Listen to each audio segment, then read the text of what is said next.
Chapter 123. The godfather ignored her sarcastic tone and said plainly, I had no choice but to do what I did last time. I didn't want to offend the head of the Sanku group. However, Miss Su, you're also very impressive.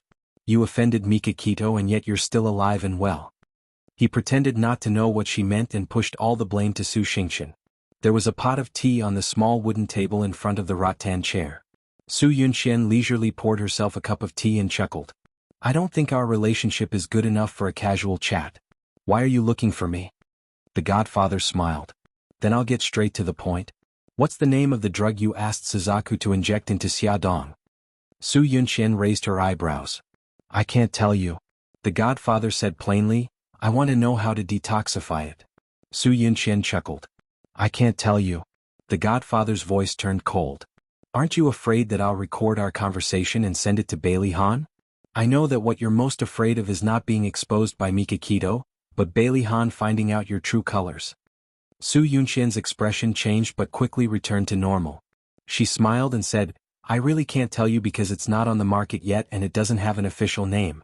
As for the detoxification method, I have no way of knowing. The godfather paused and said, I need a sample. Someone will pick it up from the bench under the biggest tree in the amusement park at 3 o'clock tomorrow afternoon. Su Yunxian curled her lips coldly. Godfather, did I say that I would give it to you? The godfather sneered. You can choose not to give it to me, but Bailey Han will receive our conversation tonight and all the conversations we had when you made the deal with me. What do you think? Su Yunxian's eyes flashed with a sinister light. Very well, you've threatened me. However, I have to remind you that if you dare to leak the drug, I, Su Yunxian, guarantee that you will die without a complete corpse. Under the moonlight, her smile was so eerie that it made people shudder. Her red lips parted slightly as she said word by word, including the person you care about. If I'm not wrong, it's because that person is addicted to drugs. That's why you need to detoxify drugs, right? The godfather's voice was low. Godfather, and I won't leak the drug, tomorrow at 3 o'clock. She smiled. No problem. Recording? That damned old fox. He actually dared to play dirty. She sneered. Beidengshun was truly ruthless and vicious. He actually took his revenge on her godfather. This was the perfect opportunity to extinguish the fire in her heart. Who is it? She quickly turned her head and looked sharply at the potted plant. There was no movement. She hesitated for a while and approached the potted plant carefully. When she was in front of the potted plant, she quickly turned around. There was no one behind the potted plant. Knock, knock, knock. At this moment, she heard hurried footsteps behind her. When she turned around, she only saw a shadow flashing behind the wall. Damn it. While she was inspecting this potted plant, he went around to the back of the other potted plant and then quickly slipped away. She didn't even see who it was. Su Yunxian grabbed the potted plant's yezi angrily and pulled it hard. She threw the yezi in her hand away and dusted her hands. She wanted to go back to her room to find the person who was eavesdropping on them. But when she was 2 steps away from the potted plant, she noticed something on the ground. She bent down to pick it up. It was a small button. The potted plant must have scraped off the person who was eavesdropping on them. Su Yunxian raised her eyebrows proudly and clenched the button tightly in her palm. Yunxian, why haven't you gone to bed yet? Su Yunxian ran into Bailey Han in his pajamas as she walked down the corridor on the 2nd floor. She approached him and smiled. After chatting with Grandma, I went to sit on the balcony for a while. Han, why haven't you gone to bed yet? I'm going to check on Xiaoyi. Bailey Han didn't know when it started, but he had developed a habit of going to his son's room to check on him every night before he went to bed. I'll go with you. Su Yunxian held his arm and the two of them walked to the door of Bailey Yi's room. They knocked lightly but no one answered. Bailey Han guessed that Bailey Yi was probably asleep. Bailey Han gently turned the doorknob and walked in. In the light of the corridor, Su Yunxian saw Bailey Yi lying quietly on the bed. He seemed to have fallen asleep. Her eyes fell on his white silk pajamas and her eyes flashed. Bailey Han walked to the bed with light footsteps and placed Bailey Yi's arm, which was outside the blanket, under the blanket. He's asleep. Let's go. He lowered his voice and said to Su Yunxian. Su Yunxian nodded and followed him out of the room. After the door closed, the little man suddenly opened his eyes. He pulled back the covers and jumped down from the bed. He was wearing white silk pajamas, but the button at the bottom of the pajamas was missing. You're so annoying. Where did it go? He frowned and looked around barefooted. Suddenly he looked up. It couldn't have fallen on the balcony, right? He frowned in distress. After thinking for a while, he decided to go to the balcony to look for it. He put on his shoes, found a small flashlight and sneaked to the balcony. He searched here and there but he couldn't find the button. *M in it. It couldn't have been picked up by that annoying woman, could it? Are you looking for this? A slightly amused female voice suddenly came from behind him. Bailey was shocked. He turned around and saw Su Yunqian's smiling face. She was holding a white button in her hand. He looked cold and didn't say a word. She smiled affectionately. Xiao Yi, I thought you were already asleep. Bailey didn't say a word and walked past her. She looked at his back and said softly, Xiao Yi, what did you hear just now? He suddenly paused and replied coldly, we were so far away. I didn't hear anything. Bailey wasn't lying. He really didn't hear the conversation between her and his godfather, but he heard her call him godfather. That's good. Here, I'll return the button to you. Don't lose it again. She bent down with a smile and handed the button to him. He took the button and said politely, Thank you, Auntie Yunqian. Good night. Good night. Su Yunqian patted his head. Her anxious heart relaxed. A child who was only 4 years old, no matter how smart he was, he wouldn't be able to dig out anything from what she had just said. However, just in case, Su Yunqian contacted her godfather after returning to her room and changed the time and location of the transaction.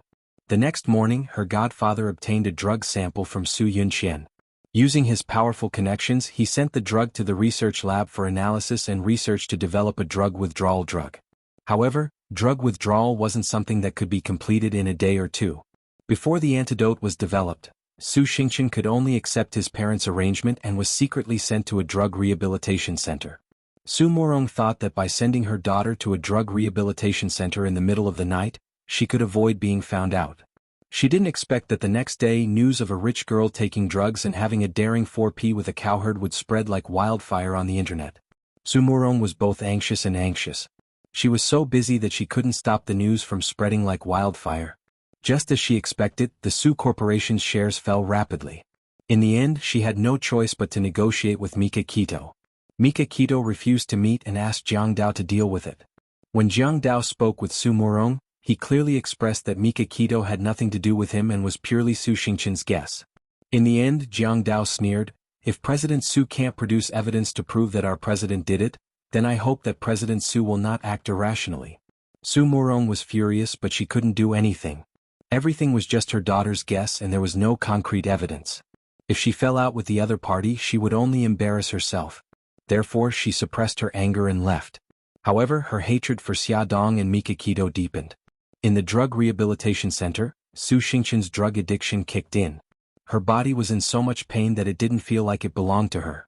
She wailed in pain and rolled around on the bed. She watched as the medical staff injected her with drugs, but it didn't have any effect. It was so painful that she wanted to bang her head against the wall. She really did it. Her strength suddenly increased tremendously. She pushed away the medical staff beside her and slammed her head against the wall. Blood slowly flowed down her forehead. The medical staff quickly rushed forward to hold her hands and feet tightly. Someone took a rope to tie her up, and someone urgently treated the wound on her head. She laughed crazily and then burst into tears. What?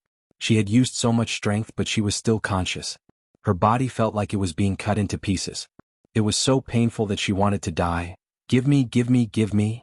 She trembled and begged. She looked blankly at the white figure in front of her. Give me drugs, give me drugs. Miss Su, pull yourself together. It will be over soon. A cold female voice comforted her. But she didn't listen. Her mind was only filled with the word drugs. She crazily twisted her body trying to break the rope that tied her up. Because of her violent movements, the wound on her forehead that had just been treated began to bleed again. What do we do? The patient's emotions are too agitated. Inject her with a tranquilizer.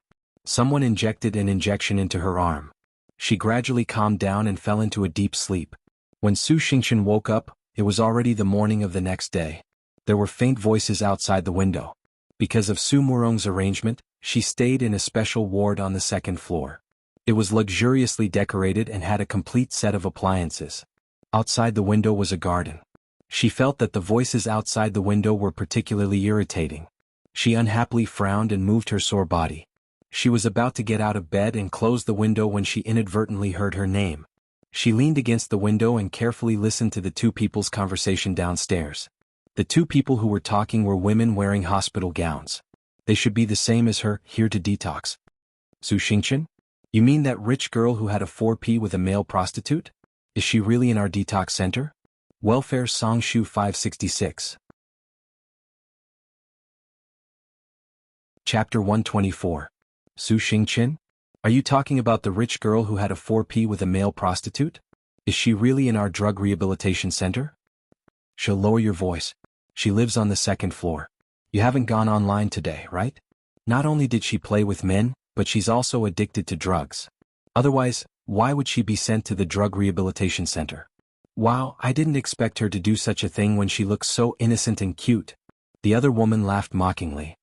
Those rich families look bright and beautiful, but who knows if they're so rotten and dirty that it's unimaginable. Take Su Xingchen's mother for example. I heard that her current husband was snatched away by her. That man used to have a wife and daughter. No way, I've seen Su Murong's interview in a magazine. She looks so noble and elegant. How could she be a mistress and snatch someone else's husband? She's faking it. There's a saying that goes like a rich lady in front of people, but a slut in bed. That's a woman like her. Su Xingchen was so angry that she gnashed her teeth, her pretty cheeks were distorted. She casually picked up the vase on the table and threw it downstairs. Following a loud ping sound, two screams followed closely behind. Su Xingchen looked coldly at the two people downstairs. The woman who spoke ill of her mother held her leg and cried out in pain. Who threw the vase? Come out. The other woman said anxiously, don't worry about who threw it first. Your leg is bleeding a lot. I'll help you to see a doctor. The two left in a sorry state, leaving behind a floor full of broken porcelain and a pool of blood. Su Xingchen sneered. Looking at the wound on her forehead in the mirror, she broke the mirror in a fit of anger. Damn it, she cherished her face the most. Her forehead was actually injured. It would definitely leave a scar. Brother Han would definitely despise her. Xiaodong, it was all Xiaodong's fault. If it weren't for her, Mika Keto wouldn't have caused her to be so miserable. In Su Xingchen's rage, a thought suddenly sprouted. Xiaodong, didn't she just have a pretty face? If she was no longer beautiful, would those men still flock to her? This time she would not let anyone else do it. She wanted to see Xiaodong grovel in pain in front of her with her own eyes. No, not only Xiaodong but also Su Yunqian. 2 days, in 2 more days she would become Big Brother Han's bride. She would not allow it. Su Xingchen madly laughed. Her reason had already been corroded by jealousy and anger, and a vicious scheme gradually formed in her mind. In 2 days Su Yunqian, that annoying woman, would marry Daddy. How could she stop her? Bailey Yi sat in the classroom looking at the teacher seriously, but in his heart he was thinking about his own matters. Suddenly someone poked his arm. He turned around with a cold face. His desk mate shrunk his neck and carefully handed him a small ball of paper. He innocently pointed at Xia Xiaobao across the aisle. Bailey Yi turned his cold gaze to Xia Xiaobao. Xia Xiaobao pursed his lips, indicating for him to look at the paper. He took the crumpled paper ball in disgust and unfolded it. There was a line of Chinese characters written in crooked Chinese characters. Hey, annoying fellow, do you also hate Su Yunqian and don't want her to marry your father? Bailey Yi's handsome eyebrows furrowed. He raised his head and glared fiercely at Xia Xiaobao. He picked up his pen and quickly replied with a line of words. Xia Xiaobao read his reply and was so angry that he laughed. Hey, annoying fellow, what are you up to now? Xiaobao puffed up his cheeks, rolled his eyes and replied, Annoying fellow, I'll see you by the flower bed after class. The paper ball was passed back to Bailey Yi. He glanced at it and threw it into the trash can with a cold face. Xiaobao shrugged. After class, Xiaobao squatted by the flower bed. He had been squatting there for almost 5 minutes, but the annoying Bailey Yi still hadn't arrived. He angrily poked the ants crawling around in the tree hole with a branch and muttered angrily, Damn annoying fellow, why aren't you here yet? If you still don't come, I'll tell everyone that you like to eat candy. Bam. Xiaobao was hit hard on the head. He looked at the pebble that had jumped off his head and rolled to the ground. He raised his head fiercely and asked, Who is it? On the tree, Bailey Yi patted the hand that had pinched the pebble and snorted disdainfully. Annoying fellow, I've been on your head for 5 minutes. When are you going to realize that I'm here? Xiaobao opened his mouth and kicked the tree trunk angrily. Annoying fellow, get down here. Bailey Yi sneered and slid down the tree trunk. He jumped in front of Xiaobao and raised his chin coolly. I'm down. What do you want? Xiao Bao glared at him and he looked back at him disdainfully. Xiao Bao suddenly raised his eyebrows and snorted. It looks like you don't want to work with me anymore. Forget it then. Just take it that I've suddenly lost my mind. I'm leaving now. After he finished speaking, he didn't wait for Bailey Yi's reaction. He turned around and walked calmly to the school building with his arms behind his back. Annoying fellow, wait a minute. Tell me clearly. How do you want to work with me? Bailey Yi's cold voice came from behind. Xiao Bao raised his eyebrows proudly and turned around with a smile. Annoying fellow, you're smart. If I remember correctly, in 2 days Su Yunxian will be your new mommy. Do you really not mind? Bailey Yi's cold little face showed displeasure. Annoying fellow, don't say such useless things to provoke me. Tell me your plan first and I'll decide whether to work with you or not. Okay then. Xiao Bao shrugged indifferently and approached him. He immediately took 2 steps back vigilantly with a look of disgust. What are you doing? Xiao Bao rolled his eyes. Hey, you're not a girl. What can I do to you? Come here. I have something to tell you in private. Bailey Yi snorted awkwardly, but his legs moved Gigai towards him. The 2 little heads huddled together and whispered for a while until the bell rang to signal the start of class. On the way back to the classroom, Bailey Yi asked, Why did you help me? Xiao Bao chuckled. Idiot, of course it's because I hate Su Yunxian. That annoying woman dared to bully my mommy. If I don't get back at her, I'll be letting down my surname. Bailey Yi looked at him strangely. Your daddy is Mikakito. Why is your surname Xia? Xiao Bao glared at him. Is there a problem with me taking my mommy's surname? Who made the rule that I have to take daddy's surname? Indeed, no one made the rule. Your mommy and daddy seem to know each other. Do you know what's going on? Xiao Bao rolled his eyes at him. How would I know? Children shouldn't get involved in adult matters. Who was the one who was discussing with him how to break up the adult's marriage? Glamour Magazine, Chief Editor's Office. Xia Dong picked up the phone on the desk. Hello, I'm Xia Dong. On the other end of the phone was a feminine man's voice. Hello, Miss Xia. I'm Leo. Xia Dong was shocked. Leo? Leo, the chief fashion designer of Yiwei? That's right. It's me. Mr. Leo, why are you looking for me? Yiwei was an internationally renowned fashion brand. The chief designer, Leo, was known as a genius designer and was very popular. Glamour magazine had wanted to do an exclusive interview with him before, but he rejected it. Leo's tone was arrogant. Miss Xia, I heard from my assistant that your magazine wanted to do an exclusive interview with me. I didn't have time in the past, so I rejected it. Tomorrow at 3 p.m. if you still want to do an exclusive interview, then come to the church on time. By the way, I refuse to take photos, so you can come alone. I don't need a photographer. Xia Dong said, Mr. Leo, I'm glad you changed your mind. But why do you want to do it at the church? Leo said impatiently, because I've designed a dress for a fashion show on the lawn behind the church. If you don't have time, then pretend I didn't say anything. Goodbye. Before Xia Dong could say anything, the other party hung up the phone. She raised her eyebrows speechlessly. This Leo's character was really as bad as the rumors said? Although his character was bad, she still decided to meet him for the sake of the magazine. After all, it was a rare opportunity. Leo was naked and tied to the bed. The landline in his hand was snatched away by someone. His handsome face was extremely dark as he stared at the woman standing by the bed. The woman was wearing a tight black suit, big black sunglasses on her face, gloves on her hands and a gun. The muzzle of the gun was aimed at the handsome foreign man standing at the bathroom door. The handsome man was naked from the waist up, and his lower body was wrapped in a bath towel. His hair was still dripping wet. It was obvious that he had just come out of the shower and was caught red-handed. Leo said angrily, I've done as you said. Hurry up and let Jerry and me go. Jerry was the handsome foreign man who had just come out of the shower. He was also Leo's lover. They had just finished their exercise in bed and Jerry had gone to take a shower. This damned woman barged in and tied Leo up. She then pointed a gun at Jerry, who had heard the commotion and came out to check. Then she used their lives to force Leo to call Xia Dong and say what he had said in her interview. The woman chuckled. I didn't expect the famous designer Leo to be gay. If the media finds out, who knows how many women will be heartbroken. Leo said angrily, We've agreed. I'll do as you say and you'll let Jerry and me go. Are you going back on your word?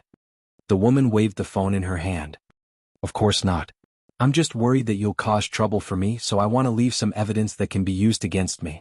Don't worry, as long as you Gigai don't talk nonsense, I won't expose these photos. Liu couldn't wait to pounce on her and tear her apart.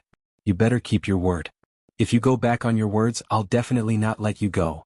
The woman chuckled and waved the gun, signaling Jerry to come over. She used a rope that she had already prepared and tied Jerry up. Then she locked the door and swaggered out. After she went out, she didn't immediately leave the hotel. Instead, she went into the bathroom, changed her clothes and took off her sunglasses, revealing Su Xingqian's sweet and charming face. Beauty novel Xinwu 799.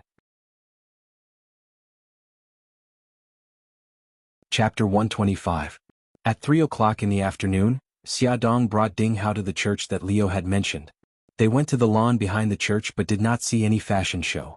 However, there were people from the wedding company preparing the red carpet and wreaths. It seemed that a wedding was about to be held here. Chief editor, how did this happen? Ding Hao was confused. Xiaodong was also confused. That's strange. Liu told me about it. How did this happen? Wait a minute. I'll call him and ask. She called the number that Liu had called yesterday but no one answered. She called his cell phone again but it was turned off. She frowned. Was Liu playing with her? While she was thinking, a strange and beautiful woman walked over. She asked hesitantly, "Are you the chief editor of Glamour magazine?" Xiaodong replied, "I am. And you are?" The woman smiled and said, "I'm Liu's assistant, Yan." Liu's runway show changed its location at the last minute. He asked me to wait for you here and take you there. After that, she turned her eyes to Ding Hao and asked, "This is?" Xiaodong introduced, "This is my colleague Ding Hao. He's in charge of photography." Yan said awkwardly, "I'm sorry." Liu said that he only wants to see Miss Xia. Xiaodong smiled. Ding Hao is only taking photos of the fashion show. He won't expose Liu's image. Yan said apologetically, "I'm sorry Miss Xia, Mr. Ding. I'm just following Liu's instructions." "Well, Ding Hao, you go back to the company first." Xiaodong did not force Ding Hao and let him go back first. Then she followed Yan to see Liu. Yan took her to the place where the wedding company was preparing for the wedding and said, "Miss Xia, wait here for 2 minutes. I'll go to the dressing room to get Liu." Although she was full of doubts, Xiaodong nodded. After waiting for a few minutes, Yan and Liu did not appear. Just when Xiaodong was about to lose her patience, the wedding venue next to them was ready. A staff member held a walkie-talkie and said, "We're ready. Now let's welcome the priest and the newcomer." Since she had nothing else to do, she might as well just observe the ceremony. She found a good spot and turned her gaze to the entrance. The priest smiled as he walked onto the stage. Immediately after, a pair of well-dressed newlyweds walked in hand. Xiaodong suddenly opened her eyes wide. It was actually Bailey Han and Su Yunxian. The two of them also saw her. Bailey Han's deep eyes narrowed, and Su Yunxian's smiling face stiffened for a moment. Xiaodong smiled awkwardly and nodded at them. Her mind raced. Tomorrow was their wedding day. Today they should have come to the church to rehearse.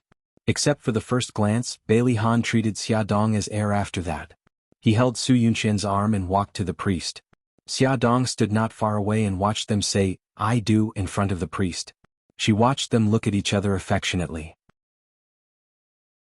She watched them hug and kiss each other. She could not help but smile. This was the best ending. Suddenly, an accident happened. With a loud bang, the hydrogen balloon floating in the air with love written all over it suddenly exploded and instantly turned into fragments that fell like rain. Bailey Han pulled Su Yunxian away from the fragments. His concern was obvious. A staff member ran over and kept apologizing. Bailey Han said calmly, "It's okay. This was just an accident." The staff member smiled gratefully. "The wedding rehearsal is over. The two of you can go to the changing room to change. Miss Su, this way please." Su Yunxian was wearing a long wedding dress with a train. The staff member helped her carry the train to the changing room. "You can go out. I can do it myself." Su Yunxian smiled elegantly. The staff member left the room and stood at the door. He glanced around and quickly switched the women's changing room sign with the women's dressing room sign. The wedding rehearsal was over, but Liu still had not appeared. Xiaodong shrugged helplessly and decided to go to the dressing room to see if Liu was really there. Yan suddenly rushed over. "Miss Xia, I'm sorry to have made you wait for so long. Liu is ready. Please go to the dressing room." Xiaodong followed her to the dressing room. When they reached the door, Yan knocked on the door and said, "Xiaodong, Miss Xia is here." Su Yunxian was stunned. What was Xiaodong doing here? Yan did not wait for the person in the room to answer. He opened the door gently and smiled. Miss Xia, you can go in now. Xiaodong said, thank you. Just as she stepped into the dressing room, the door was locked. There were many clothes hanging in the room. A woman with long hair sat in front of the mirror. The woman turned her head and smiled. Miss Xia. It was Su Yunqian. Xiaodong was stunned. She was here to see Leo.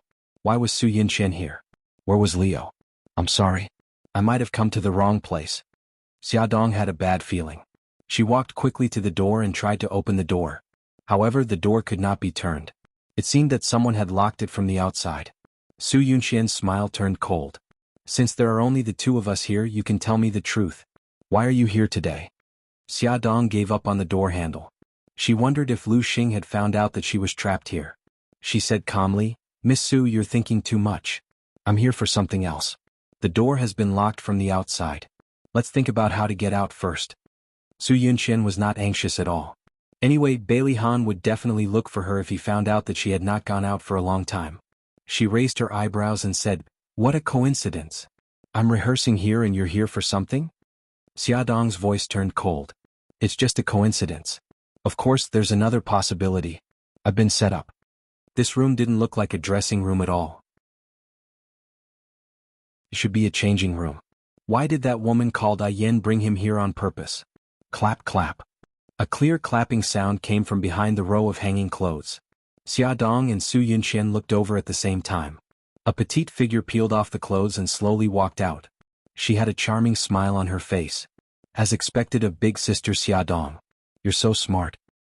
Su Xingqian. Xiaodong and Su Yunqian's expressions changed at the same time. That's right. It's me. It wasn't easy for me to sneak out of the drug rehabilitation center to see you. Are you happy? Su Xingqian smiled at Xiaodong and said, Big sister Xiaodong, you're really smart. You know that you've been set up by me. However, your reaction is too slow. It's too late to react now. Xiaodong endured the throbbing veins on her forehead and said coldly, Su Xingqian, what do you want now? Su Xingqian walked in front of them and smiled happily. Actually, I don't want to do anything. I'm just a little angry that you've caused me to be so miserable. That's why I racked my brains to invite you all here so that we can have a good gathering. She stroked Su Yunqian's wedding dress that she had just changed out of and said with a smile, Big sister Yunqian, your wedding dress is really beautiful. It's a pity that the bride won't be able to match it soon. Su Yunqian's expression changed. What do you mean by that? Su Xingqian did not answer. Her gaze fell on Xiaodong's face and she chuckled. Big sister Xiaodong, your face is also very beautiful. No wonder Brother Han and Mikakito both like you. Say, if it's not as beautiful as it is now, will they still like you? Xiaodong frowned and stepped back without a trace, pulling away from her. Su Xingqian, haven't you been punished enough? What are you still up to? There's no point in telling you. Su Xingqian seemed to have inadvertently reached out and picked up the glass spray bottle labeled makeup remover in front of the dressing mirror. Then with lightning speed she sprayed it at Xiaodong and Su Yunqian. Xiaodong was already on guard. The moment she picked up the glass bottle, she was ready to dodge. Coupled with her nimble movements, it was not difficult for her to dodge the liquid in the bottle. Su Yunqian was also very smart. She sensed that something was wrong from Su Xingqian's words. The moment she sprayed the liquid, she pulled the wedding dress in front of her. Unfortunately, Su Xingqian's main target was her. So even if she dodged her face and body, a few drops of liquid still stained the back of her hand. In an instant, the places that were stained by the liquid felt as if they were being burned. It was a burning pain. She cried out in alarm, Su Xingqian, what are you spraying? It's a strong acid. How is it? Do you like my present? Su Xingqian's smile was twisted. Seeing that Su Yunqian had something to cover her, she aimed the spray at Xiaodong again. The moment the strong acid was sprayed, Xiaodong suddenly crouched down and quickly pulled off a piece of clothing from the hanger to wrap around her head and face. Haha, you two look really pitiful right now. Su Xingqian knew that the door was locked by the people she bribed. He was not worried that they would escape at all and used his words to provoke them without restraint. Su Yunqian bit her lip. The back of her hand was hurting badly. If she did not escape, she might not be able to keep her face. While dodging Su Xingqian's attack, she moved closer to the dressing table. Her phone was there. She quietly stretched out her hand and took advantage of the time when Su Xingqian was attacking Xiaodong to secretly take the phone. She pressed the speed dial and dialed Bailey Han's number. Bailey Han changed his clothes and waited for Su Yunqian in the church. Suddenly he received her call. He pressed the answer button and heard her voice, Xingqian, don't be agitated. Put down the strong acid in your hand. If you have something to say, we can talk about it. Bailey Han suddenly got up and ran to the changing room. In the changing room, after Su Xingqian heard Su Yunqian's words, he laughed out loud. My good cousin, you want to stall for time and wait for Han Gij to save you? I advise you not to waste your time. Because I don't want to play with you anymore. I want to end this quickly. After speaking, Su Xingqian pulled out a gun from his waist and pointed the muzzle at Xiaodong's head. He sneered and said, Xiaodong, send my regards to your bitch mother who passed away. Attention Xingwu 799.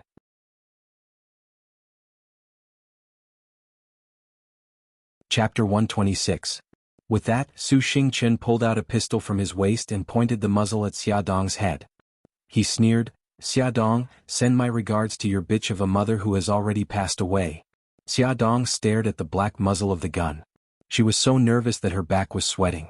She tried her best to remain calm. Su Xingqian, if you kill me, what awaits you will be a few decades of prison life.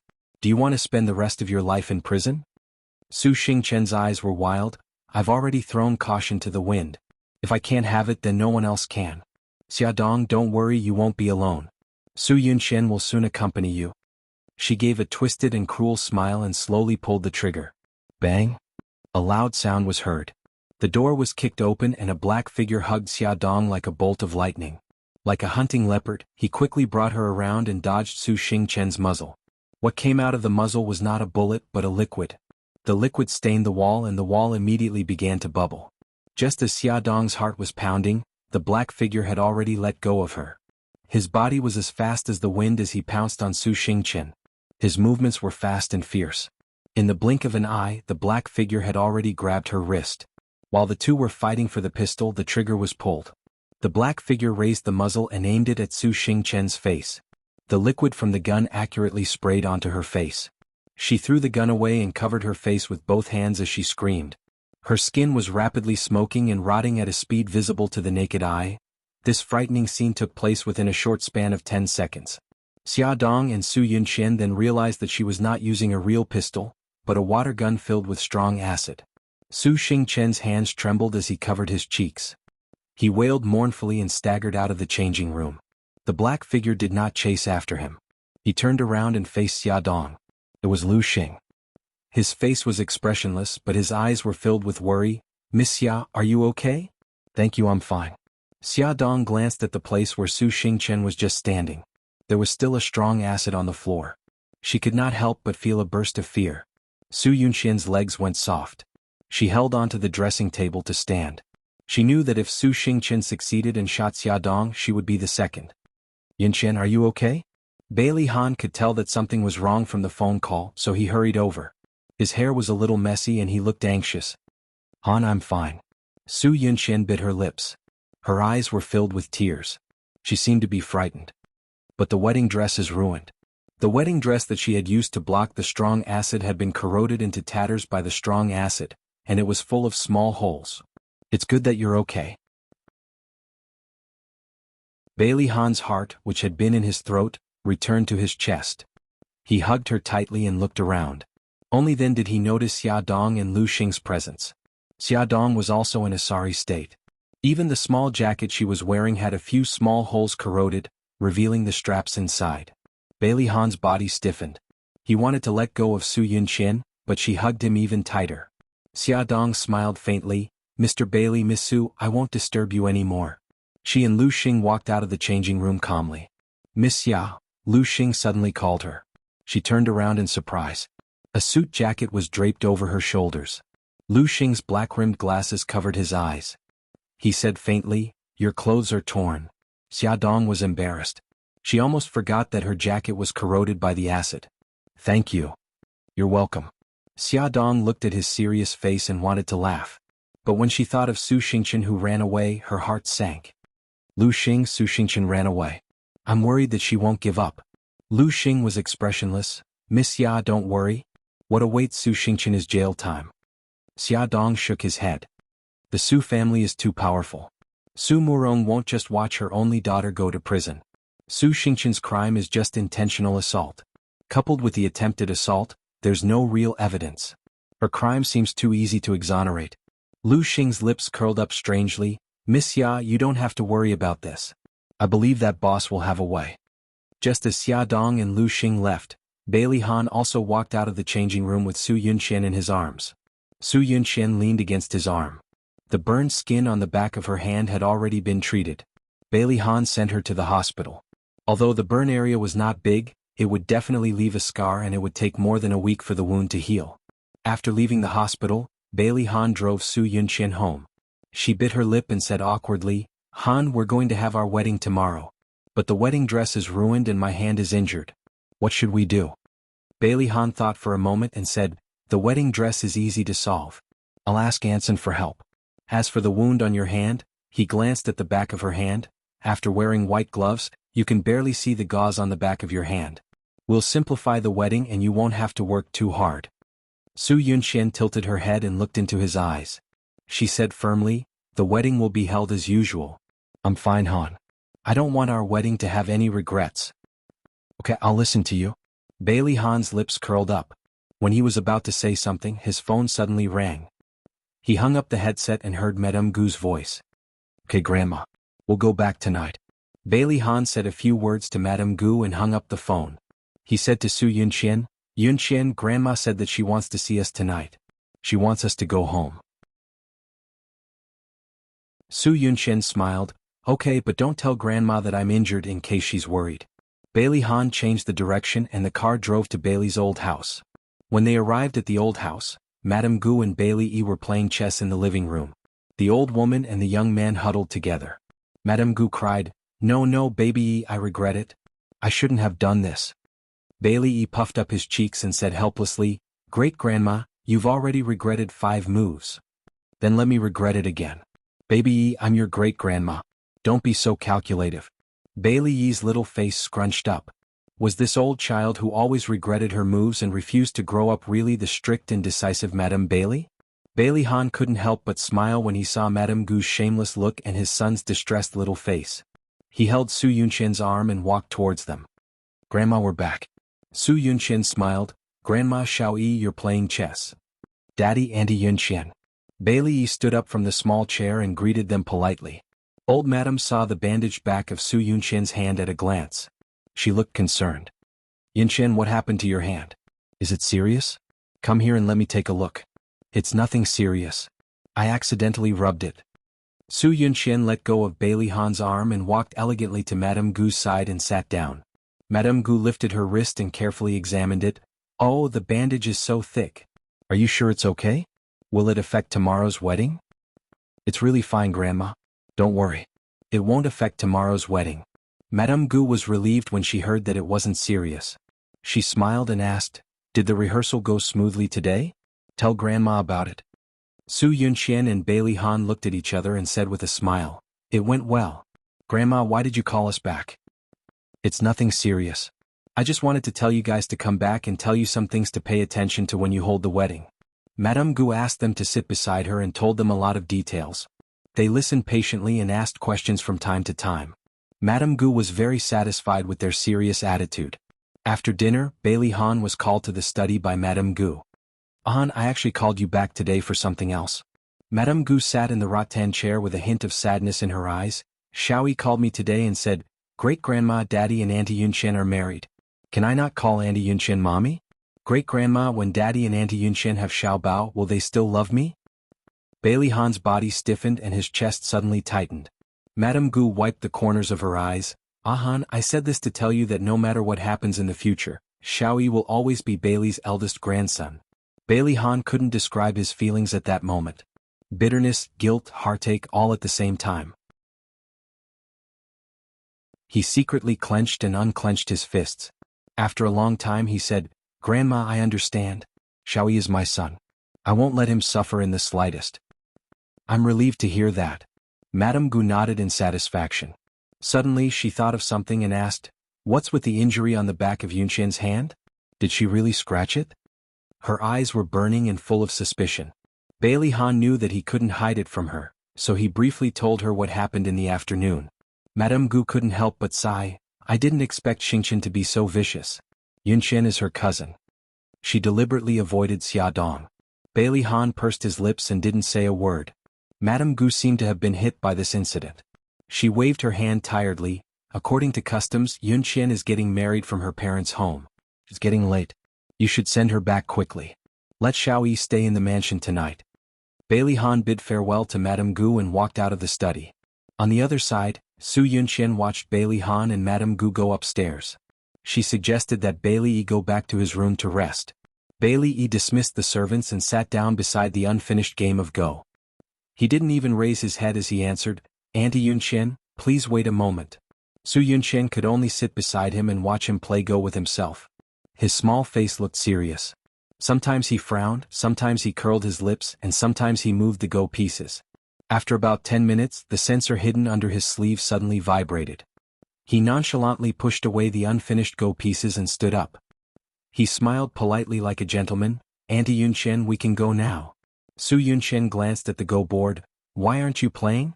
You haven't finished yet, have you?" He shrugged indifferently. His rosy cheeks looked mature. "I'm bored. I'm not playing anymore." "Alright, let's go upstairs." Su Yunqian's lips twitched. She smiled and bent down, wanting to hold his hand. He reached out his hand Gigai and let her hold it. She led him up the stairs. When they turned the corner, he suddenly looked up and asked curiously, "Auntie Yunqian, who is Godfather?" Su Yunqian was stunned for a moment. She suddenly laughed. "Xiaoyi, why did you suddenly ask this question?" Bailey Yi looked innocent. He blinked and said, "Because I heard you talking to Godfather on the phone that night. I actually know who Godfather is. Godfather is the middleman of the murder organization in a city. Am I right, Auntie Yunqian?" When he heard the title Godfather, that night, he secretly looked up his identity, but he didn't find any information. Later Xia Xiaobao wanted to work with him, so he specially asked Xia Xiaobao. He didn't expect that guy to tell him that Godfather was the middleman of the murder organization just by typing on the computer.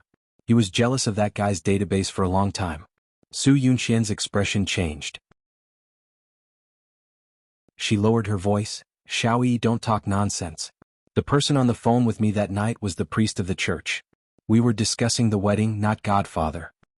But I heard it very clearly. You called him Godfather." Bailey Yi raised his voice. His pink cheeks had an innocent look of doubt. "Auntie Yunqian, why did you contact Godfather? Are you going to ask him to help you kill people?" His voice was very loud and it sounded very clear in the empty stairwell. Su Yunqian panicked and subconsciously covered his mouth. "Xiaoyi, why would I do that kind of thing? Don't talk nonsense." Bailey Yi struggled. He used both his hands to pry her hands away and kicked her calves. His bright eyes stared at her, making her feel like she was being seen through. She reflexively covered his mouth even harder. His mouth and nose were covered and he felt very uncomfortable. His white cheeks turned red and his black eyes were filled with tears. He looked extremely pitiful. Su Yunqian didn't feel any pity for him. She was panicking, afraid that he would tell others about this. Coincidentally, there was no one around, so no one would know what she was doing. Bailey suddenly bit her palm. His sharp teeth made her palm hurt, and she subconsciously pushed him away. Bailey Han came down from the study on the 3rd floor and slowly walked down. When he reached the stairs on the 2nd floor, he suddenly heard Bailey Yi say loudly, "Auntie Yunqian, why did you contact Godfather? Are you going to ask him to help you kill people?"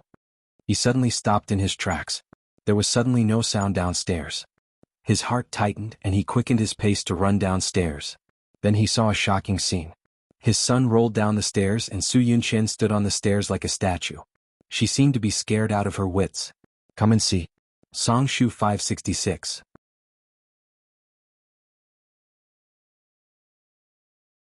Chapter 127. Su Yunqian appeared to be scared out of her wits, but in fact she had already heard the sound of hurried footsteps. She rushed downstairs before Bailey Han could, shouting in a panic, "Xiaoyi, Xiaoyi!" A black shadow suddenly flashed past. She was fast, but Bailey Han was faster than her. He sprinted madly, trying to catch the little ball that was rolling faster and faster, but he couldn't catch him no matter how hard he tried. Bailey Han simply threw himself forward and rolled down with all his might. The moment the little ball landed on the ground, he stomped his feet and crawled on the ground, using his own body to cushion his son's body. The moment Bailey Yi hit his back, he quickly put his hands behind his back to protect him, then carried him to his front. "Xiaoyi, Xiaoyi." Bailey Han's low voice was filled with anxiety. He suddenly looked up at Su Yunqian, who was stunned. "What are you doing? Call an ambulance." This was the first time Su Yunqian had seen him so angry. She pinched her palm with her fingernails and quickly ran to the landline. His son's eyes were tightly shut. His little face was pale and bloodless and his forehead was bleeding. Bailey Han's heart ached. He picked him up from the ground and placed him steadily on the sofa. With such a big commotion in the living room, old Madam and the others were finally alarmed. They all came downstairs and saw Bailey lying there unconscious. They were so shocked that they almost fainted. With Bai Jinxiu's help, old Madam trembled as she approached. What's going on? How is Xiaoyi? Xiaoyi was unconscious and Bailey Han's face was pale. He said in a low voice, Xiaoyi rolled down the stairs and injured his forehead. We can only know if it's serious after the examination. Old Madam's body trembled, and Bai Jinxiu quickly held her and comforted her. Mom, don't worry. Xiaoyi will be fine. The ambulance rushed over quickly, and Bailey Han followed them into the ambulance. The driver drove old Madam, Bai Jinxiu and Su Yunqian to the hospital. As soon as the doctor came out of the emergency room, Bailey's family members anxiously surrounded him. Old Madam asked anxiously, Doctor, how is Xiaoyi? Old Madam, little young master's injury is not serious. It's just a slight concussion. You will wake up soon. Thank God, thank God. Old Madam clasped her hands together and murmured. Bailey Han's face relaxed. Doctor, it's been hard on you. Young master, this is what I should do. After the doctor left, Bailey's family members, of course Bailey Han, of course. Seeing his son lying quietly on the bed with a pale face and a slight frown on his handsome face, Bailey Han's heart tightened.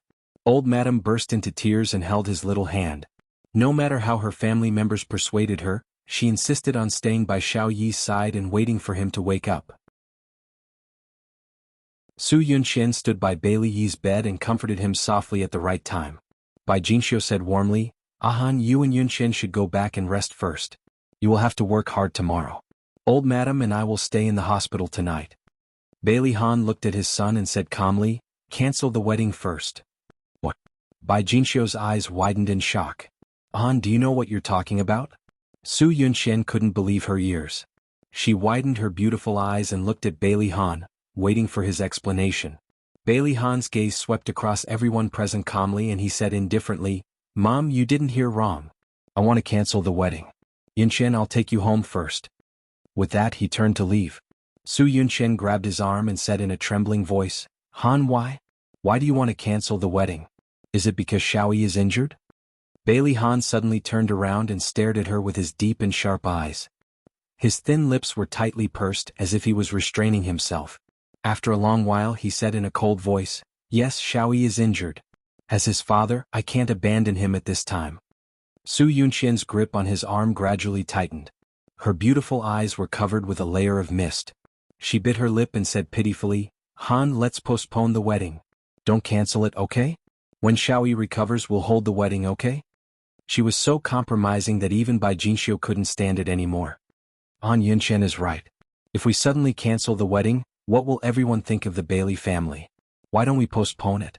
Old Madam Bai also spoke, Han, why do you want to cancel the wedding? Bailey Han's face was gloomy and his eyes were filled with complicated emotions. He didn't say the reason but pushed Su Yunqian's hand away and said coldly, It's getting late. I'll take you home. Without saying another word he turned around and left. Su Yunqian forced a smile and said goodbye to old Madam Bai and Bai Jinxiu. When she walked out of the hospital, Bailey Han was already sitting in the car waiting for her. He didn't open the car door for her as usual. She opened the door herself and got in. With a cold face he didn't say a word and started the car. Outside the car window the night scene was gorgeous. She looked at his perfect side profile. Han, why did you cancel the wedding? I want to know the reason. Screech. With the sharp sound of the brakes, Bailey Han suddenly stopped the car by the side of the road. His thin lips were tightly pursed, indicating that he had tolerated it to the extreme. He stared at her with his cold eyes. Xiaoyi rolled down the stairs. It wasn't an accident, was it? Her heart tightened, but her face revealed a startled expression. Han, what do you mean by this? Little Wingzi accidentally rolled down the stairs. His eyes were filled with pain. You're still lying to me? I heard your conversation with Xiaoyi. Is it because Xiaoyi knows that you're in contact with Godfather that you're so cruel to him? Han, how can you say that about me? Am I that kind of cruel and merciless person? I like Xiaoyi and I want to be his mommy. How can I treat him like that? Su Yunxian complained with tears in her eyes. Han, so you've never believed me. You must think that Mika Kito is right and that I'm the mastermind behind the murder of Xia Dong, right? She looked like she was about to cry, and his heart softened for a moment. However, when he thought of what his son said and the dangerous moment when he rolled down the stairs, he couldn't help but doubt it. Yunxian, cancel the wedding first. I need to calm down and think carefully. He looked at her and said word by word, Xiaoyi is very important to me. I hope that the woman who marries me is sincere to him. Su Yunxian smiled miserably. I understand. In your heart, your son will always be the most important, right? No matter what I do, you won't believe me. 6 years of feelings in your heart, what is it worth? Bailey Han gripped the steering wheel tightly and said slowly, I love you and I love Xiao Yi. Whether or not Yun Qian pushed him down the stairs on purpose, everything would be revealed when Xiao Yi woke up. The moment his son rolled down the stairs, his heart almost stopped. His son was a part of his life. As a father, he was no longer a good father. He couldn't be selfish anymore. He wanted his son to grow up healthily and happily. He knew that his son didn't like Yun Qian, but he deliberately ignored it. As a result, today's incident happened. It was time for him to think clearly. Bailey Han, the CEO of Shanghao Corporation, canceled the wedding and became explosive news. However, it was quickly overshadowed by another piece of news. That was Su Xingchen broke into the house and threatened to kidnap someone. At the same time, he deliberately hurt someone and threw acid at them. In the end, he ended up with a disfigured face. Xia Dong didn't know what methods Mika Kito used to expose Su Xingchen's kidnapping and threatening of Liu. She was sent to prison. Of course, Lu Xing disfigured her face, so it was justified as self-defense. Xia Dong also saw the news of Bailey Han canceling the wedding. Although the parties involved didn't mention the reason, she guessed that it was because Su Yunxian's hand was injured and couldn't hold the wedding as scheduled. She didn't think much about it. That day she asked the director to resign. The director was shocked and talked to her for a long time. When he found out that she was leaving to treat her daughter, he had no choice but to agree to her resignation. On the other hand, Mika Kito had already prepared the procedures to go abroad. She also arranged the company's affairs. She was waiting for Xia Dong to finish the handover. Then, the two of them would take the children to Rome. Xia Dong explained the situation to Yi Siki and took the children to her aunt's house to say goodbye. After hesitating for a long time, she said, Aunt, I plan to take the children to Italy. It will take about 9 months before I return to China. Why do you suddenly want to go to Italy? Did something happen? Because she deliberately hid it, Xia Yun didn't know what happened during this period. She didn't know about Xiao Guai's illness and thought that she was just suffering from anemia. Xia Dong smiled. No, Aunt. Didn't I tell you before that I found a foster father in Italy? He's not in good health and misses the children. So, I'm taking the children to stay with him for a while. Xia Yun patted her forehead. Look at my memory. I remember now. How's his health? Is it serious? It's an old illness. It's not serious, but he needs to recuperate. He doesn't have any relatives, so I want to take care of him for a while. Xia Dong felt guilty when she lied to her kind aunt. I see. Go ahead then. Your uncle and I are still healthy. Don't worry. Xia Yun smiled kindly and was very supportive of her actions. I heard you say that when you were in Italy he helped you a lot. Now it's only right for you to accompany him. Thank you, Aunt. Xia Dong hugged her shamefully. She smiled and patted Xia Dong's back. Why are you thanking me? You're treating me like an outsider. Remember to call me often to let me know that you're safe. You also have to take care of Xiao Guai's health. Xia, when are you leaving? In a week. We'll leave after the handover of the company's affairs. Xia Dong was preparing to go abroad, but she didn't know that she couldn't leave anymore. Welfare Hongcha 866.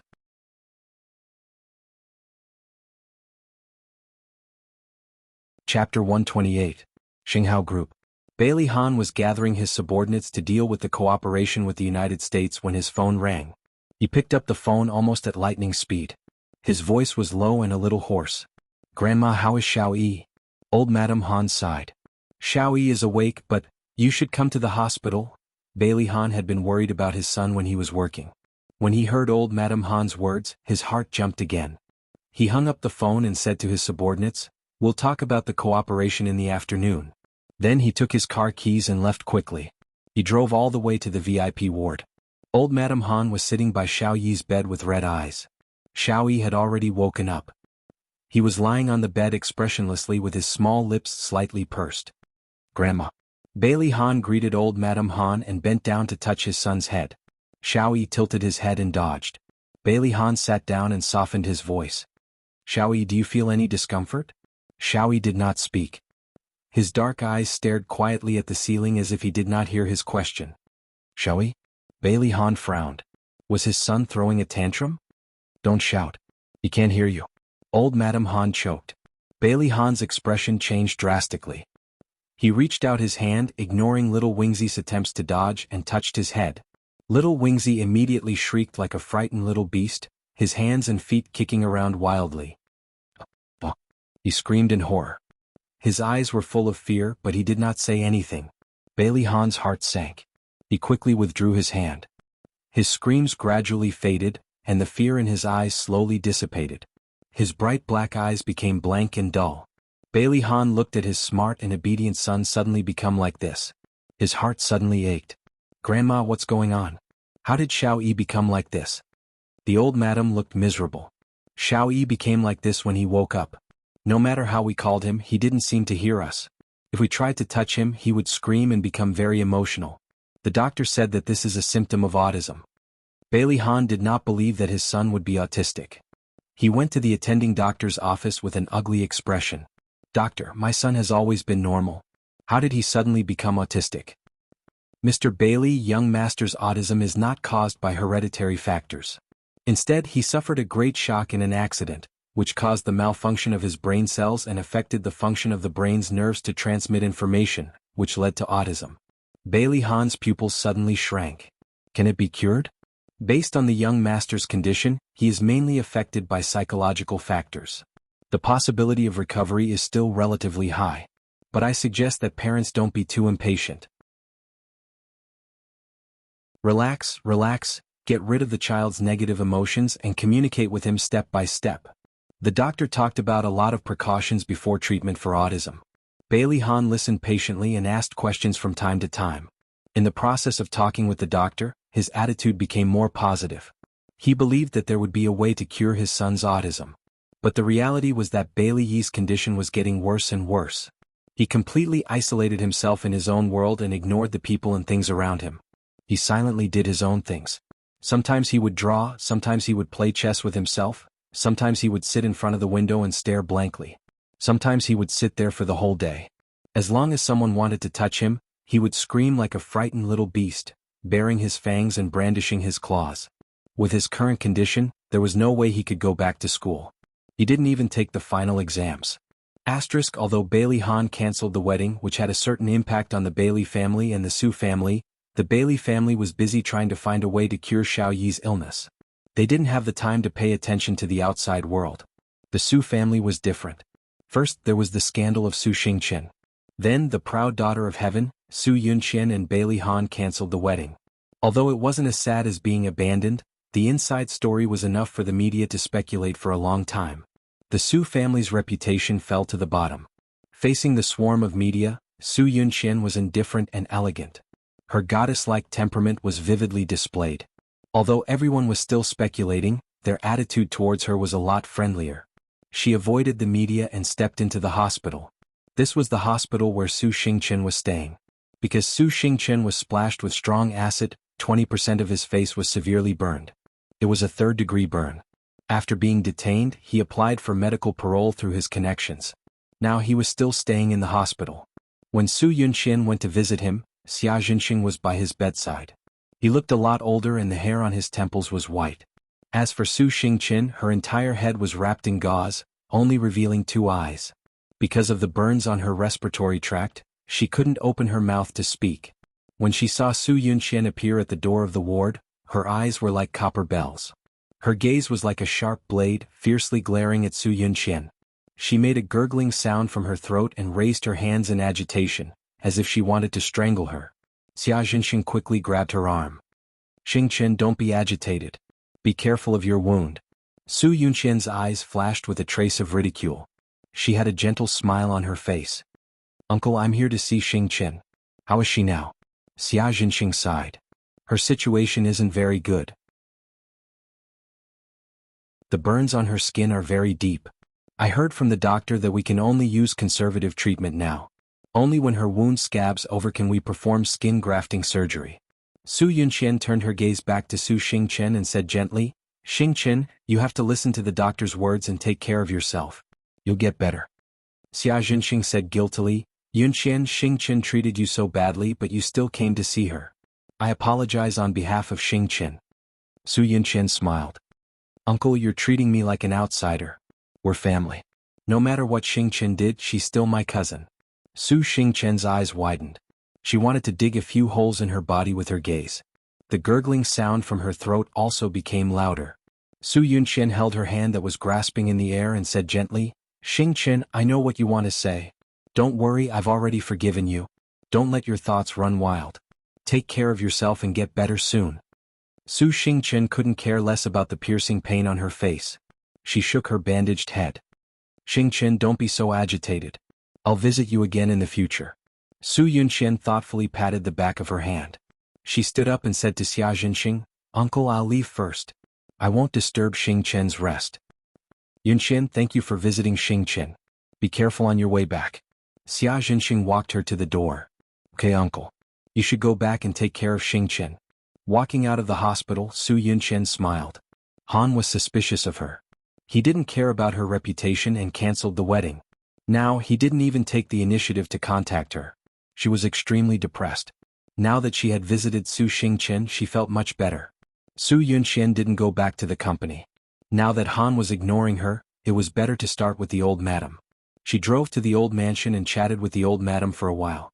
After confirming that Han didn't tell the old madam what Xiaoyi said, she felt much more at ease.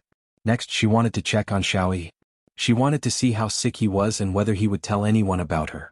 After greeting the old madam, she was led by a servant to Bailey Yi's room. The servant reminded her, Miss Su, the young master hates being touched. Please don't touch him. Su Yunqian nodded. I understand.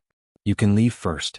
After watching the servant leave, Su Yunqian locked the door and walked in.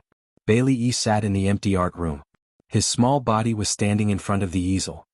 He held a watercolor pen in his hand and painted on the canvas. Xiaoyi? Su Yunqian approached him and tried to call his name. He turned a deaf ear and didn't respond at all.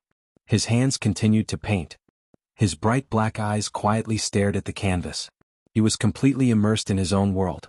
Su Yunqian walked to his side. When she saw what he had painted, she couldn't help but be shocked.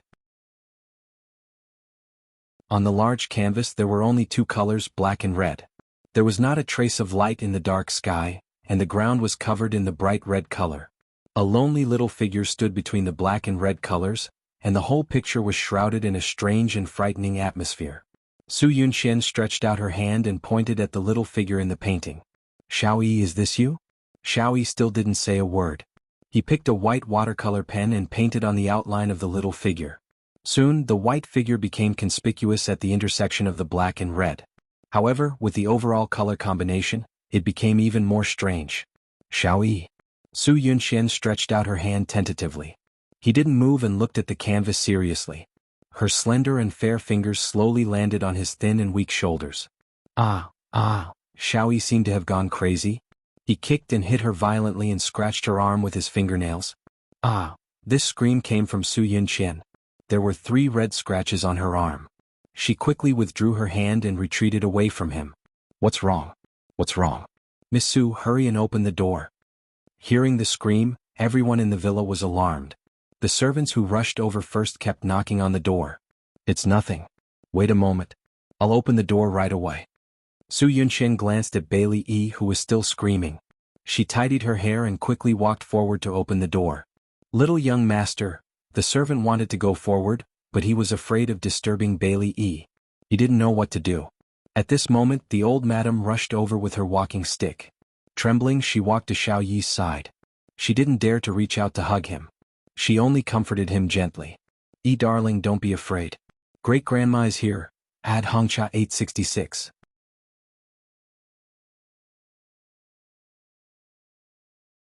Chapter 129. The servant hurriedly brought a chair over and placed it beside old madam. Old madam sat down and looked at Bailey Yi, who was holding his head and screaming.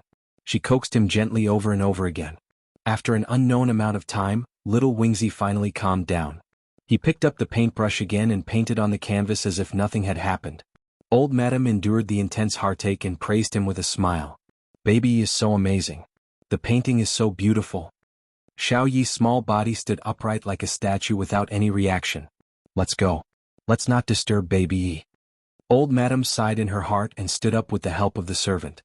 After walking out of Xiao Yi's room, Su Yunqian followed Old Madam to the living room.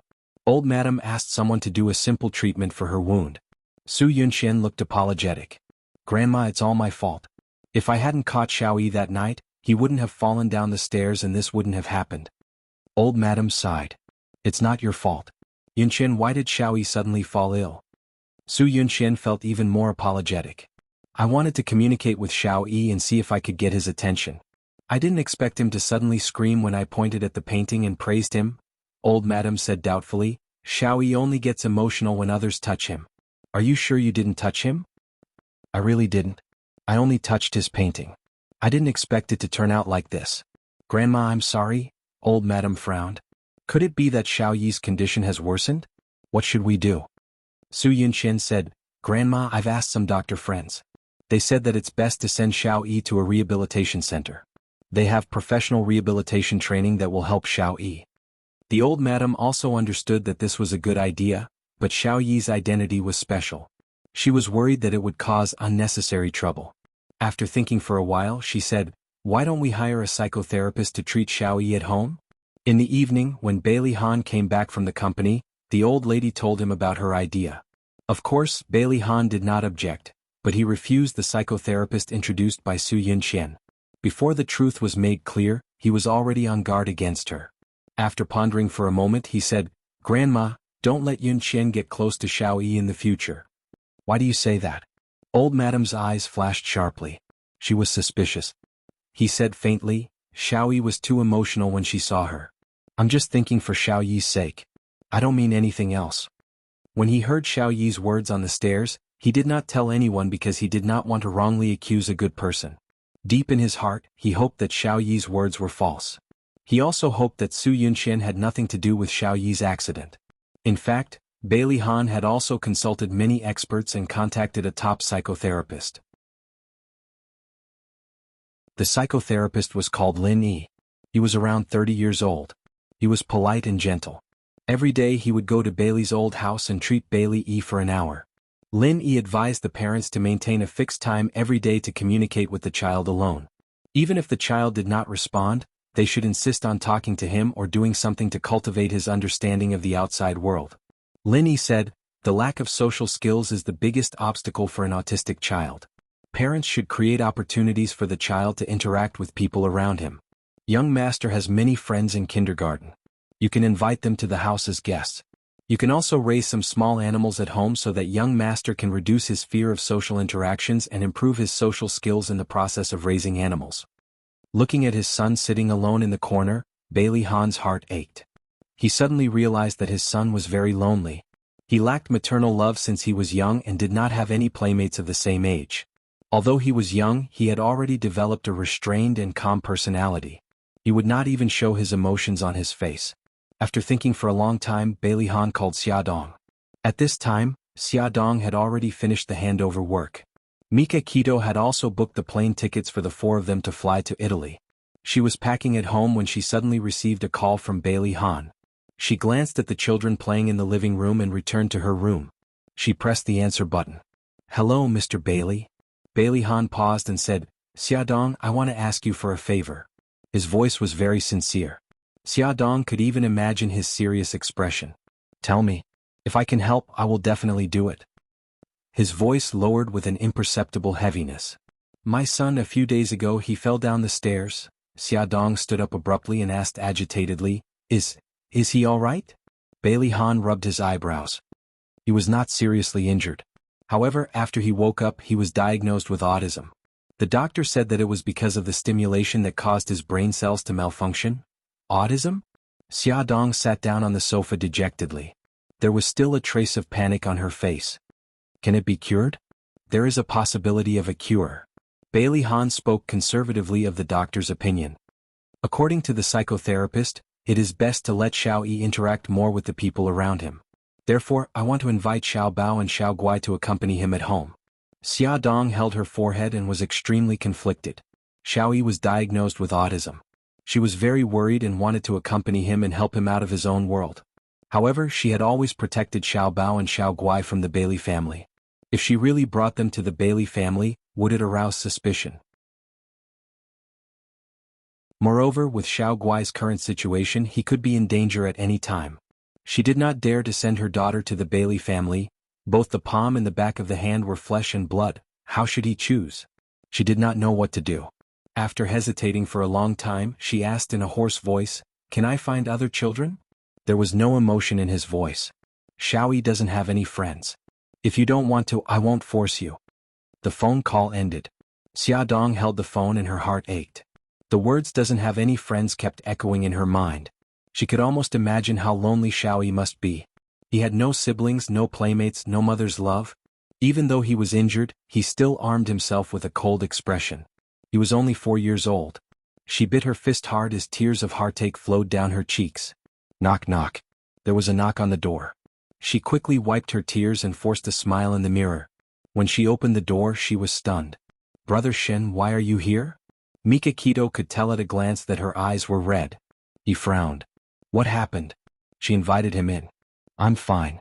How about you? Why didn't you go to the office?" Mika Kito sat down on the chair. "I've already settled the matters at the office. I came to see how your luggage is." His deep black eyes landed on her face and he said in a domineering tone, "Tell me what exactly happened?" Xia Dong knew that she could not persuade him, so she told him about Bailey Han's call and her dilemma. Mika Kito did not expect to encounter such a tricky situation before he left. His eyes darkened. He poured a cup of tea and placed it in front of her. Xia, I know that you have always felt guilty towards that child and want to make it up to him. However, you are pregnant now. This is a critical time. I don't want anything to happen to you." "I know. Xiao Guai is still waiting for me to give birth to the baby safely." Xia Dong stroked her abdomen and smiled bitterly. "But Xiao Yi is also my child. I really can't ignore him at this time." Mika Kito's eyes flashed with helplessness. He actually had selfish motives. He wanted to take her away from here and not be involved with Bailey Han. However, fate always played tricks on people. His eyes darkened. Xia, you've already made your decision, haven't you?" Xia Dong leaned against the sofa and supported her forehead with one hand. She looked a little tired.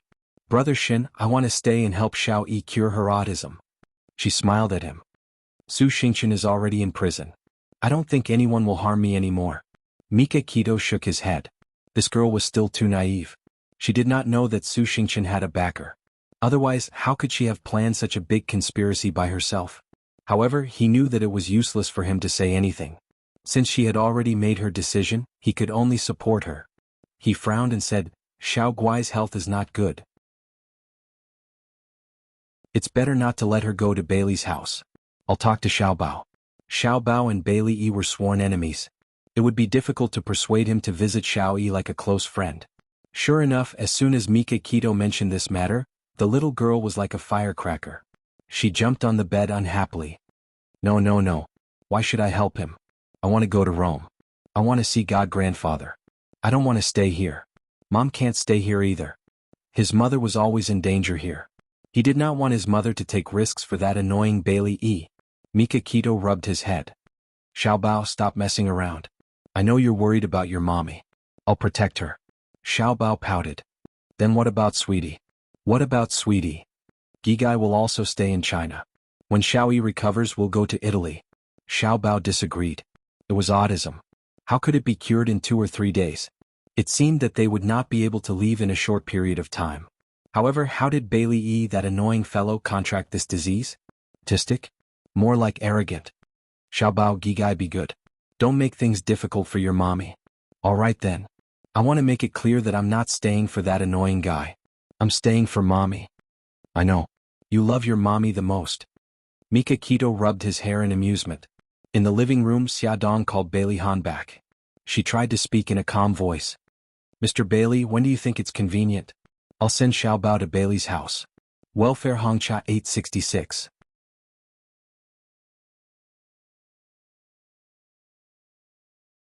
Chapter 130. Bailey Han tightened his grip on the phone. Only he knew how shocked he was. What do you think about 4 o'clock every afternoon? No problem, I will send Xiaobao there on time.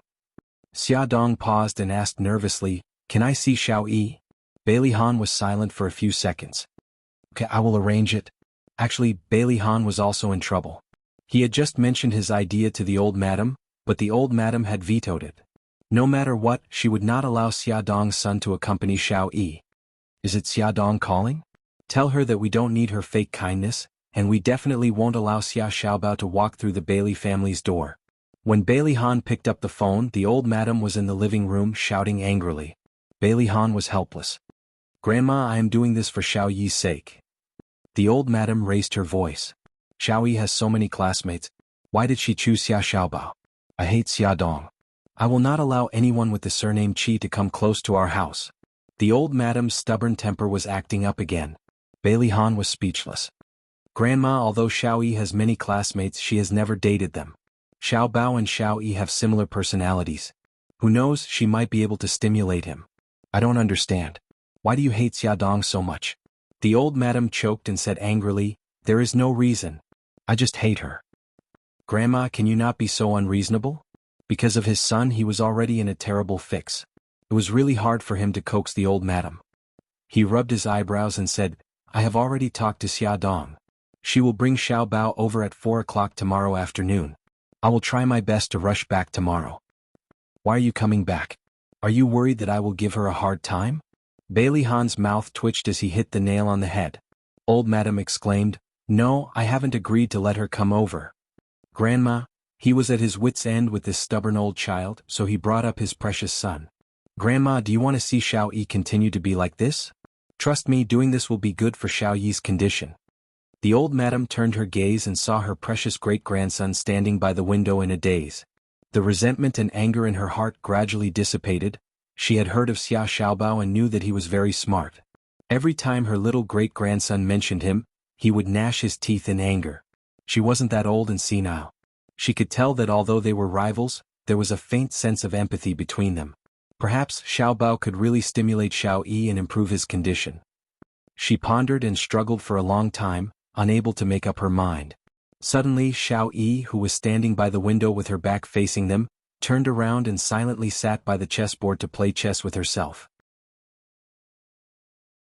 Bailey Han said indifferently, Grandma, do you want to keep watching Xiao Yi play chess with yourself? Which child of the same age didn't play in groups? Only Xiao Yi was always alone and didn't have any friends. The old madam closed her eyes and sighed. Forget it, forget it. Let them come. However, I have a condition. You can't let Xia Dong see Xiao Yi.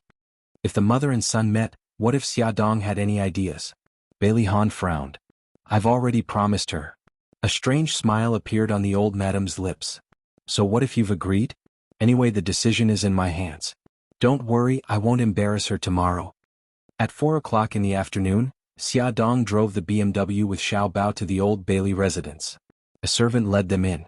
The housekeeper was waiting at the door and bowed politely. Miss Xia, please rest in the living room. Young Master Xia, please follow me upstairs. Xia Dong's eyes moved. Housekeeper, I want to go upstairs to see young master. The housekeeper looked troubled. Miss Xia, I'm very sorry. Without the old madam's permission, no one can see young master. Bailey Han had already promised her, but now the old madam jumped out to block her way. Xia Dong wanted to flip out, but she thought that there was still a long way to go, so she controlled herself. She bent over and reminded Xiao Bao, Bao Bao, remember mommy's words. You have to be friendly to Xiao Yi. Don't worry, Mom. I know what to do. Xiao Bao pouted disapprovingly. He waved his hand and swayed his little butt as he followed the housekeeper upstairs. Xia Dong watched their figures disappear at the top of the stairs before she sat down on the sofa. Immediately, a servant came forward to make her a cup of tea and considerately brought her newspapers and magazines. The living room was very quiet. The servant looked down and stood to the side. Xia Dong casually flipped through the magazine. On the surface, she looked like she was staring at the magazine, but in reality she was listening attentively, hoping to hear what was going on upstairs. However, she was disappointed. Other than the sound of her flipping through the magazine, she couldn't hear anything else. On the second floor, Xia Xiaobao swaggered into Bailey Yi's room. In front of the large floor-to-ceiling window, a small figure was sitting on the ground. He was facing the window, holding a thick book and reading quietly. There were many books scattered around his feet. Xiao Bao glanced at the housekeeper standing at the door. His pink cheeks puffed up and he quickly ran to Bai Liyi's side. He squatted down and looked at the book in his arms. He exclaimed, "Not bad, you're actually reading Sun Tzu's Art of War. Can you understand it?" Bai Liyi ignored him and focused on reading his book. "It's so boring." Xiao Bao shook his head and sat down. He moved his little butt to Bai Liyi's side and nudged him with his elbow. "Hey you jerk, I'm a guest and you're the host. How can you leave me here and read by yourself?" That kid poked the young master. The housekeeper was on high alert, waiting for his young master to scream and fly into a rage. But to his surprise he did not react at all. The housekeeper could not help but rub his eyes, thinking that he was seeing things because of his age. Oh, you jerk, at least pay attention to me." Xiao Bao had been acting alone for a long time and was starting to go crazy. He shamelessly lay on the ground and rolled around, bumping into Bai Liyi from time to time. He did not dodge, nor did he scream. He was as quiet as a statue. The housekeeper, who had been standing upright, began to stiffen. His eyeballs were about to pop out of their sockets. He was not seeing things. The young master did not reject Xiao Bao's touch. It was too touching. He had to report this to the old madam immediately. The old housekeeper threw the surveillance mission that the old madam had given him to the back of his mind. He ran out of Bai Liyi's room with tears streaming down his face and rushed up to the study on the 3rd floor. His footsteps were so vigorous that it was impossible to tell that he was in his 60s. Xiao Bao glanced at the empty doorway and quickly rolled to Bai Liyi's side. He kicked his little butt. "Hey Bai Liyi, there's no one here now. You don't have to pretend anymore." Bai Liyi did not move or speak. Xiao Bao climbed up and moved closer to him.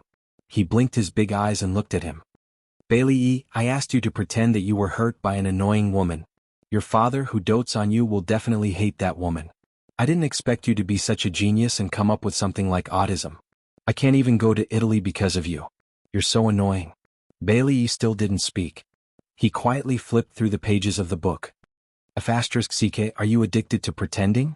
Xiao Bao was angry. No one had ever dared to ignore him to such an extent. He snatched the book from Bai Liyi's hand and threw it to the door. A pair of feet and a crutch appeared at the door. The old madam lowered her head and glanced at the book, Sun Tzu's Art of War, lying at her feet. Then she calmly looked at Xiao Bao. This was the first time she had looked at Xiao Bao carefully. The short man was wearing a white t-shirt and denim shorts. His facial features were extremely delicate and he was not inferior to her precious great-grandson. He blinked his bright eyes innocently and had an innocent smile on his pink cheeks. His handsome and cute appearance made people want to take pity on him. The old madam smiled kindly. "You're Xiao Bao?" "Yes." Xiao Bao wasn't afraid at all. He straightened his little body and raised his little chin to introduce himself seriously. "I'm Bai Liyi's classmate, Xiao Bao." The old madam walked over with her crutch and said with a smile, "Xiao Bao, thank you for coming to visit our Xiao Yi." "You're welcome." He had an arrogant look on his face. "Although I don't really like Bai Liyi, my mommy told me to be friendly to my classmates. So, I will reluctantly visit him every day." The old housekeeper behind the old madam stumbled and almost fell. He wiped the cold sweat off his forehead. The old madam didn't mind his rude words. In fact, she liked his straightforward personality. She nodded approvingly. "Xiao Bao, you and our Xiao Yi have similar personalities. I think you two will become good friends." Unfortunately, Xiao Bao was Xia Dong's son. She really didn't want to have anything to do with that woman. The old madam's smile gradually faded when she thought of this. She said indifferently, "What game were you playing just now? Why did you throw the book at the door?" Xiao Bao keenly sensed the change in her attitude. He snorted softly and walked over to Bai Liyi. "We were competing to see who could throw the book further. Bai Liyi, don't you think so?" He patted Bai Liyi's shoulder with his small hand. The old madam and the old housekeeper widened their eyes. What a miracle. Xiao Yi really didn't scream or flip out. Although he didn't answer, he didn't reject other people's touch. This was a huge improvement. The old madam couldn't help but reach out her trembling hand and slowly place it on Bai Liyi's shoulder. He didn't scream. He was very quiet, quietly looking at the scenery outside the window. The old madam's eyes couldn't help but redden. She was so emotional that she covered her mouth and held back her tears. Attention, Songshu 566.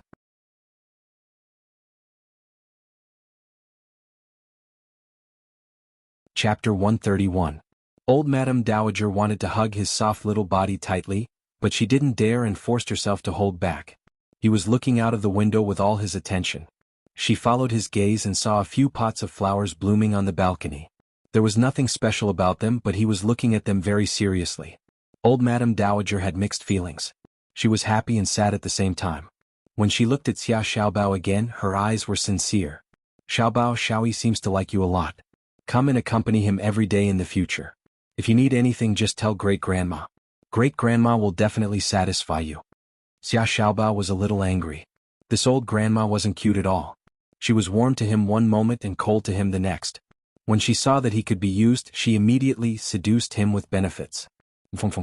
But his mother had told him not to get into a conflict with Bailey's family, so he reluctantly paid attention to her. He blinked and revealed a sweet and innocent smile. There were even 2 cute dimples on his cheeks. Great-Grandma, can I have anything I need? Old Madame Dowager nodded. His smile became even sweeter. I want my mommy to play with us. My mommy knows a lot of games. With her company, Bailey E will definitely recover faster. It was so boring to play with just the 2 of them. Also, his mother seemed to want to visit Bailey E very much. Although he didn't know why, he was happy as long as his mother was happy. Old Madame Dowager frowned. This? He puffed up his cheeks and said angrily, you can't even agree to such a simple request. Sigh, you adults just like to go back on your words. Old Madame Dowager struggled for a few seconds but still refused. This condition won't do. Xiaobao, change it. Xiaobao waved his little hand impatiently. Forget it, forget it. Adults are so wishy-washy. I'm so annoyed. I'm going back first. He moved closer to Bailey E and chuckled. Bailey E, I'll be leaving first. I'll come back to see you tomorrow. I'll bring you something fun tomorrow. Regardless of whether Bailey E was pretending or not, it was very boring to just sit there all day. He would be kind and save him this time. After all, he was a good person. Xia Xiaobao stroked his chin and smiled proudly. Old Madam this, the old butler looked at Xia Xiaobao who was skipping away with an awkward expression. Forget it, let him go. Xiao Yi is no longer against other people touching her. That's already a huge improvement. Old Madam shook her head. In the living room, Xia Dong heard footsteps running up the stairs. She looked up and saw Xiaobao running over with a smile. She hugged him and wiped the sweat off his forehead. Baby, why are you running so fast? How's Xiao Yi's condition? Is it serious? Xiaobao puffed up his cheeks and thought for a few seconds. It seems quite serious. He didn't pay attention to me from beginning to end. I just kept talking to myself. Xia Dong's body stiffened and her expression turned ugly. Xiaobao rolled his eyes and said, but I heard from that grandma that his condition is getting better. He didn't scream when I touched him. Xia Dong's frown eased. As long as there was hope for him to get better, it was fine. Holding her son's hand, she walked out of Bailey's house. Xia Dong went to the parking lot to get her car. She saw a Lamborghini drive over and stop in front of her. The car door opened and a handsome and tall figure stepped out of the car. He was wearing a black shirt with the top 2 buttons unbuttoned, revealing his sexy chest. He wore tight jeans that hugged his enchanting waist and perky butt. He wore a pair of sunglasses that revealed his high nose and thin lips. He swung his beautiful long legs gracefully, and his devilish aura was unstoppable. She hadn't seen Bailey Yun for more than a month. She didn't expect him to be even more devilish than before. Bailey Yun put a finger to his mouth and whistled. A snow-white furry thing suddenly jumped out of the back seat of the Lamborghini. It happily swung its long fur and pounced on Bailey Yun. All right, Dowdu, stop fooling around. Bailey Yun patted the big dog's head and ruffled it. A handsome man who looked thin and weak walked over gracefully with a big dog that weighed more than 50 kilograms. Xiaobao tugged at Xia Dong's arm. Mom, what kind of creature is that? Xia Dong whispered, Son, that's the legendary Tibetan Mastiff. Bailey Yun took off his sunglasses and raised his foxy eyes. His lips curved into a cold smile. Oh, isn't this the fiancé of the great CEO Beitang? Xia Dong's mouth twitched. Fox, we haven't seen each other for more than a month. Is it necessary to mock me as soon as we meet? Bailey Yun's smile was cold. So you still remember me. I'm really honored. It's harder than ascending to heaven to see you. This woman had gotten engaged out of nowhere. He wanted to ask her about it, but he was always stopped by strange people. Later he heard that she was sick. When he went to her house, the nanny said that she wasn't around. In short, it was harder than ascending to heaven for him to see her. Fox, is there a misunderstanding here? Xia Dong had never seen him looking for her. She was also entangled with trivial matters and had never contacted him. Bai Liyun took a deep breath. His beautiful foxy eyes narrowed as he said indifferently, "Forget it. I'll be angered to death by you sooner or later if I bicker with a heartless woman like you. Hey, you're not allowed to reject my calls anymore." "I didn't," Xia Dong immediately retorted. "I didn't receive any calls from you at all." Bai Liyun frowned. His eyes suddenly turned cold and he stretched out his hand. "Give me your phone." Xia Dong was puzzled. She took out her phone and handed it to him. He took the phone and fiddled with it for a while. Suddenly he sneered. "You've blacklisted my name. No wonder you can't answer my calls." "I've never done that before," Xia Dong hurriedly explained. "You don't have to explain. I think I know who did it." Bai Liyun's lips curled into a sloppy smile. "It seems that your fiancé is very strict with you. This Mika Keto is really going all out to get rid of her love rival." Xia Dong instinctively retorted, "No, Brother Shin isn't that kind of person." Bai Liyun's heart suddenly ached, but he still had a frivolous smile on his face. He pinched a strand of her hair with his fingers and leaned over to smell it. "How intimate. No wonder you two even have a child." He glanced at Xiao Bao, who was standing beside Xia Dong's feet. "Fox, Xiao Bao isn't," Xia Dong wanted to explain, but she swallowed her words. "Forget it. You can think whatever you want. Xiao Bao, let's go." She opened the car door and carried her son into the car. She sat in the driver's seat expressionlessly. Damn it. Why didn't she explain? Was she really going to run away with another man? Bai Liyun gritted his teeth as he watched Xia Dong drive away. He was so angry that he stomped his feet. Lil Pi jumped over and rubbed her furry face against Bai Liyun's arm. Bai Liyun smiled bitterly. "Lil Pi, it seems that you're the only one who knows me best in this world." Lil Pi rubbed against him affectionately. He chuckled and led Lil Pi to the old mansion. "What are you doing here?"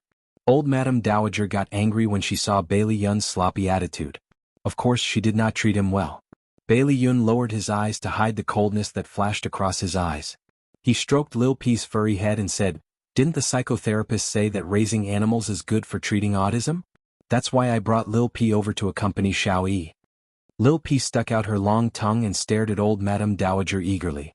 She wagged her furry tail in a fawning manner. Unfortunately, she was too small to be cute even if she tried to act cute.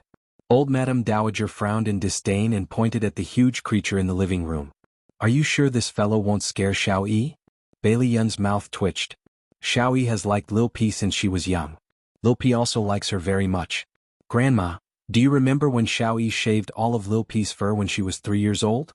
Lil Pi did not even make a sound. If it were anyone else, Lil Pi would have bitten off an arm before they could even pluck a single hair from Lil Pi's body." Old Madame Dowager thought about it. There was indeed such a thing. At that time the big guy had a bald butt and was depressed for a long time. She hid at home and avoided people. "Butler, clean Lil Pi and send her to young master's room." Bai Liyun was speechless. He had just cleaned Lil Pi up before leaving the house. She smelled good all over, okay? Lil Pi, woo-woo tea to the power of tea. She despised him. Lil Pi also had dignity. When the servant was bathing her, she fiercely splashed the servant with water. Bai Liyun took Lil Pi upstairs. Xiao Yi was still sitting by the window quietly reading a book. Bai Liyun called his name but he did not respond. Lil Pi barked at him twice but he ignored her. Bai Liyun felt sad. When he first found out that Xiao Yi was autistic he thought it was a prank by Xiao Yi. However, a week had passed and she still did not get better. Bai Liyun started to worry. He specially brought his beloved dog over to accompany Xiao Yi. Compared to the silent Xiao Yi now, he missed the little devilish Xiao Yi very much. Bai Liyun bent down and wanted to rub Lil Pi's head. However, he was worried that it would agitate Lil Pi, so he could only give up and sit beside him. He stretched out his long arm and hugged Lil Pi's furry head. He chuckled softly and said, "Xiao Yi, look who I brought over for you?" There was no response. Lil Pi was disliked before and now he was being ignored again. She was unhappy. She rubbed her head against Xiao Yi's head and licked his face with her long tongue, leaving saliva all over his face. Her furry paws were not idle either. From time to time, she would bend her legs and jump around like a frog to attract his attention. Xiao Yi still did not respond. Lil Pi was so tired that she was panting. She lay on the ground and looked at Bai Liyun with tears in her eyes. Bai Liyun smiled and stroked her head. "Lil Pi, you're not working hard enough. Look, Xiao Yi is still ignoring you." Ooh, don't hurt a dog like this. Hongcha 866.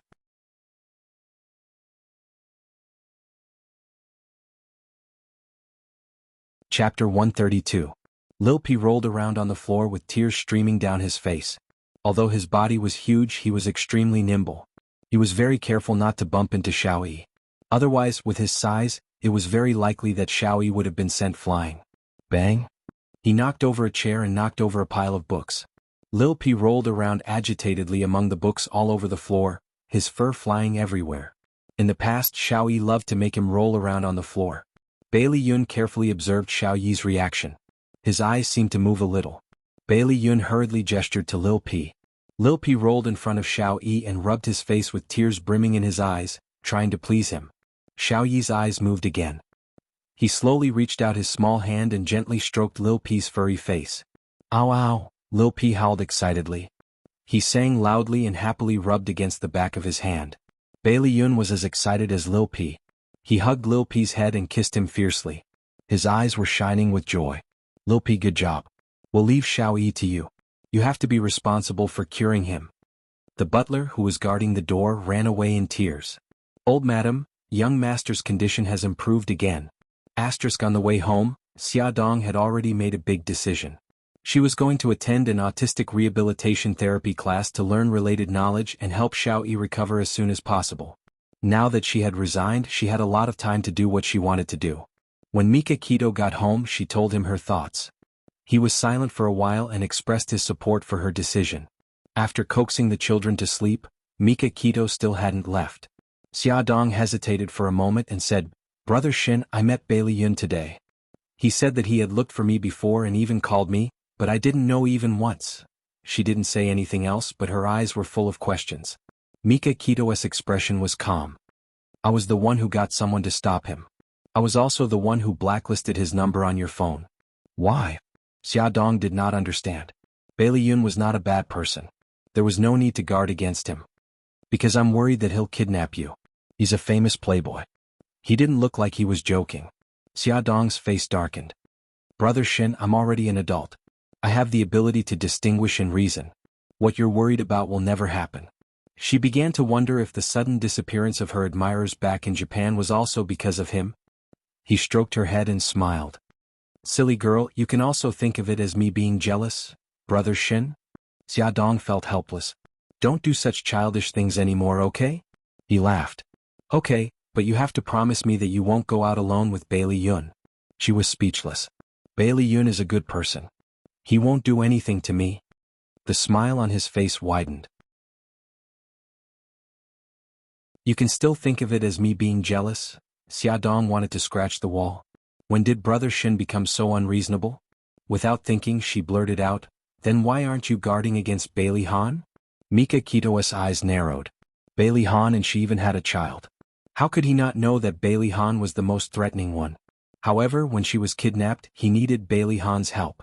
There was no way he could exclude Bailey Han from the two of them. As for the others, they weren't so lucky. He was even considering if he should blacklist Xiao Tianxing as well. What a terrifying possessiveness. He smiled faintly and said insincerely, Because I know that you don't want to have anything to do with Bailey Han, so he's not worth being afraid of. Alright, he hit the nail on the head. Xia Dong and Gigai shut their mouths. After sending Mika Kito off, it was already past 10 o'clock. Xia Dong went to the children's room to take a look. The two little guys were sleeping soundly. She smiled and gently closed the door. When she returned to her room, she dialed Bailey Yun's number. Fox, it's me, Xia Dong. Bailey Yun was drinking at the bar when a beauty came over to chat him up. He pushed her away and picked up the phone. Hearing her hesitant voice, he could imagine her hesitant look at the moment. He narrowed his eyes slightly. Do you want to ask about Xiao Yi's condition? Xia Dong grunted and kicked the ground with the tip of her foot. You brought the dog over today to keep Xiao Yi company, right? How is his condition now? His heart was filled with resentment. If it wasn't for Xiao Yi, she wouldn't have taken the initiative to contact him. Although he was unhappy, he still told her about Xiao Yi's condition in detail, including how he began to sense the outside world and took the initiative to touch Lil P. Xia Dong was overjoyed. She said nervously, Fox, I want to see Xiao Yi. Do you have any way to help me? Bailey Yun's tone softened a little. You know that my grandma treats Xiao Yi like a treasure and protects him tightly. It's impossible for you to get close to him. She smiled awkwardly. I know. Just pretend that I didn't ask. Bailey Yun's lips moved. You wanted to say something but didn't? Xia Dong said softly, Fox, I didn't contact you for a long time because something happened to me. I didn't mean to ignore you. Don't be angry, okay? Idiot. Bailey Yun scolded softly. He wasn't angry because of this. He was angry because he didn't hear from her and had worried him for so long. They finally met, but she was still holding her and Mika Kito's son. She tried to please him in a small voice. Go ahead and scold me. Remember to forgive me after you're done. Bailey Yun was angry and amused at the same time. When he imagined her carefully trying to please him, his heart softened. He coughed and pretended to be fierce as he shouted at her, What's going on with you and Mika Kito? Didn't you say that you didn't want to get married? Why do you want to marry him? Or do you just not want to marry me? He shouted a lot. Xia Dong rubbed her ears in distress. I'll be honest. Actually, this is a misunderstanding. Brother Shin's proposal was just an act. So, you're not engaged. Bailey Yun was ecstatic. He stood up quickly, scaring the beauty who was about to approach him. Yes, I'm only telling you. Don't tell anyone else. Xia Dong dug her ears. What? Bailey Yun was very dissatisfied. Did she want to make the act with Mika Kito real? Xia Dong wanted to poke his head with her finger. Are you stupid? If your family finds out that I don't have a fiancé, they'll definitely think that I'm trying to seduce your brother. My engagement status is my protection. Bai Liyun narrowed his eyes and impatiently pushed away the beauty who was trying to strike up a conversation with him. Alright, this reason is still reasonable. But I'm warning you, you're not allowed to turn the act into reality with Beitang Shen. Even if they were to turn the act into reality, it would be with him. She wouldn't make the act real with anyone. Hearing his exasperated voice, she felt very warm. Finally, she didn't lose him as a friend. He was silent for a moment before he finally asked, Xia Xia, Xiao Bao and Xiao Guai, are they really Mika Kito's children as the newspaper said? She gripped the phone. Fox, is it important who the father of the children is? It's very important. I really want to know. He had been absent from her life for 5 years. He already felt that he couldn't catch up with her, let alone 2 children suddenly. She said softly, I'm sorry, I can't tell you. He was silent for a long time, so long that Xia Dong mistakenly thought that he had hung up the phone. He suddenly said, It's fine if you don't want to tell me. One last question. Do you love the father of the children? She thought about it seriously and said, No. Bailey Han was very good. She only felt sorry for him, not love. Bailey Yun heaved a sigh of relief. As long as she didn't love him, at least he still had a chance. The next day, Xia Dong sent Xiao Bao to the old Bailey mansion on time. She was blocked downstairs by the butler again. She sat in the living room waiting for her son. She was holding a magazine in her hand, but she couldn't read a single word. In front of the old Bailey mansion was a wide lawn and garden. Through the window, she saw servants weeding and catching insects in the garden. There was also a servant under the grape trellis, bathing the Tibetan mastiff named Daodu with a shower head. Awoo! The Tibetan mastiff's huge body suddenly jumped up. Its long fur fluttered, and the poor little maid was drenched in water. Xia Dong was speechless. She saw clearly that the little maid was bathing Daodu as if she was bathing her enemy. She was scrubbing its fur fiercely. It would be strange if it wasn't angry. It seemed that she had no experience in taking care of pets. Anyway, she had nothing to do, so she might as well help her. Xia Dong looked at the maid who was standing in the living room with her head lowered. She greeted her and walked out of the living room. The leafy grapes blocked the summer sun. Xia Dong walked to the flustered little maid and smiled kindly. Don't use so much force. It will be unhappy. The little maid was about 17 or 18 years old. Her whole body was wet from the water droplets that Daodu threw out. She touched her hair embarrassedly. The old lady asked me to wash it clean, so if you don't mind, I'll help it wash. Xia Dong rubbed Daodu's wet head. It didn't show a fierce expression like other Tibetan mastiffs. Instead, it naturally enjoyed her touch. How can I do that? You are a guest. Miss Xia, you'd better go back to the living room. It's okay. I have nothing to do anyway. By the way, what's your name? Xia Dong took the comb on the ground and gently combed Daodu's tangled hair. The little maid smiled shyly. My name is Yi Lu. Miss Xia, you can call me Xiao Lu. Xia Dong said as she combed Daodu's hair. Xiao Lu, before bathing the pet, you can use the comb to comb its hair. You can remove the fur balls and hair knots. You can also pick up the dirt on its body. After combing its hair, Xiaodong asked her to take a cotton swab and put it in Daodu's ears to prevent water from flowing into its ears and causing otitis media. You can also apply eye ointment to the eyes to prevent water and infection. Xiaodong used her fingers to gently apply the eye ointment. With every step, she explained the purpose of her actions once more. Yi Lu kept nodding, her face full of admiration. "Miss Ya, you know so much. Have you had a pet before?" Xiaodong poured a special pet bath gel onto her palm, rubbed it into foam and then applied it on Lil P's body. She smiled and said, "I used to have a schnauzer when I was in Japan, but after I came back to China, I stopped having one." In fact, not only had she bathed dogs, she had also bathed horses. Wow, that's amazing. The little girl was so innocent. She looked at Xiaodong with admiration. With one teaching and the other learning, the two quickly became familiar with each other. Xiaodong found out a lot about Xiaoyi. She knew that he was a child prodigy like Xiao Bao and was a master of Go at a young age. She knew that he was serious and was like an adult. The only thing that made him look like a child was that he liked to eat sweets.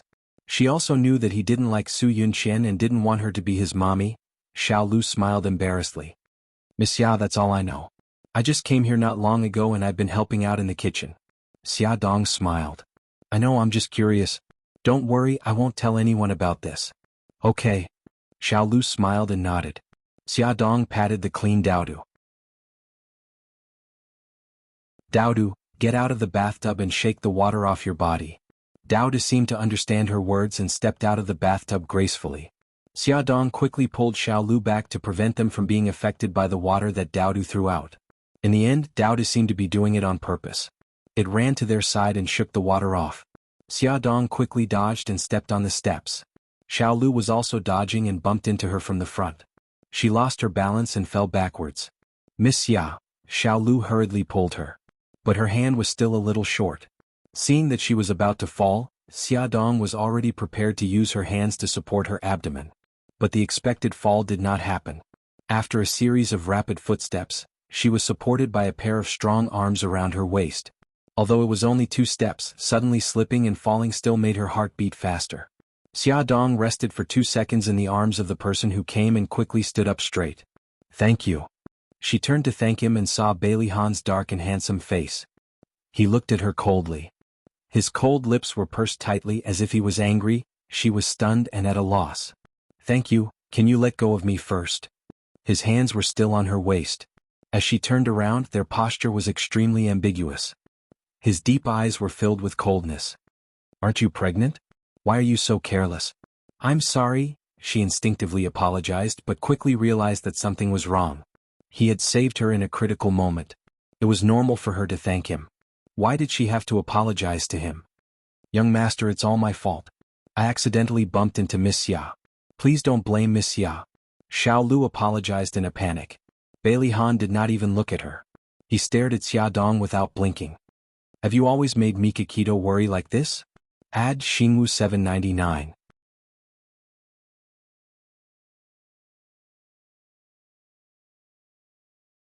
Chapter 133. She was already an adult. Why did she feel so ashamed after being mocked by him?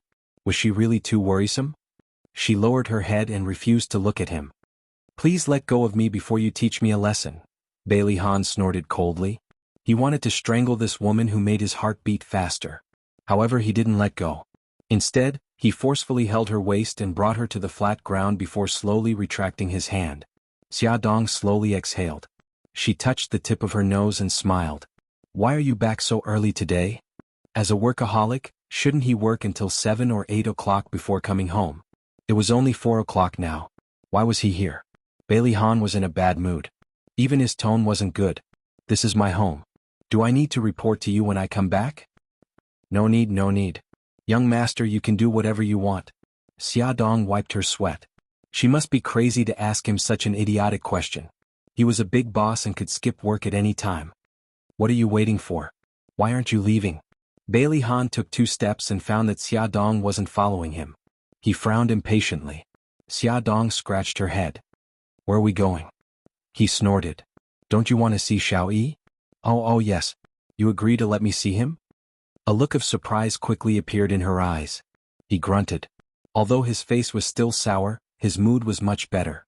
Stupid woman, why did she think he came back early? He knew that grandma wouldn't allow her to visit Xiao Yi, so he came back early to take her to see their son. He kept comforting himself that he wasn't helping her. He just wanted to know why she wanted to see Xiao Yi. They walked one after the other to the old mansion. They didn't know that a pair of clear eyes had already seen this scene. Bailey Yi stood on the balcony like a statue. From this angle, he could see everything that was happening under the grape trellis. Hey you annoying fellow, what are you doing on the balcony? Come and look at my puzzle. Xiao Bao was yelling angrily in the room. He was kind enough to bring the jigsaw puzzle along to play with him, but this annoying fellow ignored him. Bailey Yi's small fingers gripped the iron railing tightly. If someone was by his side, they would definitely see the anger in his eyes. Hey, I'm calling you. Xia Xiaobao swayed his little butt as he ran over. He nudged Zhang Ziyan's arm and said proudly, most people would take 3 days to complete that puzzle, but I only took half an hour. I'm amazing, right? As soon as he finished speaking, Xiaobao's body suddenly rushed out and fell to the ground with a bang. He glared at Bailey Yi angrily. Bailey Yi, how dare you push me? Why did you push me? Xiaobao was furious. He was trying to make Zhang Ziyan happy, but Zhang Ziyan pushed him to the ground without any explanation. He really didn't know what was good for him. Xiaobao got up from the ground angrily. He rolled up his sleeves and rushed up to Bailey Yi with puffed-up cheeks. He pushed Bailey Yi's small chest and shouted angrily, "Tell me, why did you push me?" Bailey Yi looked at him expressionlessly. His gaze was so cold that it didn't seem like a child's. Xiaobao was stunned for a moment, but he quickly reacted. He grabbed Zhang Ziyan's collar, bared his little white teeth, and lowered his voice to avoid the butler waiting outside the door. Bailey Yi, I'm telling you, I don't care if you're pretending or not. Don't throw a tantrum with me. If it wasn't for my mommy, I wouldn't have bothered with you. Xiaobao knew that his eyes weren't playing tricks on him. When Zhang Ziyan mentioned his mommy, he clearly saw Bailey Yi's gaze change. It became sharp and angry. The next second, Bailey Yi's hand also grabbed Xiaobao's collar. The two brats wrestled with each other. Just as they were fighting fiercely, an angry voice came from the door. What are you doing? Stop it right now. It was Bailey Han's voice. Bailey Yi instinctively let go of his hand, but Xiaobao was still holding on to his clothes. Xia Dong scolded, Xiaobao, let go of him. Xiaobao then let go of Gigai. The two children's clothes were messy, and they stood in the middle of the room with their faces covered in dirt. The two adults looked at them sternly. Bailey Han stared at his expressionless son. He was angry and helpless. Xia Dong glared at Xiaobao, exasperated. Xiaobao, what's going on? I asked you to play with Xiao Yi, but you started fighting with him. Xiaobao puffed up his cheeks angrily and glared fiercely at Xiao Yi. Who told him to push me first? I was just defending myself. Xia Dong choked at his words and said angrily, defending yourself? That was revenge.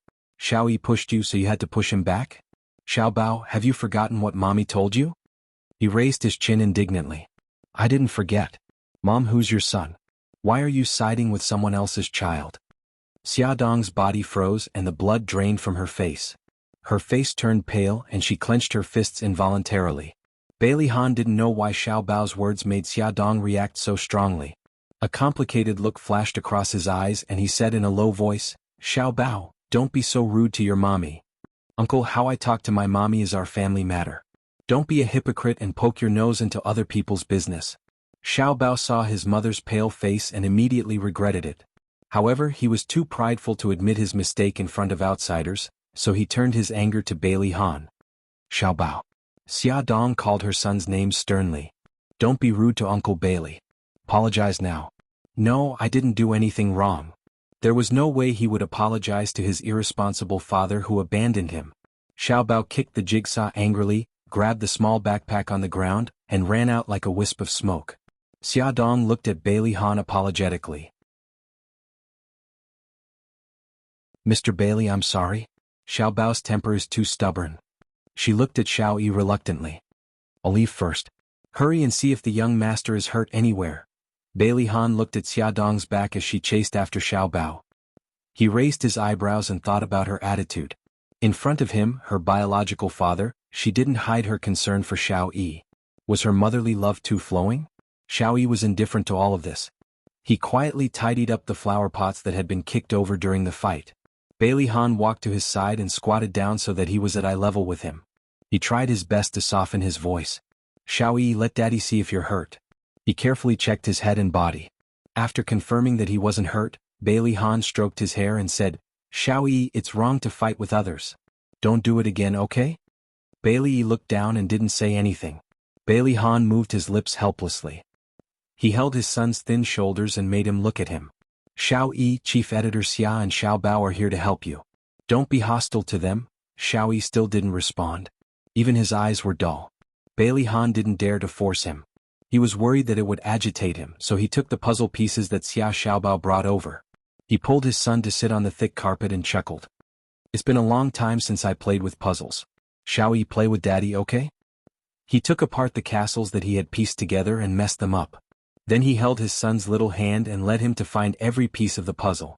Gradually, when Bailey Han let go of his hand, Xiao Yi took the initiative to help him find the puzzle pieces. He was ecstatic and praised him at appropriate times.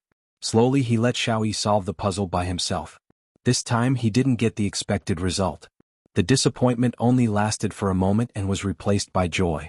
Compared to when he had just returned from the hospital, Xiao Yi had improved a lot. Bailey Han believed that Xiao Yi would recover soon. In the BMW, Xia Dong drove seriously. She didn't even look at Xiao Bao, who was sitting in the front passenger seat. Xiao Bao carefully moved his face closer and said pitifully, "Mommy, don't be angry anymore." As soon as they got in the car, Xiao Bao tried to please Xia Dong, but she didn't look at him. Xia Dong snorted. "You still know that I'm your mommy?" "Of course I know." Finally, his mother paid attention to him. He quickly raised his chubby little hand. "Mommy, I know I was wrong. I won't do it again." Xia Dong raised her eyebrows. "Tell me, what did you do wrong?" He looked bitter. "I shouldn't have fought with my classmates. In the future, when my classmates hit me, I should be magnanimous and bear with it. My biggest mistake was talking back to you, Mommy. I was rude to my elders." Xia Dong's mouth twitched. Was he admitting his mistake, or was he trying to make her angry? "Mommy," Xia Dong's soft voice dragged on. His large eyes kept blinking and there was a fawning smile on his pink cheeks. Xia Dong's heart softened. She reached out and patted his head. She sighed. "Xiao Bao, Mommy knows that you're unhappy that you have to play with Xiao Yi. But Mommy really hopes that you can become friends. Even if you can't become friends, you should at least be friendlier to him, okay?" Her eyes were full of hope. He was unconvinced, but he couldn't bear to disappoint her. He nodded reluctantly and asked sourly, "Mommy, why are you so nice to him? He was Bailey Han's child with someone else." She smiled. "Xiao Bao, actually Xiao Yi is very pitiful. He didn't have a mommy, friends, or siblings since he was young. Would you be willing to swap places with him?" He shook his head like a rattle drum. "No way." Although he didn't have daddy's love, he had his mother and Uncle Shin who doted on him. He also had a super cute sister. Alright, there was also his great aunt and Auntie Yi. There were so many people who loved him. He didn't want to become Bailey Yi. "So, are you willing to treat him better?" Xia Dong guided him patiently. He nodded. His beautiful eyes were as clear as spring water. She ruffled his hair. "Good boy. Awesome novel." Songshu 566.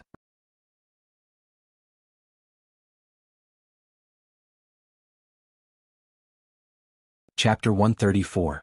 The director of Glamour magazine found out from someone that Xia Dong did not go abroad, so he called her and asked her to return to her position as the chief editor. Xia Dong politely declined. She had to take care of Xiao Guai and attend the autistic therapist training. She did not have the energy to devote to her work. She walked the streets and searched for many delicacies, especially desserts. She specially bought different types of desserts for Xiao Bao to bring and share with Xiao Yi. As usual, the housekeeper led Xiao Bao upstairs while Xia Dong sat in the living room.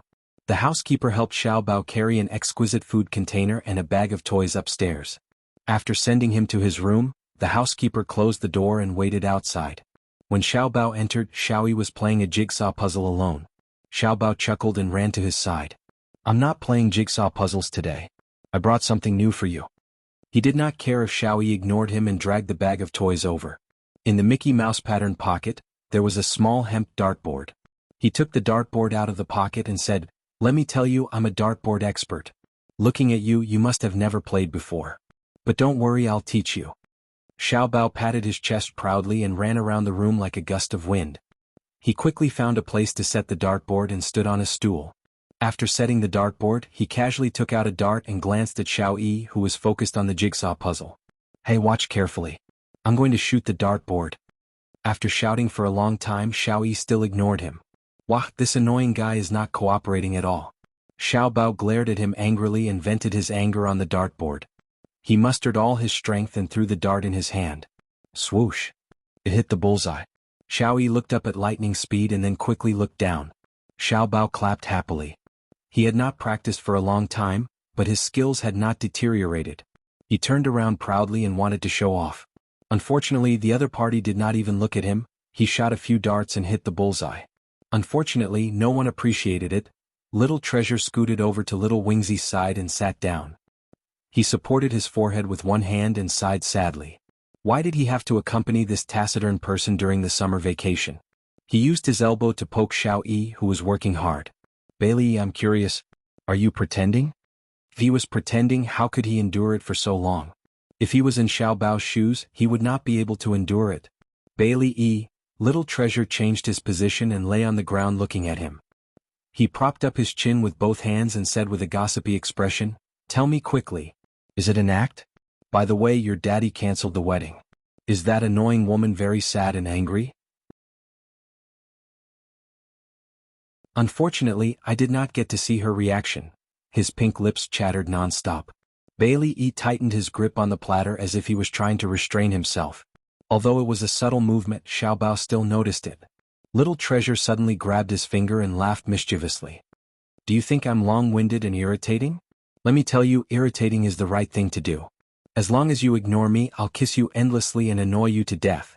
Bailey tried to break free from Xiao Bao's grip but failed. Xiao Bao smiled. He grabbed a dart with his other hand and stuffed it into Xiao Bao's hand. Here.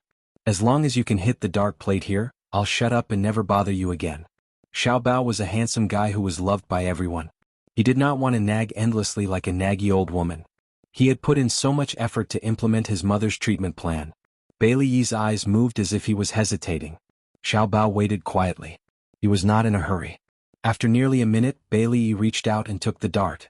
He stood up from the ground and stood up straight. He raised his right arm and threw the dart. Swoosh! The dart deviated from its original trajectory and shot out of the dart plate. Ha! Xiao Bao hugged his stomach and rolled around on the ground happily. So there were things that this annoying guy was not good at. Bailey's face darkened.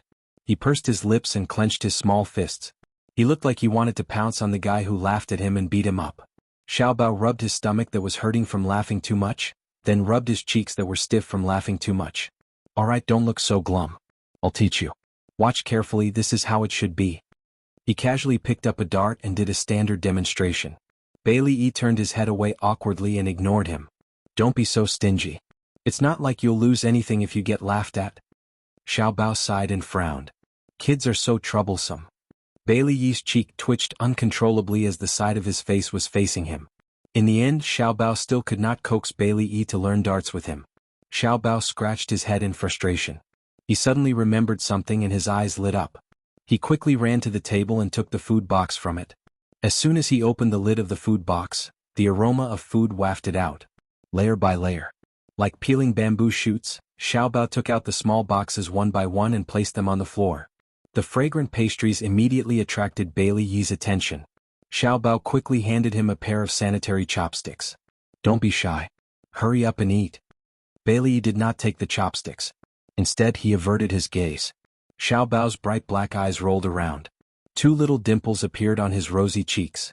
He picked up a pastry and took a bite happily. Wow, it's so delicious. It's fragrant and crispy. It's sweet and not greasy. It's so delicious. Bailey swallowed his saliva quietly. Suddenly his vision blurred. Xiao Bao was already in front of him. He picked up a pastry with his chopsticks and fed it to him. Hurry up and eat. It won't taste good when it's cold. Let me tell you, other than Xiao Guai, no one else has ever received such high treatment before. If you weren't my friend, I wouldn't have fed it to you. Friend? Bailey was stunned. His mouth opened involuntarily. The pastry melted in his mouth. It had the fragrance of roses. It was sweet and soft. It was really delicious. He couldn't help but chew. Xiao Bao smiled brightly and handed him another piece of red date cake. Try this. It's delicious too. Bailey did not refuse and reached out to take it. Xiao Bao beamed and said proudly, It's delicious, isn't it?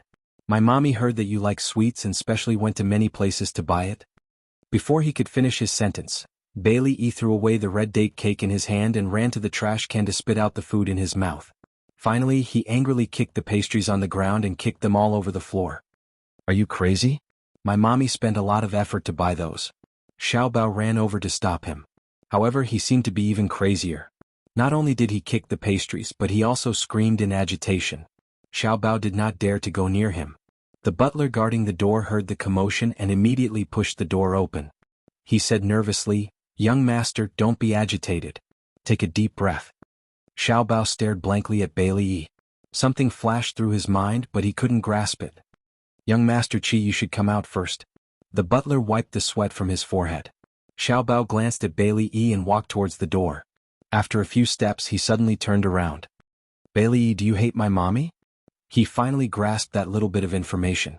It seemed that every time he mentioned his mommy, Bailey Yi would have abnormal emotions. Bailey Yi's screams gradually stopped. Xiao Bao bit his lip and stared at him hatefully. "You really hate my mommy. Let me tell you, my mommy is different from that annoying woman. My mommy is really good to you. Young Master Qi, don't say any more. Let's go downstairs first." The butler was drenched in cold sweat. He was so worried that the young master would lose his temper again. "Humph, don't think of everyone as a bad person. My mommy doesn't want to marry your daddy." Xiao Bao huffed. He picked up his little backpack and ran downstairs. That bastard Bailey. He must think that mom helped him to get close to Bailey Han. That's why he hates her. Bailey Yi looked at the food spilled everywhere without any expression on his face. Xia Dong held the hand of a fuming Xiao Bao as they walked out of Bailey's house. "Baby, why are you so unhappy?" Xiao Bao huffed. "It's all Bailey Yi's fault. He threw the food mom bought for you everywhere. He doesn't like you. He thinks you helped him to marry Bailey Han." Xia Dong tightened his grip on his hand. "Is this what little Wingsy said? He's willing to talk?" "Of course not. I guessed it." It wasn't hard to guess his thoughts. No child would want someone else to be their daddy or mommy. Just like Xiao Bao himself, he didn't want another man to be his daddy. Of course, he didn't want Bailey Han to be his daddy either. So, in comparison, Uncle Shen was the most suitable. Xia Dong's mouth twitched. "I think you're overthinking it." The mother and son were walking to the parking lot when a high-class sports car suddenly drove over. Su Yunqian elegantly got out of the car. She smiled faintly. "Xia Dong, I didn't expect to see you here. Did Grandma allow you to enter Bailey's house?" Xia Dong ignored the sarcasm in her words and said calmly, "I'm sorry to disappoint you. Not only did I enter Bailey's house, but I also drank Bailey's tea. By the way, I'll continue to come here." Su Yunqian's exquisite smile froze. "Is that so? Even so, I don't think Grandma will let you see Xiao Yi. Even a rabbit would bite when cornered, let alone Xia Dong, who was stubborn to begin with." The guilt she felt for stealing Xia Dong's child had long disappeared after Xia Dong's repeated provocations. She sneered and said, "Miss Su, before you care about my affairs, why don't you care about your own affairs first? I heard that the reporters want to know why President Bailey canceled the wedding." Beauty novel Song Shu 566.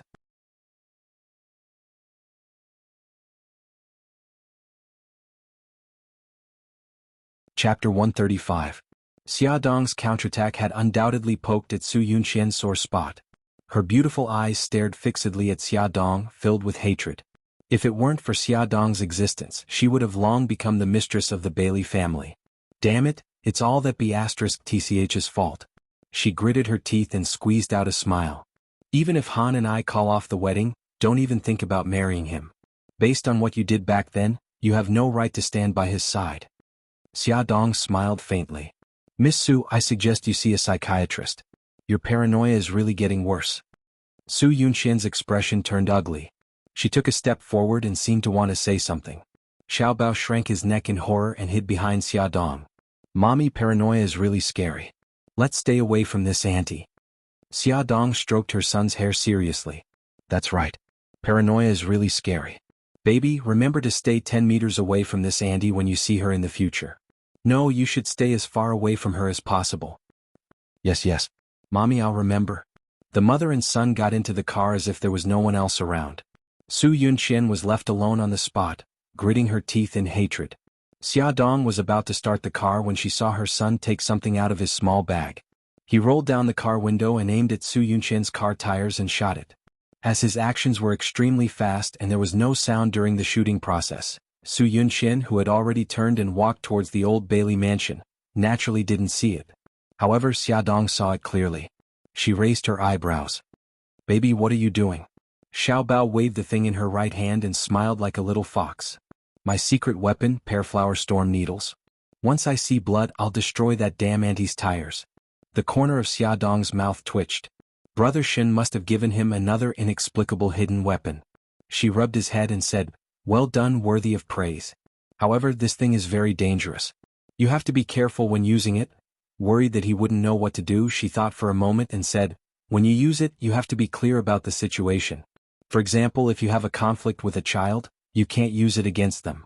If you're facing a kidnapper or a bad guy, you have to use this weapon without hesitation. Do you understand?" "I know. Don't confuse me with a 3-year-old child." Xiao Bao rolled his eyes impatiently. He already said that he was a genius. How could a genius not understand these things? Hey, little old man, you're only 4 years old." Xia Dong flicked his forehead in annoyance. "Alright, buckle up. Mommy is going to drive." Su Yunqian was very annoyed by Xia Dong and her son, but when she saw the housekeeper, she still smiled appropriately. "Housekeeper, I'm here to see Grandma and Xiao Yi. Is Grandma in?" The housekeeper said politely, "Miss Su, old madam heard that you're coming and is waiting for you in the study." "Okay, thank you." Su Yunqian went straight to the study on the 3rd floor. When she walked into the study, old madam was chatting with old master. The two elders were sitting on a rattan chair and chatting happily. The atmosphere was harmonious. "Grandma, Grandpa." Su Yunqian greeted them politely. "Yunqian, you're here. Come and sit here." Old madam pointed to the seat beside her and pressed the bell. Soon a servant came in and served them tea. After chatting for a while, old madam suddenly said, "Yunqian, did something happen between you and Ahan? I think he's been a little strange recently." Old madam's words were too tactful. Bailey Han was not only strange, but he completely ignored Su Yunqian as if she was a stranger. Su Yunqian forced a smile, and her eyes revealed a touch of sadness. "I think Han is too tired. And something like this happened to Xiao Yi. Sigh, Ahan's temper has been like this since he was young. He likes to hide everything in his heart." Old madam took her hand and patted it gently. "Yunqian, you have to understand him. Don't worry. When Xiao Yi recovers, I'll immediately hold your wedding. It'll definitely be a grand affair." Su Yunqian's eyes reddened with gratitude. "Grandma, thank you," old madam rebuked. "Let's not be so formal. Tell your parents what I said just now so that they can feel at ease." "I know, Grandma. Before I came, my mommy told me to visit you more often. If you need anything, just let me know. Don't be shy." Old madam was very emotional. "Your parents are reasonable. Help me thank them." The two chatted for a while.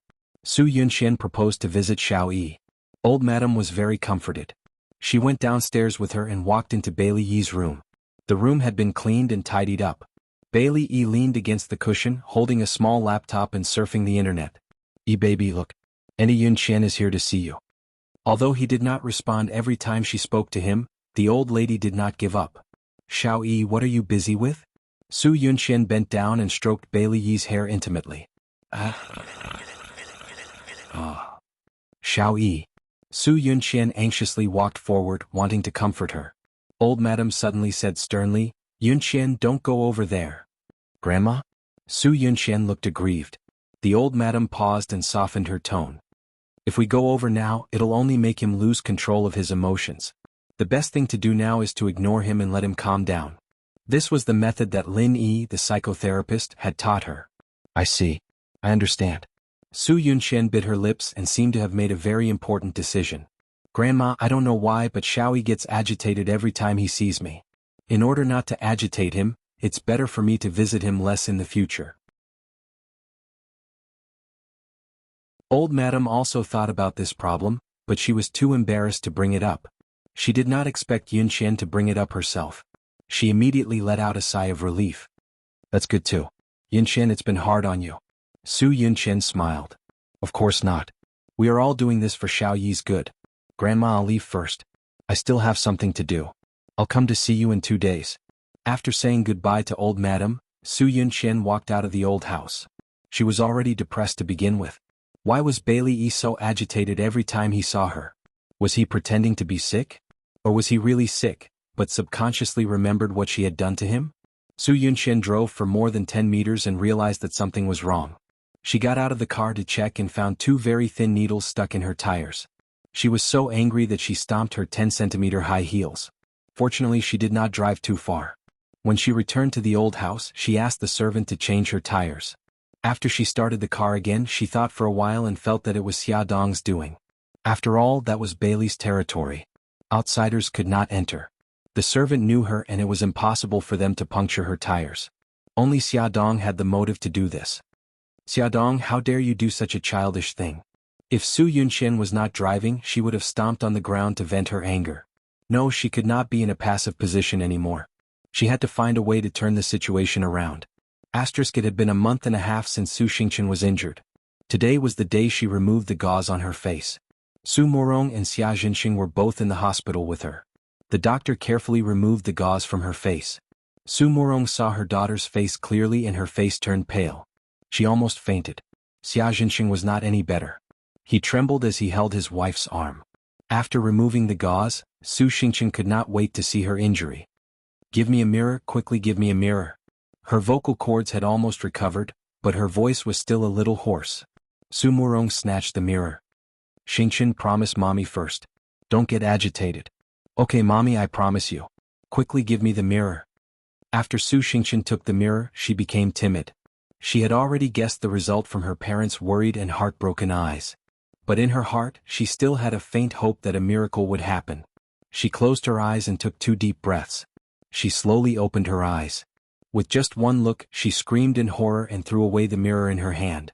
She shrank into the corner of the bed in fear. That's not me, that's not me. Mommy, Daddy, quickly tell me that the scary person in the mirror is not me. It's not me. Su Xingqian hugged her head and cried in the wind. No, the face she saw was not hers. It definitely was not her. Her skin was clearly smooth and delicate, but the face in the mirror was dry like a withered tree bark. That face was bald, without eyebrows. It was covered with red and swollen scars and ravines. It was like a malicious spirit that crawled out from hell. That was not her, not her. Xingqian, don't get agitated. Listen to me. The doctor said that your face can be fixed by plastic surgery. It can be cured. Su Morong endured the sadness in her heart and hugged her wailing daughter. She kept comforting her. Xingqian, be good. Don't cry. Your tears will stain the wounds. Be careful of infection. You're lying to me, you're lying to me. It can't be cured at all. Su Xingqian struggled crazily and cried. My eyebrows, my nose and my cheeks, it can't be cured. Some of the wounds on her face were so deep that the bones could be seen. How could it be cured? Even plastic surgery could not restore her original appearance. It will be cured, it will be cured. Believe in mommy. Mommy will invite the world's best plastic surgeon. They will definitely restore you to your original appearance. Su Morong could barely suppress Su Xingqian. Xia Jinxing quickly went forward to help her hold Su Xingqian's arm. Xingqian, listen to mommy. Don't get agitated. Be careful of the wounds. Powerful novel Hongcha 866.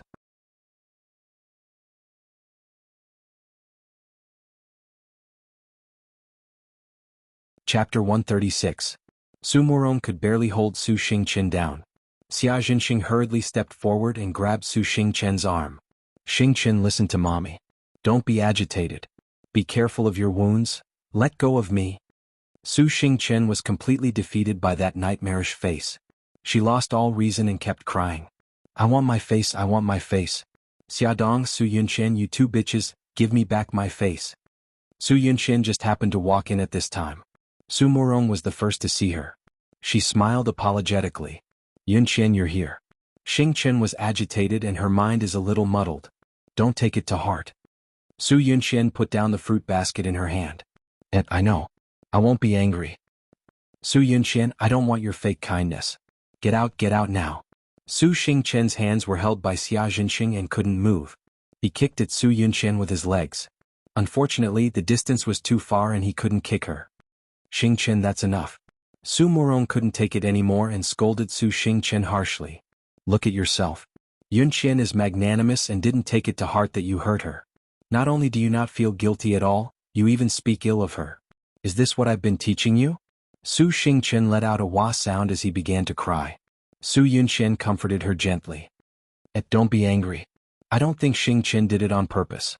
She's just in a bad mood. Su Murong looked guilty. Xingchen was the one in the wrong and you're comforting me. Yunxian, you're such a sensible girl. Su Yunxian smiled. Uncle, Xingchen doesn't want to see me. I'll leave first. I'll come see her when she's in a better mood. Yunxian, thank you for coming to visit Xingchen. Be careful on the way. Xia Jinxing held onto Su Murong's hand and couldn't let go. Su Murong personally walked her to the door. After Su Yunxian left, Su Xingchen's emotions were still agitated. She kept crying and throwing tantrums. The couple tried to console her for a long time but to no avail.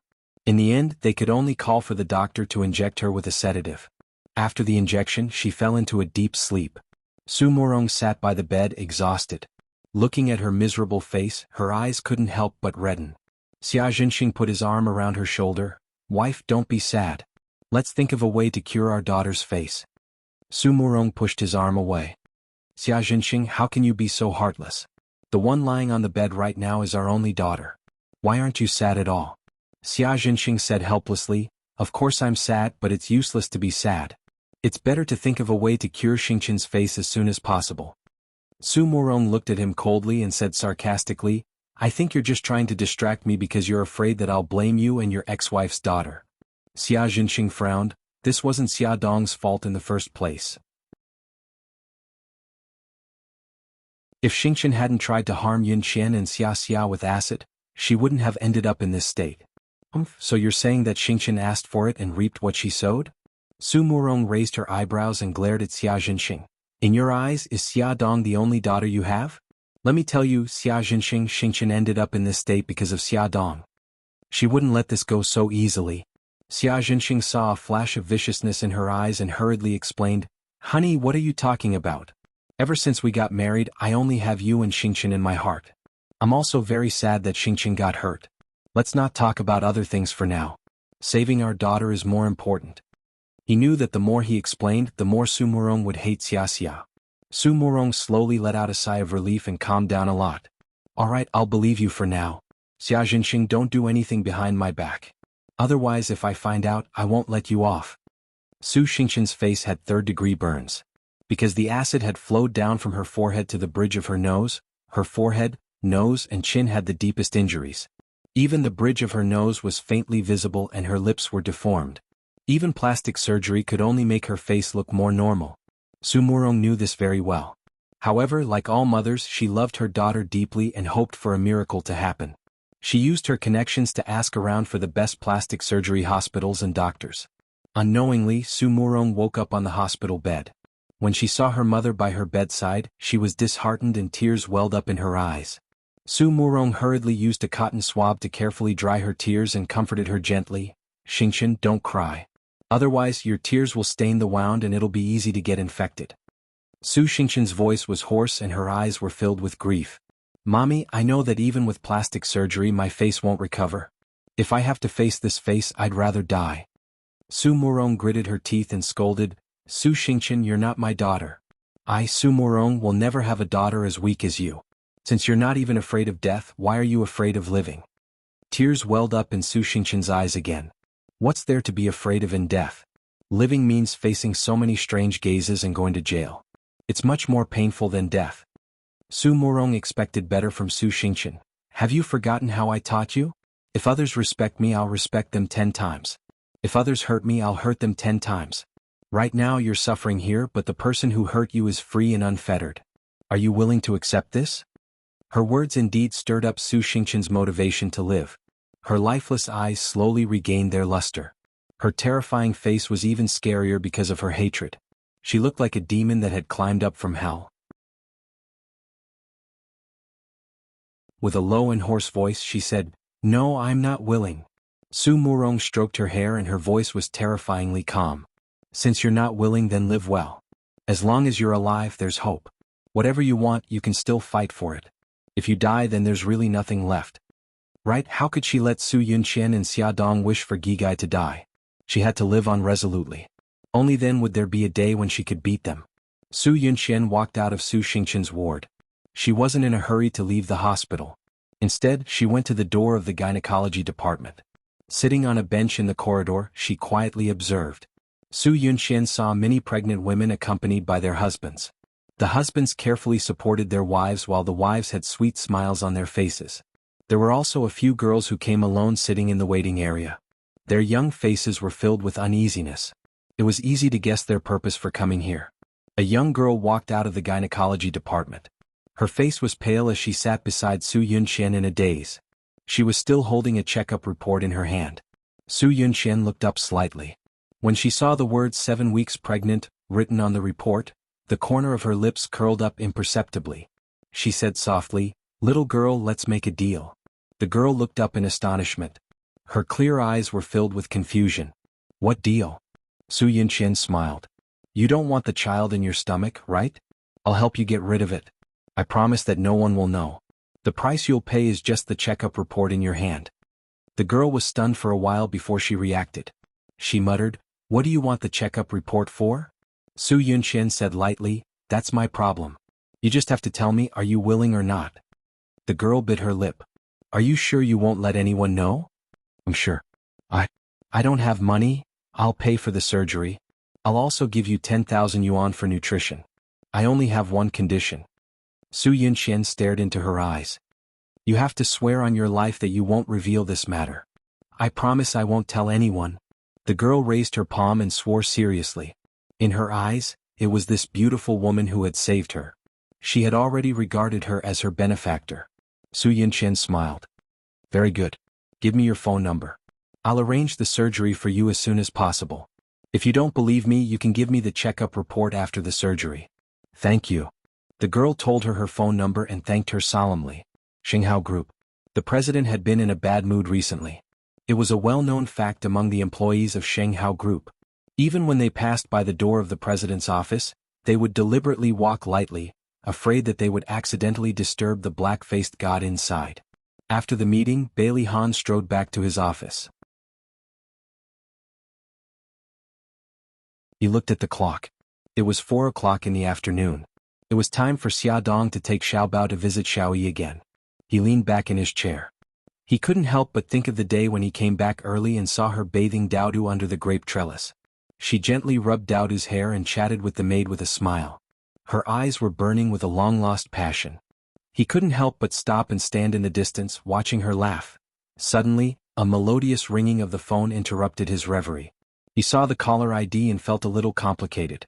He hesitated for a few seconds and pressed the answer button. "Han." Su Yunxian's gentle voice came from the phone. "We haven't had dinner together in a long time. Let's have dinner together tonight, okay?" Bailey Han paused and said, "I have to work overtime today." Her voice was still gentle.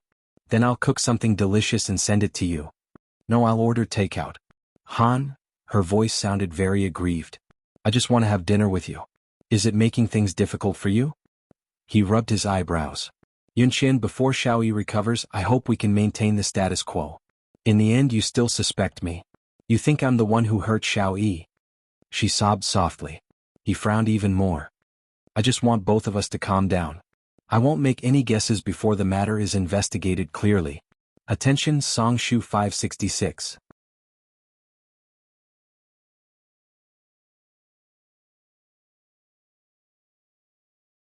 Chapter 137. His frown deepened. "I just want both of us to calm down. I won't make any guesses before I get to the bottom of the matter." She saw through his lies. "You've already sentenced me, yet you refuse to see me. You don't take the initiative to contact me. You don't care about me. This is all because you've already determined that I'm the one who harmed little Wingzi. Han, don't you think this is too unfair to me? You've only heard one sentence from Xiao Yi, yet you've already determined that I'm guilty. Have you ever thought that there might be a misunderstanding?" Bailey Han rationally felt that Su Yunxian was suspicious, but emotionally, he hoped that she was innocent. He was conflicted, so he chose to distance himself from her to deal with this matter calmly. No matter what she said, he coldly rejected her request. After ending the call, Su Yunxian angrily threw her coffee cup on the floor. After her anger subsided, she began to plan her next move. No matter what, she had to see Bailey Han. Ever since she decided to go to Italy, Xia Dong fired the nanny. Now she was idle at home and did not hire a nanny. She cleaned the house herself and took care of the children. After breakfast in the morning, she cleaned the house and dragged the two lazy bums to the garden for a walk. After resting for a while, she taught Xiao Guai how to read and write. Then, she brought the two of them to her aunt's house and asked her to take care of them. She went out shopping for food and prepared afternoon tea and snacks for Xiao Bao and Xiao Yi's daily meeting at 4 o'clock. After returning from Bailey's house and having dinner, she rushed to the autism rehabilitation class. Her schedule was very tight every day. In order to take care of the children, she almost gave up all entertainment and social activities. Even if Mika Keto wanted to see her, she could only see her after 9 o'clock in the evening. Mika Keto felt that she was working too hard and wanted to hire a nanny for her, but she refused. Her reason was that she did not have a job and would feel uncomfortable if she was idle. Today Xiaodong had to go shopping again. Xiao Bao volunteered to go with her. Xiao Guai was naturally unwilling to be left behind. "Mommy, I want to go too. I can help you pick out desserts for Brother Yi." Xiaodong pinched her delicate nose in amusement. "What do you know how to pick? There are a lot of people on the streets and it's very hot. It's not fun at all. Xiao Guai, don't go, okay?" "No." Her daughter shook her arm and looked at her pitifully with watery eyes. "Mommy, I haven't played outside in a long time. Let me go, but the weather is very hot now. Mommy is afraid that you will get sunburned." The sun in late July was very scorching. "Mommy, wait for me." She ran into her room like a wisp of smoke. After fiddling around for a while, she ran out with a pink hat and said with a grin, "Mommy, look. It's not hot anymore after I put on the hat. Gigai, be good. There are a lot of people on the streets, so it's better if you don't go. Come to Grandaunt's house to play, okay?" Xiao Guai blinked her big watery eyes. "Mommy, if you don't want me to go out to play, then take me to Brother Yi's house, okay?" Xiaodong was in a difficult position. Xiao Bao puffed out her small chest. "Mom, let Gigai come with me to Bailey's house. I will take good care of her. I will definitely not let Bailey Yi bully her. Also, didn't you want us to be friends with Bailey Yi? With Xiao Guai, Bailey Yi will have another friend." The little guy was calculating in his heart. It was very boring to be alone with Bailey Yi. With Xiao Guai, it would definitely be more interesting. Xiao Guai threw herself onto Xiaodong's leg and rubbed against it. "That's right, Mommy. I also want to be friends with Brother Yi." Xiaodong looked at the two little guys' expectant eyes and nodded in agreement. The housekeeper's mental fortitude was quite good. She was not surprised by the sudden appearance of another little bun. She calmly led them upstairs. After more than 10 days of interaction, Xiaodong was already able to chat with the servant who made her tea. She was no longer restrained in the living room. Instead, she walked around the garden and helped Xiao Lu bathe Lil P. She especially loved the stone bench under the grape trellis because from there she could see Bailey Yi's room on the second floor. If she was lucky, she could even see him standing on the balcony. Even if she couldn't get close to him, she was satisfied to see him from afar. She sat under the grape trellis again. On the surface, she appeared to be enjoying the cool air, but in reality she was secretly observing Bailey Yi's room. Unfortunately, Xiao Yi wasn't on the balcony today. The large floor-to-ceiling window had its curtains drawn, so she couldn't see the situation inside. At this moment, Bailey Yi was playing Go with himself. From time to time, he would turn his head to look at the clock on the table. When he saw the hour hand pointing to 4, a strange light flashed across his eyes. There was a knock on the door. He lowered his head and looked seriously at the chessboard. Young Master Qi and Miss Xia are here to visit you today." After the housekeeper said this, she left the room. Bailey Yi didn't look up. "Brother Yi, do you still remember me?" "I'm Gigai." Xiao Guai let go of Xiao Bao's hand and carefully walked to Bailey Yi's side. Bailey Yi still didn't look up. Xiao Bao said sourly, "Gigai, you promised me that you wouldn't call him brother. You've forgotten again." I'm sorry." Xiao Guai stuck out her tongue cutely. She always seemed to forget things. She propped up her little head with her meaty arms and leaned against Bailey Yi's table. She asked curiously, "Bailey Yi, don't you find it boring to play with yourself?"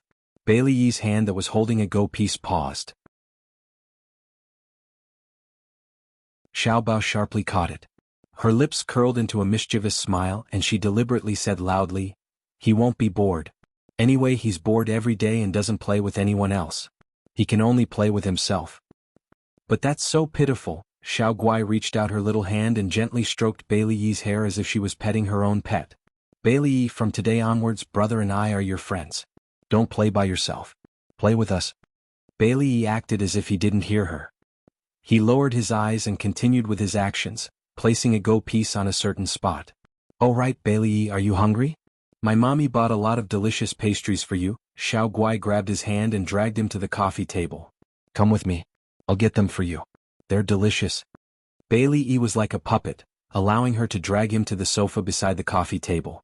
Xiao Bao helped Xiao Guai open the lunchbox and took out small boxes of exquisite and delicious pastries. "This is vanilla, this is purple potato, and this is red bean paste. Brother likes red bean paste. Here you go. Bailey, which flavor do you like? I'll get it for you." Xiao Guai happily helped everyone distribute the pastries. Bailey reached out his finger and slowly pointed at the little rabbit-shaped pastry in front of Xiao Guai. Xiao Guai's cute little face fell. "Ah, you like this rabbit? But I like it too. Forget it, I'll let you have it." It was rare for Brother Yi to take the initiative to express his opinion, so she might as well let him have it. So Bailey calmly put the little rabbit into his mouth. Xiao Bao wasn't sure if he was imagining it, but he felt that Bailey Yi's attitude towards his mother had changed. He no longer rejected the food she brought and even ate with a clear conscience. Like now, for example, he purposely stole Gigai's favorite rabbit. Xiao Bao, who had a huge sister complex, was very unhappy. He glared at him, and used his eyes to condemn him. Bailey ignored his anger and calmly picked a puppy-shaped pastry and put it on Xiao Guai's plate. "Is this for me? It's so cute." Xiao Guai beamed. Brother Yi wasn't as autistic as her brother said. He even took the initiative to give it to her. Xiao Bao was even more unhappy. He had been with him for more than 10 days. He didn't even look at him, let alone take the initiative to give him something. What a perverted guy, Xiao Bao cursed in his heart. Suddenly, a hand appeared in front of him. A black guy that looked like a panda landed on his plate. "Humph, at least you have some conscience." Xiao Bao didn't hold back. He picked up the panda pastry and took a bite. The next second he spat it into the trash can. "Damn it, of all things, you chose the peanut butter one. He hated peanut butter the most, you bastard." A smile quickly flashed across Bailey Yi's eyes. After spitting it out, Xiao Bao still felt a strange taste in his mouth, so he ran to the bathroom to rinse his mouth. The bathroom was next to the door and the door wasn't locked. It was just ajar, so when Xiao Bao came out of the bathroom, he happened to hear someone talking to the housekeeper outside the door. "Housekeeper, Mrs. Su called just now. She said that Miss Su is sick and wants the eldest young master to visit her." The housekeeper lowered his voice. "Then go and report this to the old madam." Xiao Bao swayed his little butt and sat back in his seat. He poked Bailey Yi with his elbow. "Let me tell you. I just heard from the servant that Su Yunxian is sick and wants your daddy to visit her." He snorted and continued, "I'm guessing that your daddy definitely doesn't want to visit her. That's why she called here and used your great-grandmother to force your daddy." After saying that, he stared at Bai Li with a serious expression. "If you're faking it, then this move of yours is quite successful. However, that hateful woman won't let you off so easily. She'll definitely have something else up her sleeve. You have to be careful." Bailey Yi's lips curled up, but he quickly returned to his expressionless face. It was so fast that Xiao Bao thought that he was seeing things. Xiao Bao's guess was right. The Su family called Bailey Han and said that Su Yunxian was sick and wanted him to visit her. However, Bailey Han politely refused. Mrs. Su then called the Su mansion, and the old madam immediately ordered Bailey Han to visit Su Yunxian at the Su mansion. Bailey Han was forced by the old madam to the point that he had no choice but to visit her after work. She was lying on the bed with a pale face. She seemed to be very sick. Beauty novel Song Shu 566.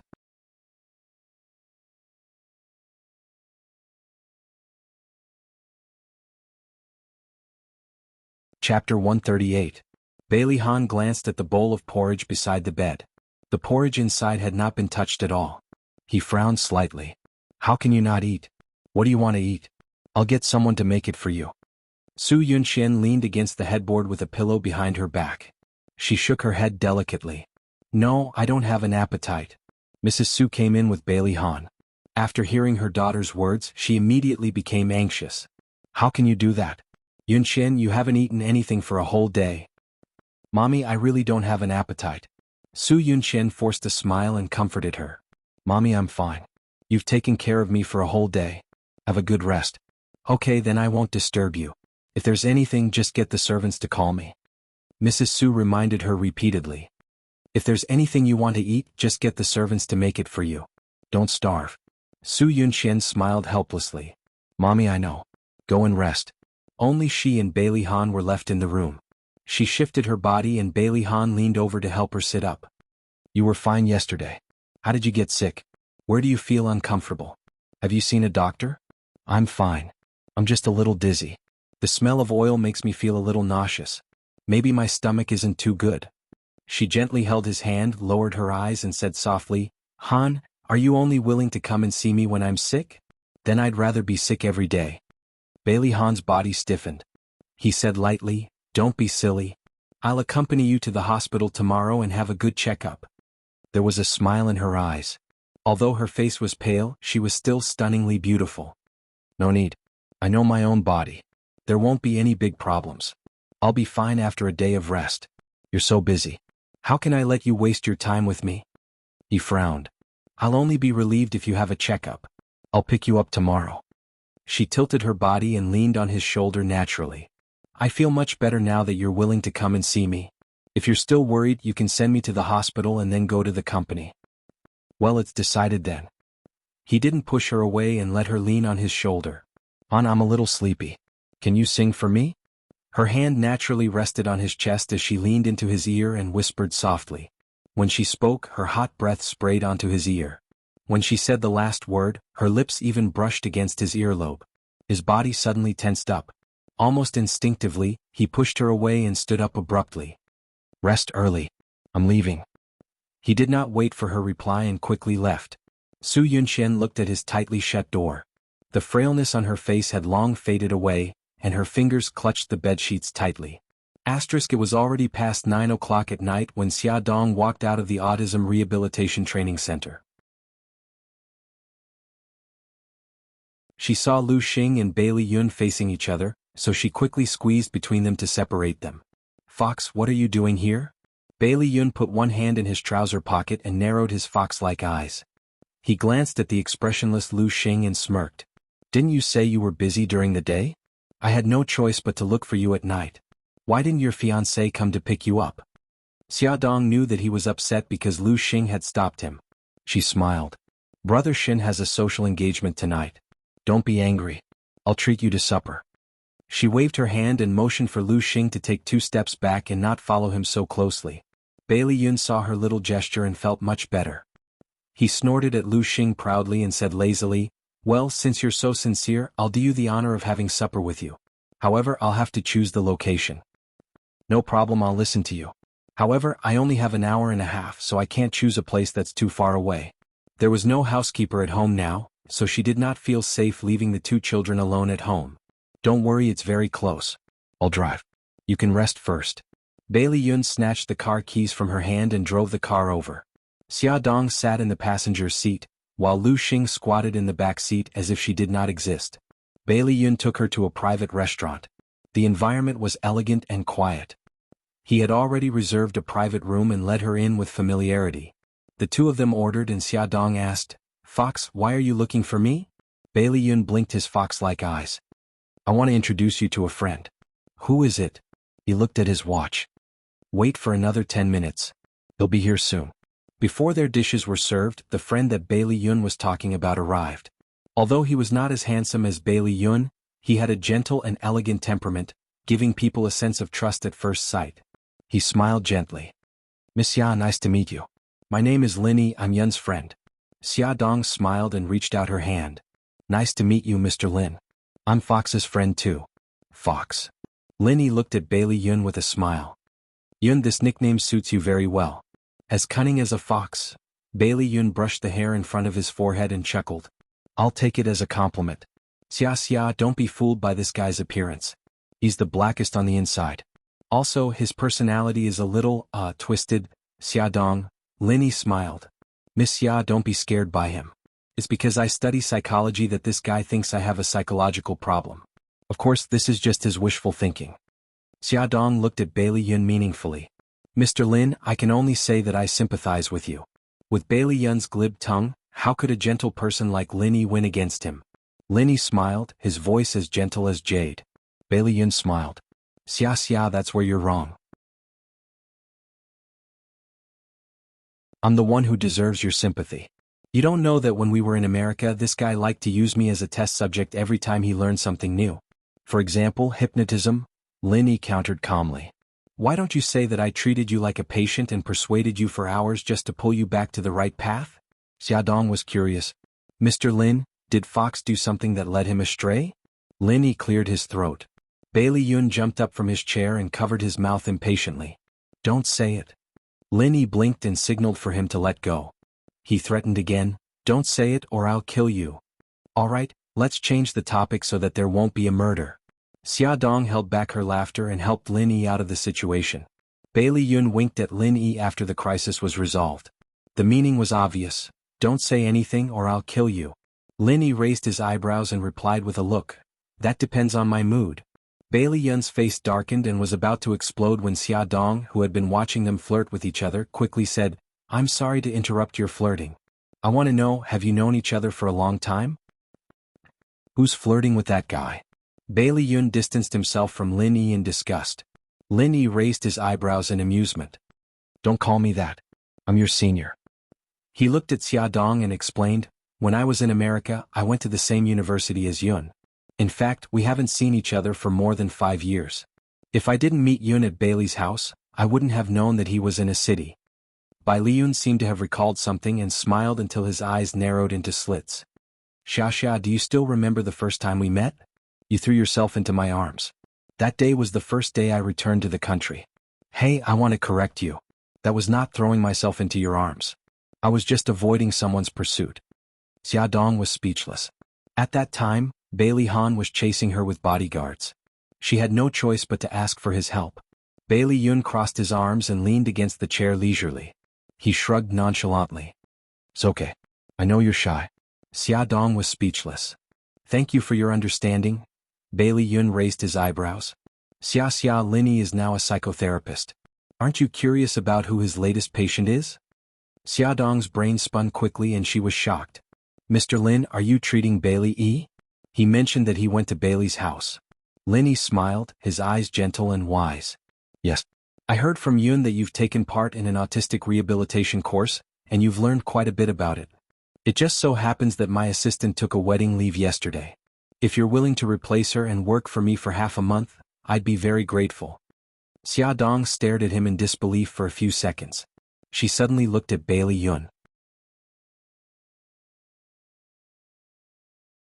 His charming eyes were smiling and he nodded at her gently.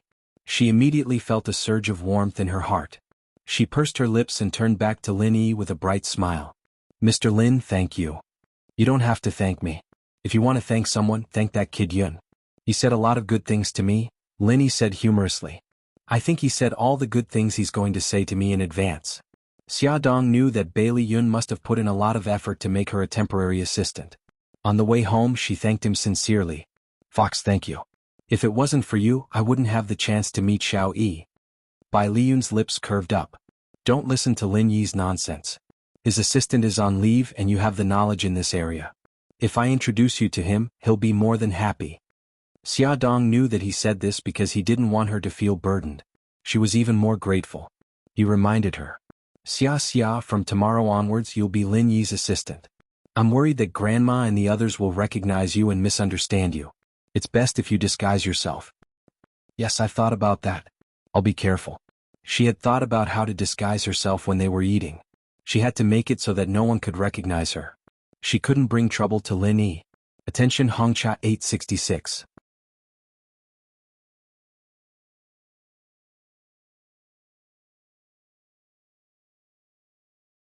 Chapter 139.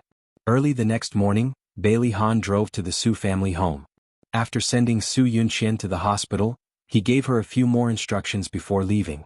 After he left, Su Yunqian dialed an unknown number. Xiaoxi, I've already arranged for the surgery. Come to the first hospital now, said Xiaoxi, who was the young woman whom she had bumped into outside the gynecology and obstetrics department the other day. Half an hour later, Xiaoxi appeared in front of Su Yunqian, wearing a cap and a surgical mask. Su Yunqian almost couldn't recognize her if she hadn't taken the initiative to greet her. Don't be afraid, no one will find out who you are. Let's go over now. Su Yunqian led Xiaoxi out of the hospital and hailed a taxi. After driving for a while, the taxi pulled over in front of an old building. They had arrived at a private clinic where the clinic would not ask for any information about the patients. As long as the patients were willing to pay, the clinic would perform the abortion procedure on them. The confidentiality of the procedure was very high. Of course, the fees charged here were much higher than those charged in official hospitals. Su Yunxian had already made an appointment with a doctor long ago. After Xiaoxi entered, she immediately lay down on the operating table. More than 2 hours later, she walked out of the operating theater with the help of the nurse, Mississippi. Her face was as pale as a sheet. Su Yunxian stopped playing games on her mobile phone and looked up at her. "Can you still walk?" "Yes." Xiaoxi grabbed her handbag and cap from the rack and said, "Miss Qin, let's find a place where we can talk." Su Yunxian did not tell Xiaoxi her real name and lied to her that her surname was Chen. When they made their way downstairs, Su Yunxian kindly held onto Xiaoxi's arm and she was extremely grateful for her help. In the quiet cafe, Xiaoxi took out the medical report from her handbag and pushed it towards Su Yunxian. "Miss Qin, don't worry, I won't tell anyone about this." Su Yunxian calmly placed the medical report into her purse and retrieved a bank card from her wallet. "I deposited some money into someone else's account. There's 10,000 yuan in here and the password is your mobile number. Xiaoxi, take good care of yourself. Women should treat themselves well. If you don't cherish yourself, who else will?" "Miss Qin, thank you." Lil, she grabbed the bank card with tears welling up in her reddened eyes, making her look extremely pitiful. Su Yunxian raised her brows slightly and said, "Xiaoxi, we're fated to meet, so let me remind you. The man who impregnated you might not really love you. He didn't even accompany you during such an important surgery." Tears rolled down Xiaoxi's face and she sobbed, "No, that's not it. I was humiliated." Hence, she was not looking forward to the arrival of this child at all. She did not dare to tell anyone about this matter, including her parents who loved her dearly. Su Yunxian was stunned. She had thought of many possibilities, but she did not expect this to be the case. She took out a piece of tissue and handed it to her. "Just take it that you were bitten by a dog. You're still very young and you still have a long way to go. Women, you'll only be looked down upon by others when you're strong." Xiaoxi grabbed the tissue and stared blankly at her beautiful face. She smiled and said, "Take care." Her slender waist swayed as she walked out of Xiaoxi's line of sight gracefully. Su Yunxian put on her sunglasses and hailed a taxi.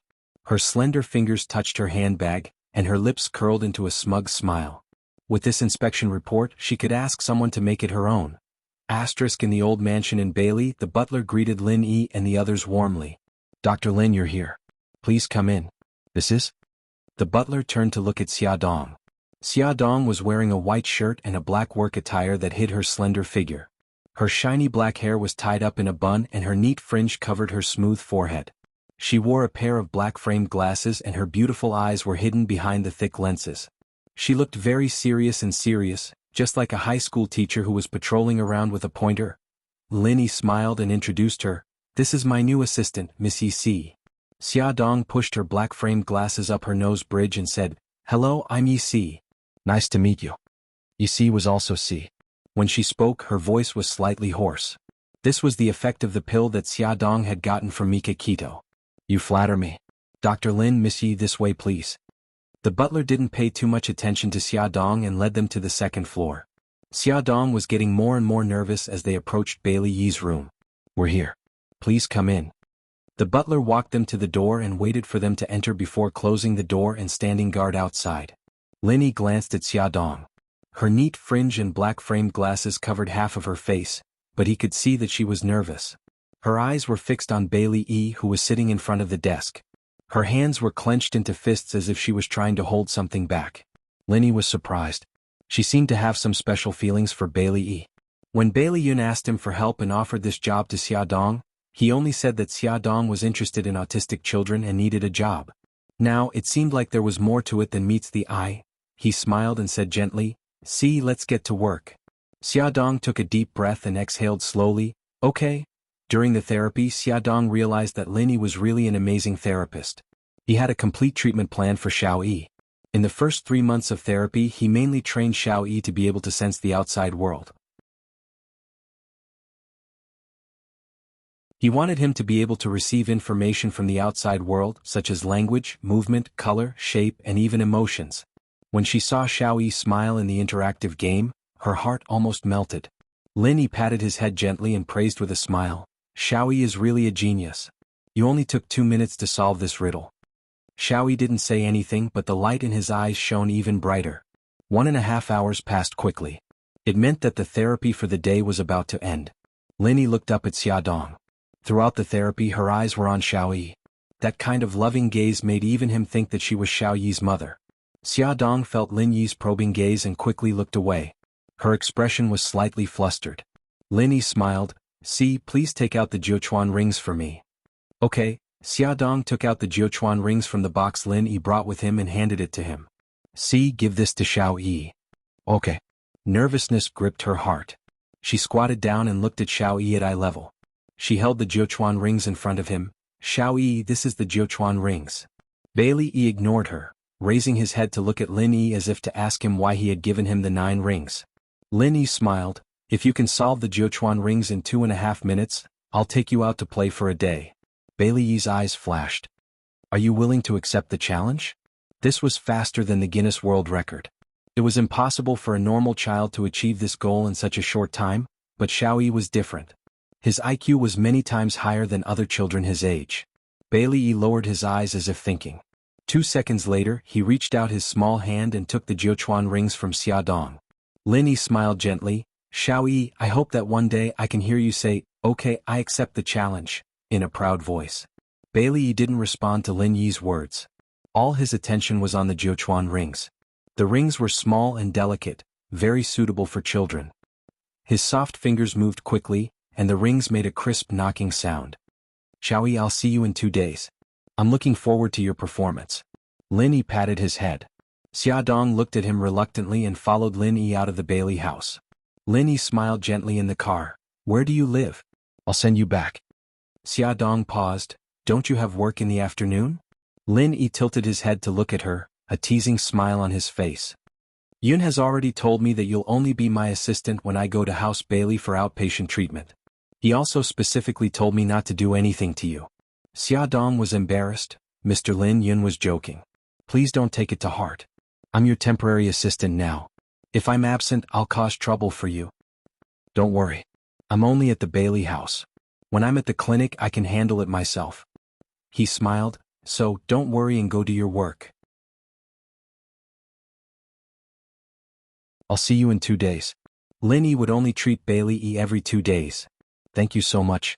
Xiaodong was so grateful that she didn't know what to say. At the same time, she was also grateful to Bailey Yun in her heart. Xiaodong had to pretend to be 2 people in one day and appear at the Bailey house. It was a little stressful. She changed into a plain floral dress. Her long hair was curled into big waves and fell over her shoulders. Her fringe was combed to the side, revealing her smooth forehead and willowy eyebrows. After taking off her black-rimmed glasses, her eyes were bright. She was worried that the housekeeper would recognize her, so she put on some light makeup to make herself look more attractive. Although the housekeeper took a second look at her because of her beautiful makeup, he didn't associate her with the rigid Yi Si. Xiaodong saw with her own eyes that Xiao Yi's condition was getting better in the morning. Even if she couldn't see him now, her mood was much calmer. After greeting the servants, she went to the garden to take a stroll. Bailey's garden was very beautiful and it took up a lot of space.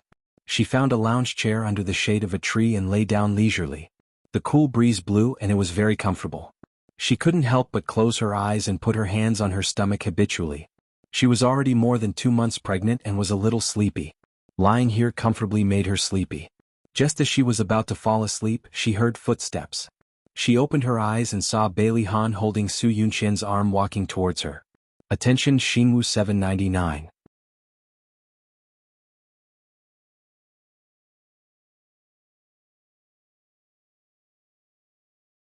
Chapter 140. Standing together they really looked like a perfect couple. Watching them walk over, Xiaodong couldn't help but recall the scene of them walking down the red carpet hand in hand during the wedding rehearsal. "Miss Xia, how have you been?" Su Yunqian spoke first with a gentle smile. Bailey Han let go of Su Yunqian's arm and frowned. "Why aren't you in the living room? It was so hot outside." Wasn't she afraid of getting sunburned? Xiaodong had already stood up from the recliner and smiled lightly. "I thought it was beautiful outside, so I came out for a walk. If you have something to do, don't worry about me. I'll look around." Bailey Han was a workaholic. He was rarely late and left early. Coming back so early and with Su Yunqian, he must have something to deal with. Bailey Han nodded and held Su Yunqian's arm with one hand as they walked to the living room. Xia Dong lay down again. Just as she was about to fall asleep, Yi Lu jogged over. "Miss Xia, young master asked me to serve you. Are you thirsty? Do you like tea or other drinks?" Xia Dong thought for a moment. "Please give me a glass of orange juice." "Thank you." "Okay, please wait a moment." Xiao Lu quickly brought her a glass of fresh orange juice. She also held a fan in her hand. After placing the orange juice on the wooden table, she stood beside her and gently fanned her. Xia Dong quickly grabbed her hand. "No need, Xiao Lu. I'm not hot." "Miss Xia, you don't have to be polite with me. This is young master's order." She was shocked when young master suddenly asked the butler to call her over from the kitchen. She thought she had done something wrong. She didn't expect young master to ask her to chat with Miss Xia to relieve her boredom and serve her. Xia Dong was both amused and speechless. Bailey Han, the host, was really enthusiastic. He was afraid that she, a guest, would be neglected. On the other side, Bailey Han and Su Yunqian entered the study and sat opposite the old madam. Bailey Han said, "Yunqian, grandma is here now. You can speak now." In the morning, he sent Su Yunqian to the hospital for a checkup. In the afternoon, he received a call from her, saying that the results of the checkup were out, but she wanted to tell the results in front of the old lady. Su Yunqian's charming cheeks were dyed with a touch of red as she embarrassedly said, "Han, I'm not deliberately keeping you in suspense. I just don't know how to say it." The old madam smiled. "What are you doing? Why are you being so secretive? Yunqian, if you have anything to say, just say it. Grandma will help you." Su Yunqian bit her lip. Finally, under her expectant gaze, she said softly, "Grandma, I'm pregnant." "Pregnant?" The old madam looked at Bailey Han in astonishment. She knew that her eldest grandson had always been restrained and courteous. When did the two of them develop to this point? Bailey Han's breathing suddenly stopped. His deep eyes were filled with shock and his heart was in a mess. She was actually pregnant that night. Xiao Yi had not recovered yet, and she had not been cleared of suspicion. She was actually pregnant. Even when he was 16 years old and alone on an isolated island to survive, he did not feel this way. He was helpless and at a loss. It was as if a strong hand had grabbed his heart, making it difficult for him to breathe, and his blood flow was not smooth. Su Yunqian took out the checkup report from her bag and placed it in front of them. "I'm 7 weeks pregnant." Bailey Han took the checkup report. It was clearly written on it that she was 7 weeks pregnant. No wonder she felt nauseous. It was a pregnancy reaction. After a while, he said in a hoarse voice, "Yunqian, I don't want this child." "No, Han, you can't do this to me." Su Yunqian's face instantly paled. She said agitatedly, "Han, this is our child. Do you remember what you promised me? You said that you would give birth to the child if you were pregnant. How can you say that you don't want the child now?" Tears welled up in her beautiful eyes. She grabbed his arm and begged, "Han, let me give birth to the child, okay?" Bailey Han's body stiffened. His deep eyes had a complicated expression. He held her hand. "Yunqian, I'm sorry. Xiao Yi is suffering from autism now. I don't have the energy to take care of another child. Also, I don't want Xiao Yi to think that I'm giving up on him." "Then you're heartlessly abandoning our child? He's already 7 weeks pregnant." Su Yunqian stroked her abdomen with heartache. "No matter what happens to us, the child is innocent. I beg you, let him live." She cried so miserably that tears rolled down her face. Bailey Han frowned. He wanted to say something, but he was interrupted by the old madam's sudden slamming of the table. The old madam glared at Bailey Han. "Han, what do you mean you don't want the child? Since Yunqian is pregnant, you have to take responsibility. Marry her and let her give birth to the child." Although Bailey Han felt guilty, he insisted on his opinion. "Grandma, Xiao Yi's illness has just improved. If I marry Yunqian now, it will definitely agitate him." The old madam's expression stiffened. She sighed. "I know, but Yunqian is pregnant now. If you let an unmarried woman like her have an abortion, what will happen to her reputation? We, the Bailey family, can't do such an immoral thing. At worst, you can get the marriage certificate first. As for the wedding, wait until Xiao Yi recovers." Yunqian's child needed a legal identity. Su Yunqian sobbed pitifully. Bailey Han looked at her like this.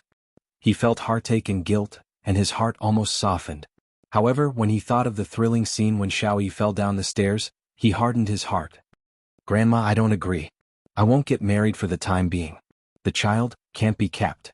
Bailey Han said the last 3 words with difficulty. His heart ached fiercely and he felt guilty. Compared to the unborn child, he cared more about Xiao Yi. Bailey Han, you're so cruel. Since you don't want to marry me, then the child has nothing to do with you. Even if people laugh at me, I want to give birth to the child. Don't worry, I won't use the child to ask you for anything. She grabbed the checklist from the table and angrily crumpled it into a ball. She suddenly got up and ran to the door. Yunqian, the old madam picked up her walking stick and anxiously leaned on the floor. Han, what are you waiting for? Hurry up and chase after her. She's pregnant now. What if something happens? Bailey Han pursed his thin lips and stood there for more than 10 seconds. He suddenly turned around and chased after her. The old madam leaned on the floor and sighed.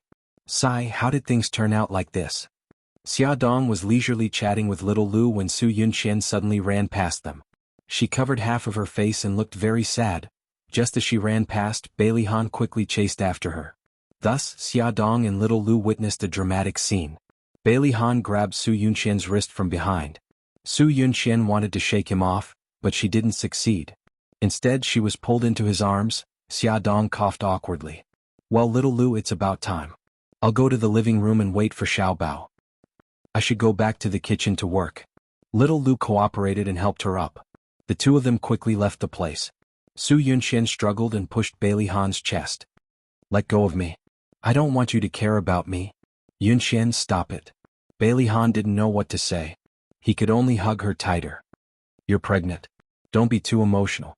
Didn't you say you don't want this child? Why do you care so much about me? Something happens to me, you should be happy. Don't say things out of anger. I know I'm in the wrong. Bailey Han gently patted her back, trying to calm her down. Yunqian, let's calm down first and think about what to do, okay? She choked. I'm very calm. I insist on keeping the child. Bailey Han was silent for a moment. Yunqian, give me another half a month. If things still don't turn for the better, we'll get the marriage certificate first. She looked at him expectantly, her hand grasping his arm. What about the child? He didn't say what she wanted to hear as what she wanted to hear. Instead, he softened his voice. Yunqian, we can still have children in the future. No, it's different. Every child is an angel bestowed by God to their parents. They're all unique. No matter how many children we have in the future, they won't be him. Tears quickly gathered in her eyes. Her weak appearance was heartbreaking. His heart suddenly ached. That was his child. Although it was only a month old, they were still connected by flesh and blood. His originally firm thoughts began to waver. He hugged her tightly and said in a low voice, Give me some more time. Let me think about it. Okay, I'll give you time. Think about it carefully. I'm tired. Take me home. She slowly let go of his waist. She was weak and tired. On the balcony on the second floor, the two little guys saw the scene through binoculars. Xiao Bao threw the binoculars aside and sighed. Although I can't hear what they're saying, I'm guessing it's not something good. Xiao Yi didn't answer. He also threw the binoculars aside, but his eyes became serious. Xiao Bao patted his shoulder. Bailey, let me remind you. You have to quickly think of a way to find out what's going on. Otherwise, when their old feelings reignite, you'll be crying your eyes out. Yesterday, Bailey Han was still cold and indifferent towards Su Yunqian. When Su Yunqian was sick, the old madam had to suppress Bailey Han to visit her. What exactly happened? Overnight, Bailey Han started to pull Su Yunqian again? Xiao Bao rubbed his chin as he thought hard. The adult's emotional world was really complicated. Bailey wasn't anxious at all. He picked up the 9 consecutive rings from the table and started to untie them. His indifferent expression made Xiao Bao go crazy. Forget it. If the emperor isn't anxious, why should I worry about it? You play by yourself. I'm going downstairs to find my mommy. Xiao Bao ran away angrily. Ad Hongcha 866.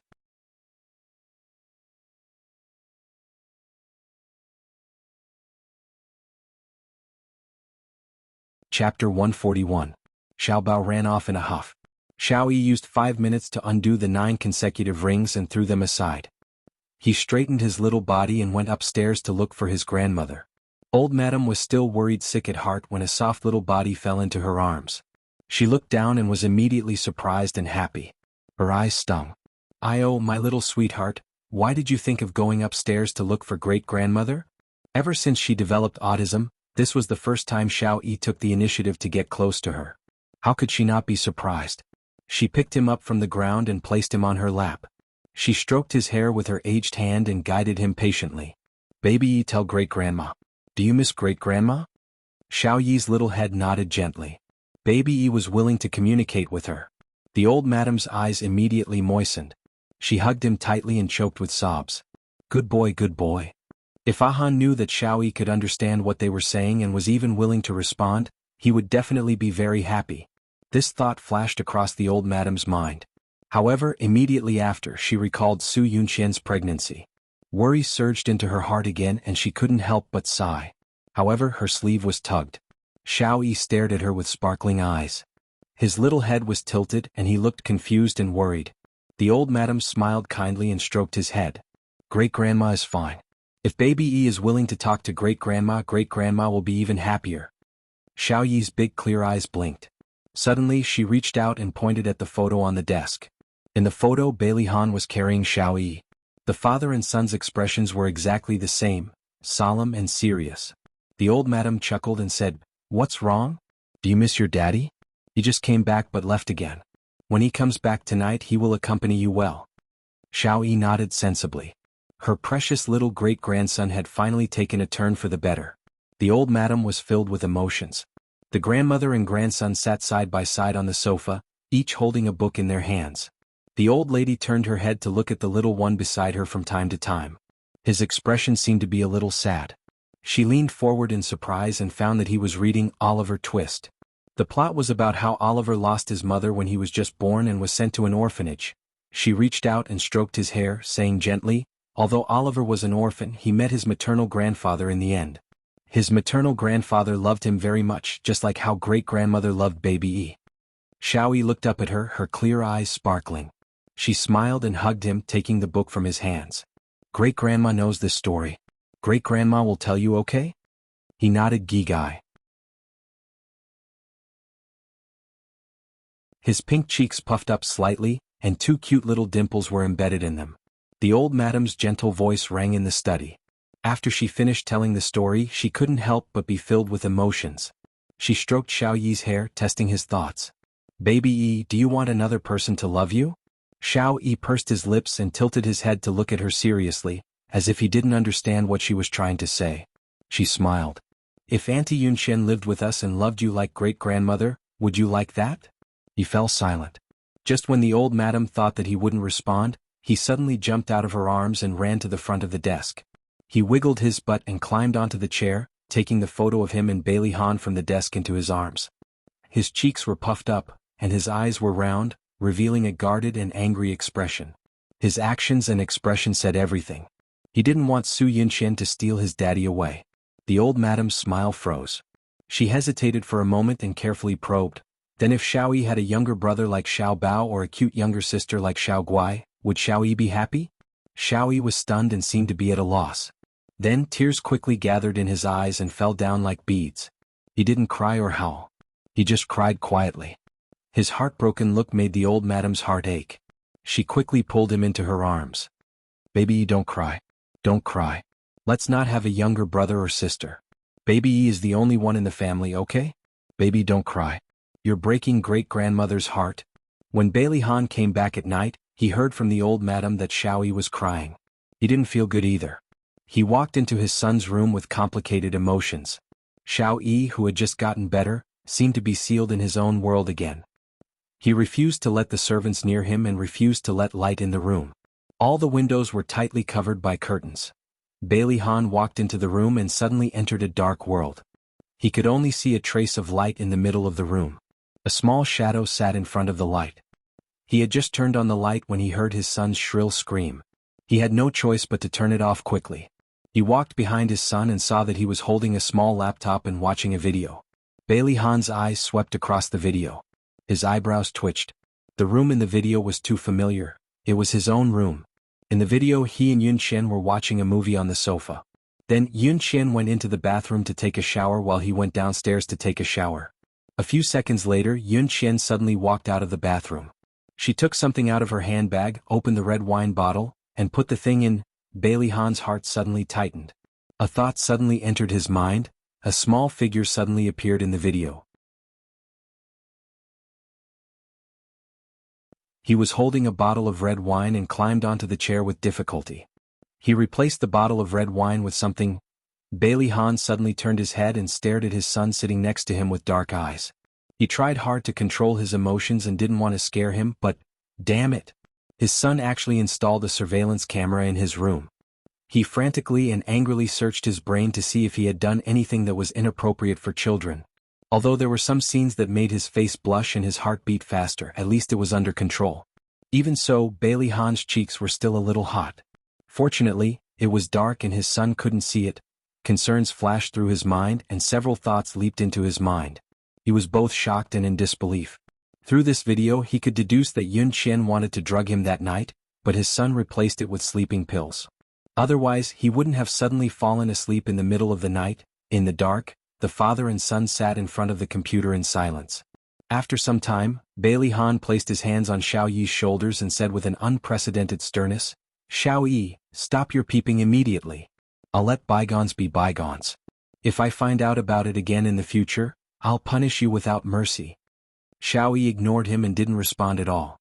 Bailey Han thought about his current situation and his tone softened a little. "Xiao Yi, delete all these things. If they leak out, it will cause a negative impact."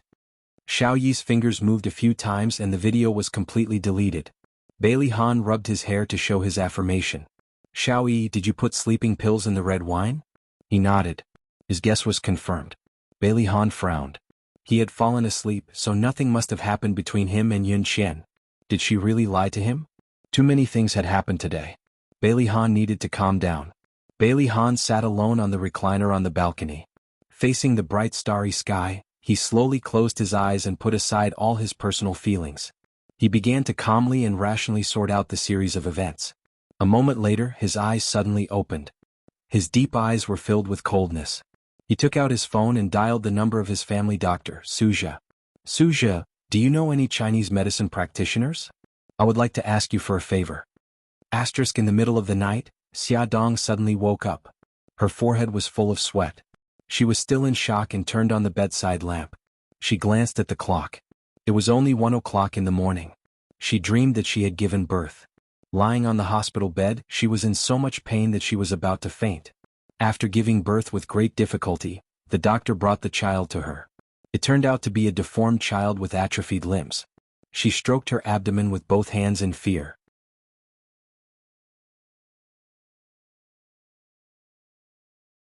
As the pregnancy grew longer, the worry in her heart grew deeper. She didn't know if the medicine she injected would affect the child's development. She couldn't fall asleep after changing several positions. She unkindly dialed Yisiki's phone. The phone rang for a long time before it finally got through. Yisiki's irritable voice pierced through the air. "Xia Dong." Xia Dong quickly moved the phone away from her ear and laughed. "Yezi, sorry to disturb your rest. Get lost. You better have something serious to say. Otherwise, I'll crawl out of your phone and strangle you." Yisiki was worried that she would wake her husband up, so she went to the living room after answering the phone. "Then hurry up and crawl over. I need you to comfort me. What's wrong?" Yisiki caught the change in her mood and pricked up his ears. Xia Dong touched her abdomen. "I just had a nightmare. I dreamed that I gave birth to a deformed child." Yisiki paused and softened his voice. "Don't think too much. Even our Shihao said that although the medicine will affect the fetus, you didn't absorb much of it, so it shouldn't be a problem." "But the medicine is very strong," Yisiki interrupted her. Xia, listen to me. It's useless to worry about these things now. Whether the child is deformed or not, you have to give birth to it for Xiao Guai's sake." Xia Dong leaned against the pillow dejectedly. Siki was right. Worrying about these things now was a waste of energy. Even if the fetus was affected by the medicine and became deformed, she had to give birth to it. Xia, don't think too much. What you need to do now is to take care of your body. I'm planning to take Nyonyo to the aquarium this weekend. Do you want to bring Xiao Bao and Xiao Guai along? Xia Dong smiled. Okay, then we've made an appointment. Hurry up and go to sleep. I'm fine now. Are you really fine? I'm really fine. Just treat it as my prenatal depression acting up. I'm full of energy now. Xinwu 799.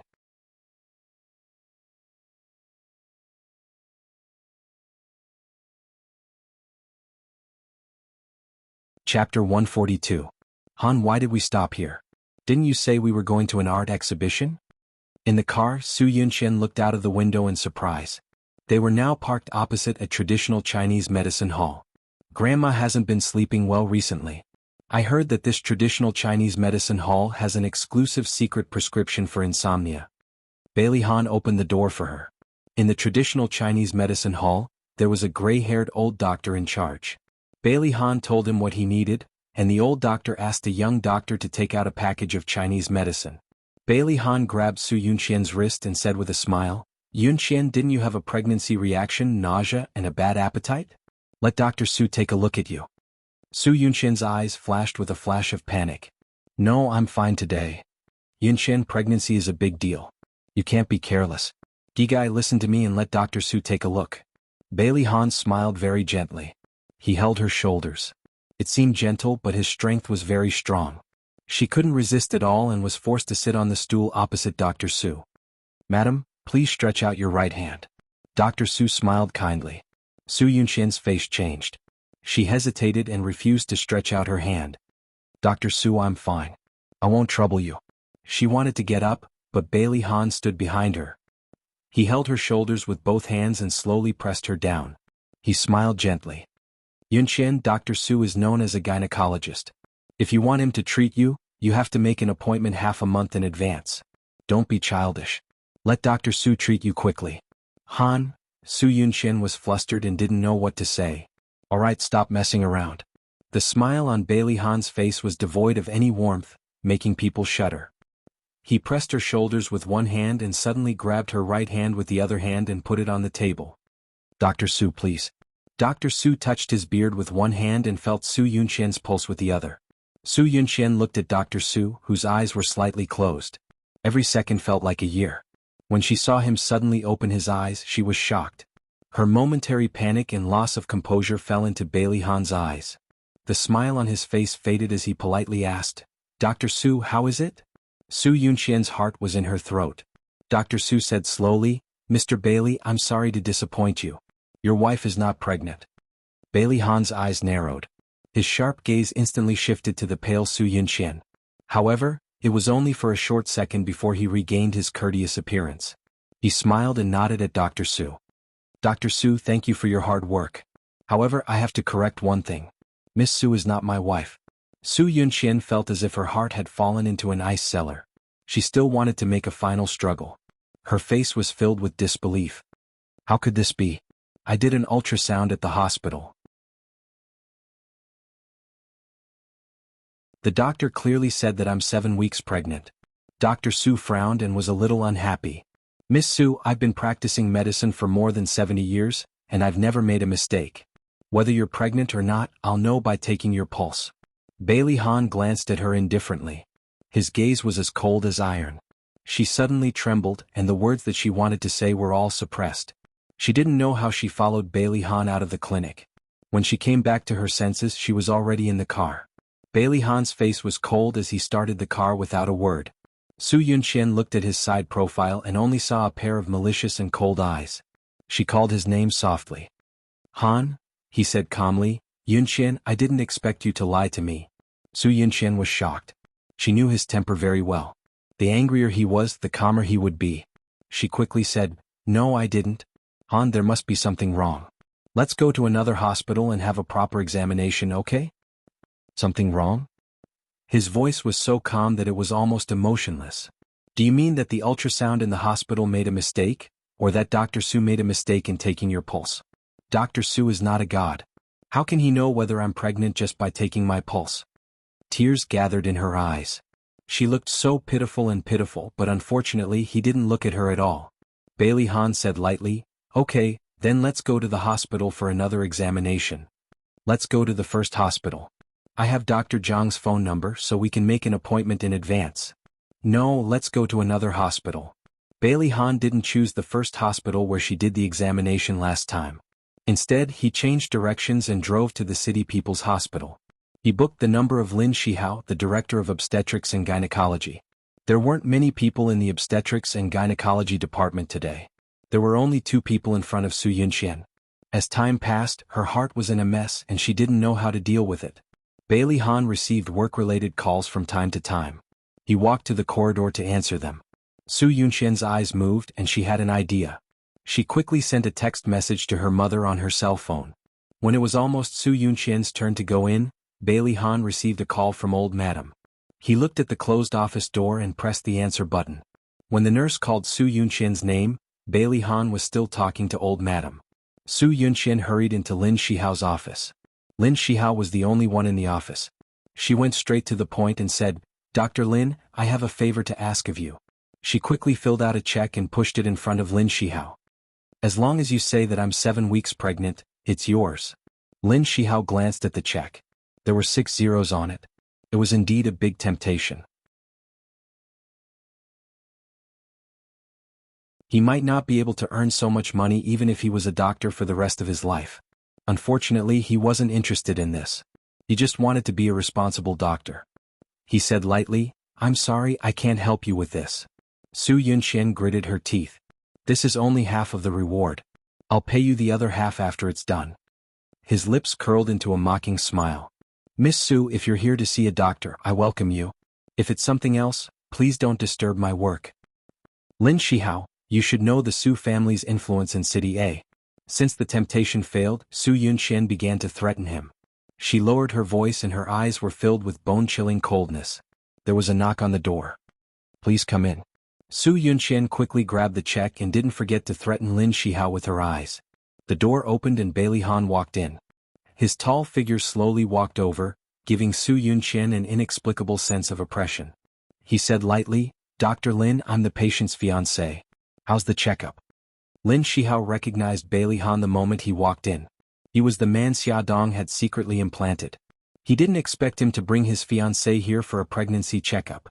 What a coincidence. Lin Shihao smiled and said, "We're about to start. Miss Su, please lie down on the bed." With Bailey Han present, Su Yunqian didn't dare to threaten Lin Shihao openly. She could only hint at him with her eyes. Unfortunately, he ignored her threatening eyes and calmly announced the results of the checkup. "Miss Su, you're very healthy. You're not pregnant." In the hospital garden, Bailey Han and Su Yunqian sat side by side on a bench. Bailey Han said lightly, "Now what else do you want to say?" She hugged his arm. "I really don't know how this happened. Han, you have to believe me." He pushed her hand away bit by bit and said in a bone-chilling voice, "Don't lie to me anymore. Yunqian, that night you drugged the red wine. Unfortunately, Xiaoyi found out and Xiaoyi replaced your red wine with a red wine with sleeping pills. After that, I fell asleep. Actually, nothing happened that night." "No, that's not it. We already had sex. Han, you also saw the bloodstains on the sheets." Su Yunqian's heart had never been so flustered. Damn it, how did Bailey Yi know that she had drugged him? Bailey Han rubbed his temples. "You must have cut your finger and smeared the blood on the sheets. You know this better than I do, don't you? Yunqian, don't quibble anymore. I've already seen the video of you drugging him." Her face was pale and her shoulders slumped. She covered her face with her hands and cried helplessly. "Han, I'm sorry. I just love you too much. I was afraid that you would leave me. I thought that as long as I had your child, I would be able to hold on to your heart." Bailey Han didn't hug her and comfort her as usual. His trust in her was shattered by her own hands. Their relationship that was full of lies started to make him feel tired, painful, and deeply hurt. He armed himself with indifference. "Su Yunqian, you disappoint me too much." It was the first time he called her by her full name. It seemed that he was really disappointed in her. She hurriedly grabbed his arm and cried without caring about her image. Don't go. I beg you, Han, forgive me just this once. I was just confused for a moment. I really was confused for a moment." He didn't turn back and only said coldly, "Did Xiaoyi fall down the stairs because of you?" "No, I didn't." Su Yunqian denied repeatedly. "Han, I've only lied once. Let's start over, okay?" He frowned. "I forgot that I shouldn't believe what you say anymore. I'm already very tired. Let's break up." She cried very sadly. "We've been in love for 6 years. Han, how can you break up just like that?" He stared at her coldly. "You should know that I don't like scheming women." If it was in the past, he would still feel guilty when he mistakenly thought that he had taken her. But now he didn't even feel a little guilty. 6 years of feelings and 5 years of waiting. He waited for her to return from England and thought that their relationship would blossom. He didn't expect so many twists and turns. He also didn't expect that the woman he loved deeply would become like this. He was very disappointed and heartbroken. He resolutely shook off her arm. Su Yunxian was caught off guard and almost fell to the ground. She staggered 2 steps and steadied herself by supporting herself on the edge of the chair. Bailey Han didn't turn back and strode away. Beauty novel Song Shu 566.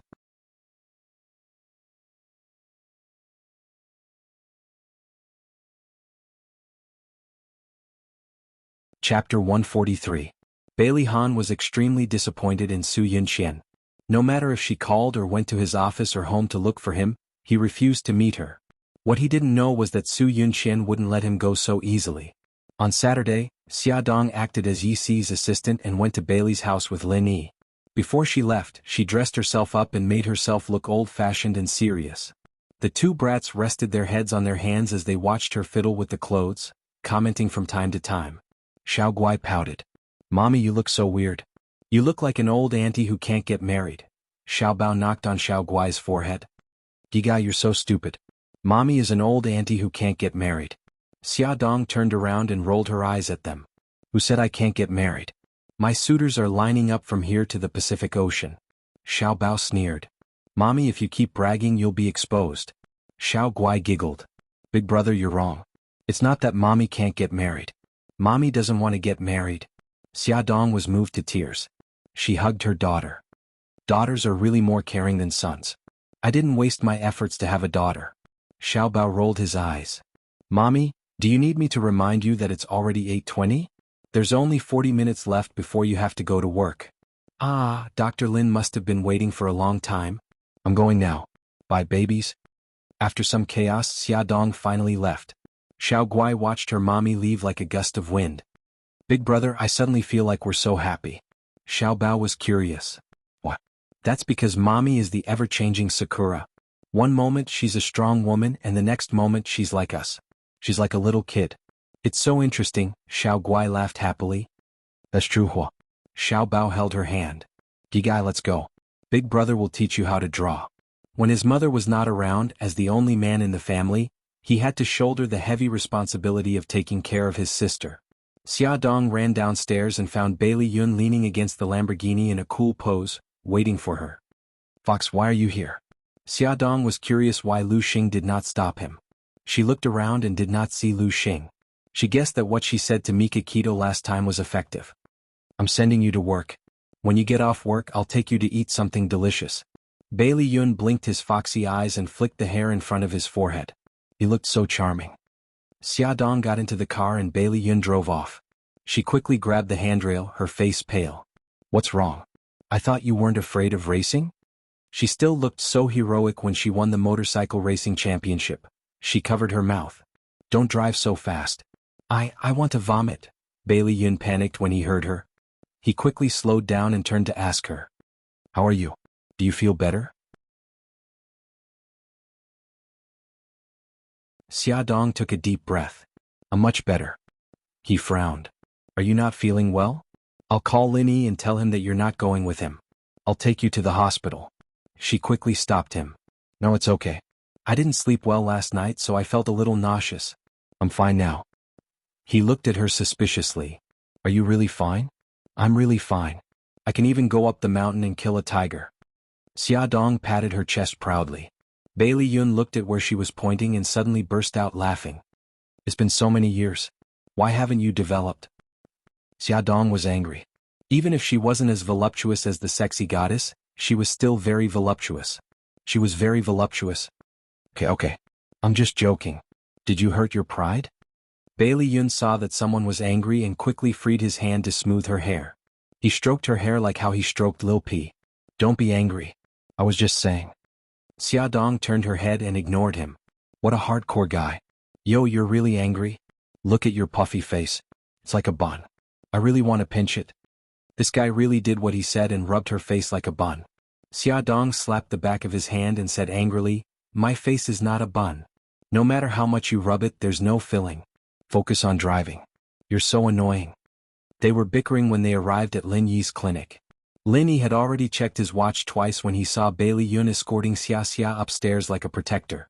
He couldn't help but tease, "So you're the one who sent Xia Dong. No wonder she's late. Xia Dong, why didn't Mr. Beitang send you here last time?" Bailey Yun immediately exploded and yelled at Lin Yi. Old Lin, are you my friend or not? How can you take revenge like this? Lin Yi put on his coat and prepared to go out. Of course I'm your friend. It's commonly known as a bad friend. *CK off. Bailey Yun didn't hold back and kicked his butt. Unfortunately, handsome Lin Yi was agile and nimble and dodged. Xia Dong pretended that she didn't see anything and said calmly, Dr. Lin, I'm ready. We can go now. Bailey Yun wanted to go with them and insisted that Xia Dong sit in his car. Lin Yi said faintly, letting Xia Dong sit in your car? Is she your assistant? Bailey Yun gritted his teeth and secretly warned himself that he must remind Lin Yi a few more times to not have any ideas about Xia Dong. Since it was Saturday, Bailey Han didn't have to go to the company. When they arrived, he was also at home. Xia Dong was worried that he would recognize her. Fortunately, he only glanced at her and didn't say anything. He led them upstairs directly. Today's rehabilitation treatment went smoothly. After it was over, Lin Yi asked Xiao Yi about how he solved the 9 rings. Little Wingzi took out the 9 consecutive rings and Xia Dong helped him time it. Exactly 2.5 minutes later, Little Wingzi had unlocked all 9 rings. Lin Yi patted his shoulder in surprise. Well done. I'll discuss with your parents and arrange a day out. Xia Dong squatted in front of him and smiled gently. Xiao Yi, you're amazing. He looked into her eyes without blinking, as though he could see through her internal organs. She pursed her lips and said, we'll be leaving first. See you next time. She really wanted to reach out and touch his face and hug his little body. They went out and turned right. Xia Dong looked down and didn't look around. She almost bumped into Bailey Han, who was coming up from downstairs. The two were very close to each other, almost touching each other. I'm sorry. She subconsciously stepped back. When she realized that she was on the stairs, her high heels were already on the edge of the next step. She lost her balance and her body swayed. She quickly grabbed the railing next to her. Bailey Han had already reached out and wrapped his arm around her waist. It was a very familiar feeling. Because the two were so close, he could smell the faint fragrance on her body. It was also a very familiar smell. He suddenly stared at her face. Her long bangs covered her forehead and the black-rimmed glasses covered her eyes. However, it couldn't hide her gaze. His gaze was very sharp and dangerous. Xia Dong felt like she was being seen through. She struggled. Mr. Bailey. Bailey Han ignored her. He raised his right hand and reached in front of her eyes. He was about to grab her glasses. Lin Yi suddenly coughed dryly. Mr. Bailey, I'm sorry. My assistant offended you. I have something to discuss with you. Do you have time now? Bailey Han paused and slowly retracted his hand. Of course, Dr. Lin. This way, please. He gave her a long look before brushing past her. Lin Yi nodded at her and followed him upstairs. Xia Dong's hand tightened on the railing. She remembered his gaze when he went upstairs. She didn't know if he recognized her. She calmed down and went downstairs. She sat in the living room and waited for Lin Yi. She knew that Lin Yi wanted to talk to Bailey Han about bringing Xiao Yi out. Would Bailey Han agree? In less than 10 minutes, Bailey Han and Lin Yi came downstairs, talking and laughing. It seemed like the discussion went well. Xia Dong relaxed. However, in the next second, Bailey Han said, Miss Yi, there's something private I want to talk to you about. Private matter? What private matter could he have with Yi Si? Xia Dong wanted to cry. She didn't need to think too much. He must have recognized her. Since it was a private matter, Lin Yi didn't want to stop her. He could only give her a look that said, good luck. In the study, Bailey Han stood in front of the large desk. His handsome face was expressionless. His eyes were sharp and cold. You see?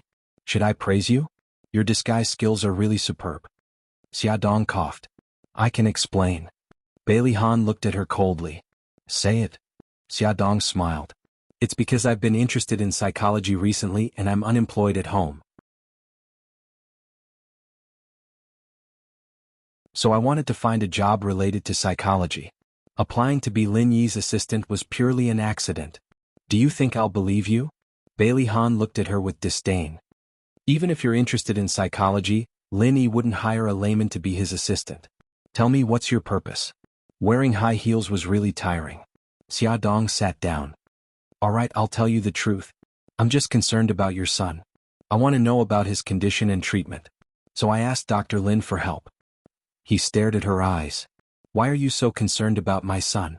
She looked back at him sincerely and said softly, I like him a lot. Also, I feel that he makes my heart ache. Do you remember what you said when you asked me to bring Xiaobao to visit him? You said that Xiao Yi doesn't have any friends. It was this sentence that moved me. I'm a mother. I can understand your helplessness as a father and your heartache for your child. His hand couldn't help but fall on the frame of her glasses. He took it off, wanting to see the things in her eyes more clearly. Beauty novel Hongcha 866.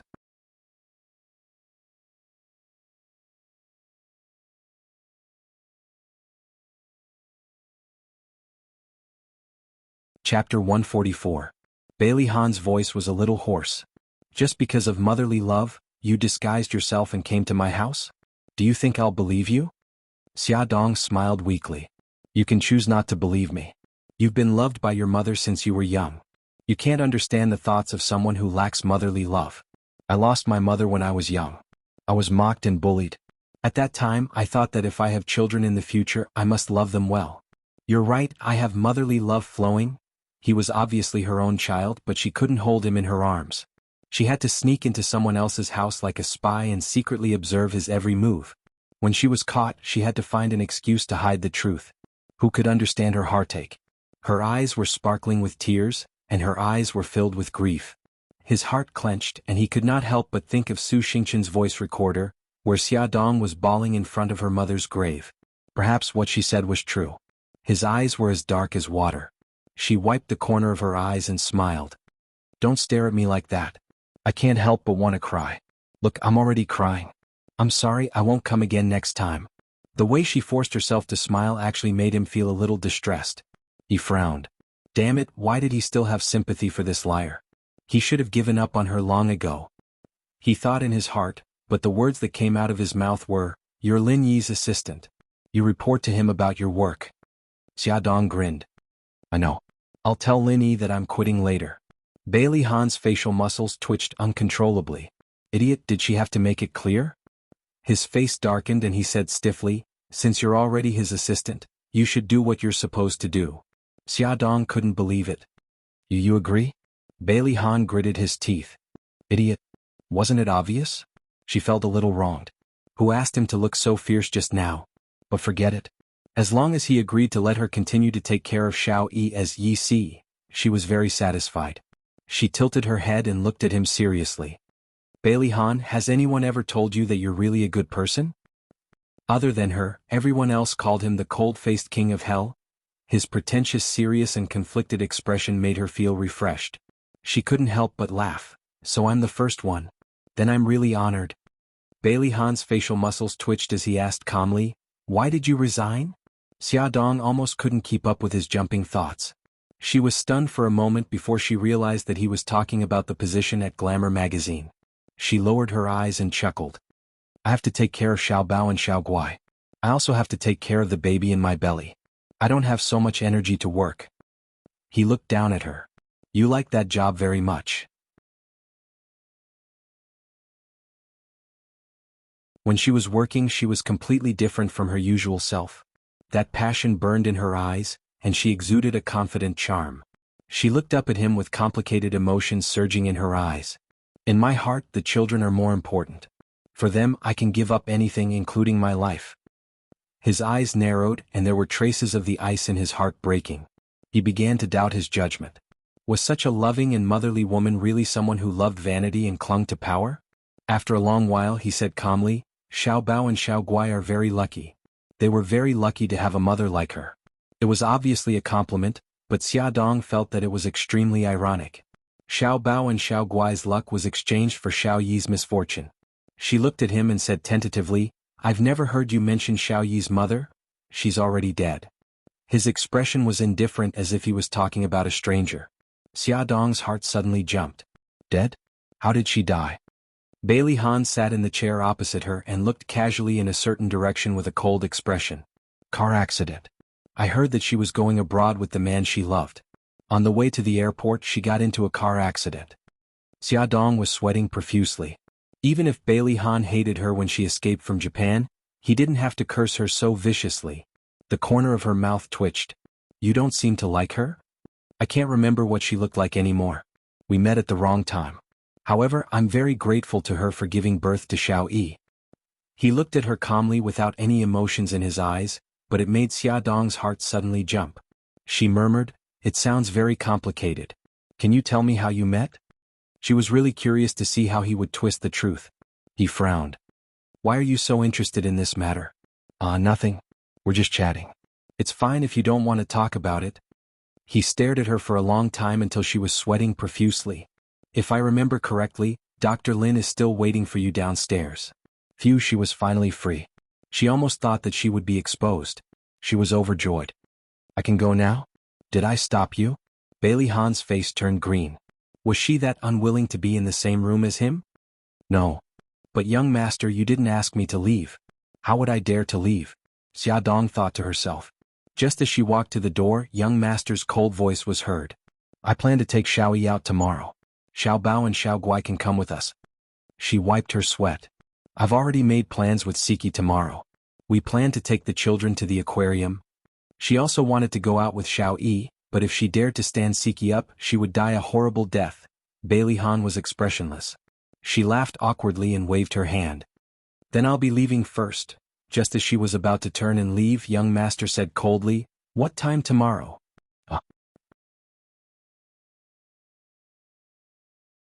What time? I'm asking you, what time are we going to the aquarium tomorrow? The veins on Bailey Han's forehead throbbed. He found it unbelievable that he would suggest going to the aquarium with her. Oh, we've made plans for 10 o'clock. The young master said stiffly, See you outside the aquarium tomorrow. Okay. See you tomorrow. After Xia Dong left the study and walked to the stairwell, she suddenly felt that something was wrong. Brother Shin would definitely go with them tomorrow. If the two of them were together, wouldn't they be at loggerheads and part on bad terms? She wanted to scratch the wall. Could she back out now? Why was it that whenever she was in front of Bailey Han, she couldn't think straight? Why did she always do something crazy? She could almost imagine how dark Bailey Han's poker face would be if she went back on her word. He would even use his knife-sharp gaze to kill her. So the next day the situation was a little out of control. No, to be exact, it was out of control. The three families met in the parking lot at the entrance of the aquarium. Mika Kito was holding Gigai, while Xia Dong was holding Xiao Bao's hand. They looked like a family of four. Yi Siki and Lin Shihao each held Nyonyo's little hand as they walked over slowly. The two families gathered together and laughed happily as soon as they met. The three children especially were jumping and jumping around happily. A Rolls-Royce drove into the parking lot ostentatiously. Bailey Han stepped out of the car holding Xiao Yi's hand. When Lin Shihao and Yi Siki saw Bailey Han, their expressions were normal because they had heard from Xia Dong that Bailey Han would be coming with them. But Mika Kito was different. Her deep eyes suddenly turned to Xia Dong. She clasped her hands together and blinked ingratiatingly. She lowered her voice and said, Brother Shin, if there's anything you want to say, let's talk at home, okay? Mika Kito's expression was very bad. His handsome face was emitting a cold aura. He gritted his teeth and said fiercely, You've learned to lie to me? Brother Shin, I beg you. Teach me when we get home tonight, okay? Bailey Han and Xiao Yi were getting closer and closer. She looked at him with her big watery eyes and begged anxiously and pitifully. Beitang Shin was furious. He was furious that she had agreed to be Lin Yi's assistant without consulting him first. He was furious that she had risked her life to take care of little Wingzi in the Bailey family. He was furious that she had acted first and reported later, taking care of Bailey Han on a family gathering like this. But when he saw her pitiful expression, he couldn't help but soften. In the end, all his conflict and anger turned into a flick on her forehead. He gritted his teeth and glared at her. I'll deal with you when we get home tonight. Xia Dong held her aching forehead and tried to please him with tears in her eyes. Brother Shin, you're a great person and don't hold a grudge against me. You're a magnanimous person. From the corner of her eyes, she saw that Bailey Han and the others were already 2 meters away. She quickly shut her mouth and giggled. Mika Kito was angry and helpless. He ruffled her hair. Bailey Han was like an arrogant king. Standing in a place like the parking lot, his arrogance and domineering aura couldn't be concealed. His indifferent gaze swept across the few people without batting an eyelid. When he saw Lin Shihao, his eyes moved. He didn't expect that the director of the obstetrics and gynecology department of the People's Hospital was actually the husband of Xia Dong's good friend. Lin Shihao saw that his gaze was on him and nodded politely. Mr. Bailey. Bailey Han also nodded his head out of courtesy. Finally, his gaze fell on Mika Kito. Mika Kito's cold and arrogant gaze was fixed on him. The two of them looked calm, but the turbulent undercurrent was felt by everyone else. Xiaodong quickly smiled. Since everyone is here, let's go in. She took out the tickets that she had booked beforehand and distributed them to everyone. After entering the aquarium, there was a disagreement. Xiaodong considered that if they were to visit the aquarium as a group, they would be too conspicuous. Moreover, the combination of Mika Kito and Bailihan was too dangerous. They could explode at any time. Therefore, she suggested that everyone split up and visit different aquariums. Then they would make an appointment to leave the aquarium together. However, Bailihan disagreed. He said that bringing Xiao Yi out to play was to let him have more contact with the outside world. Therefore, the father and son pair would follow the group unswervingly. What he said was reasonable. Xiaodong had no reason to refute him. Therefore, the large group of people marched forward. Songshu 566, that you're tuning in to the Han Li's Wuxia Adventures YouTube channel. We're so grateful for your support, and don't forget to subscribe to join us on this incredible journey through captivating stories. Your generosity through donations truly makes a world of difference, as it's the primary source of revenue that allows me to expand and enhance this channel for you. Thank you from the bottom of my heart for being a part of this adventure.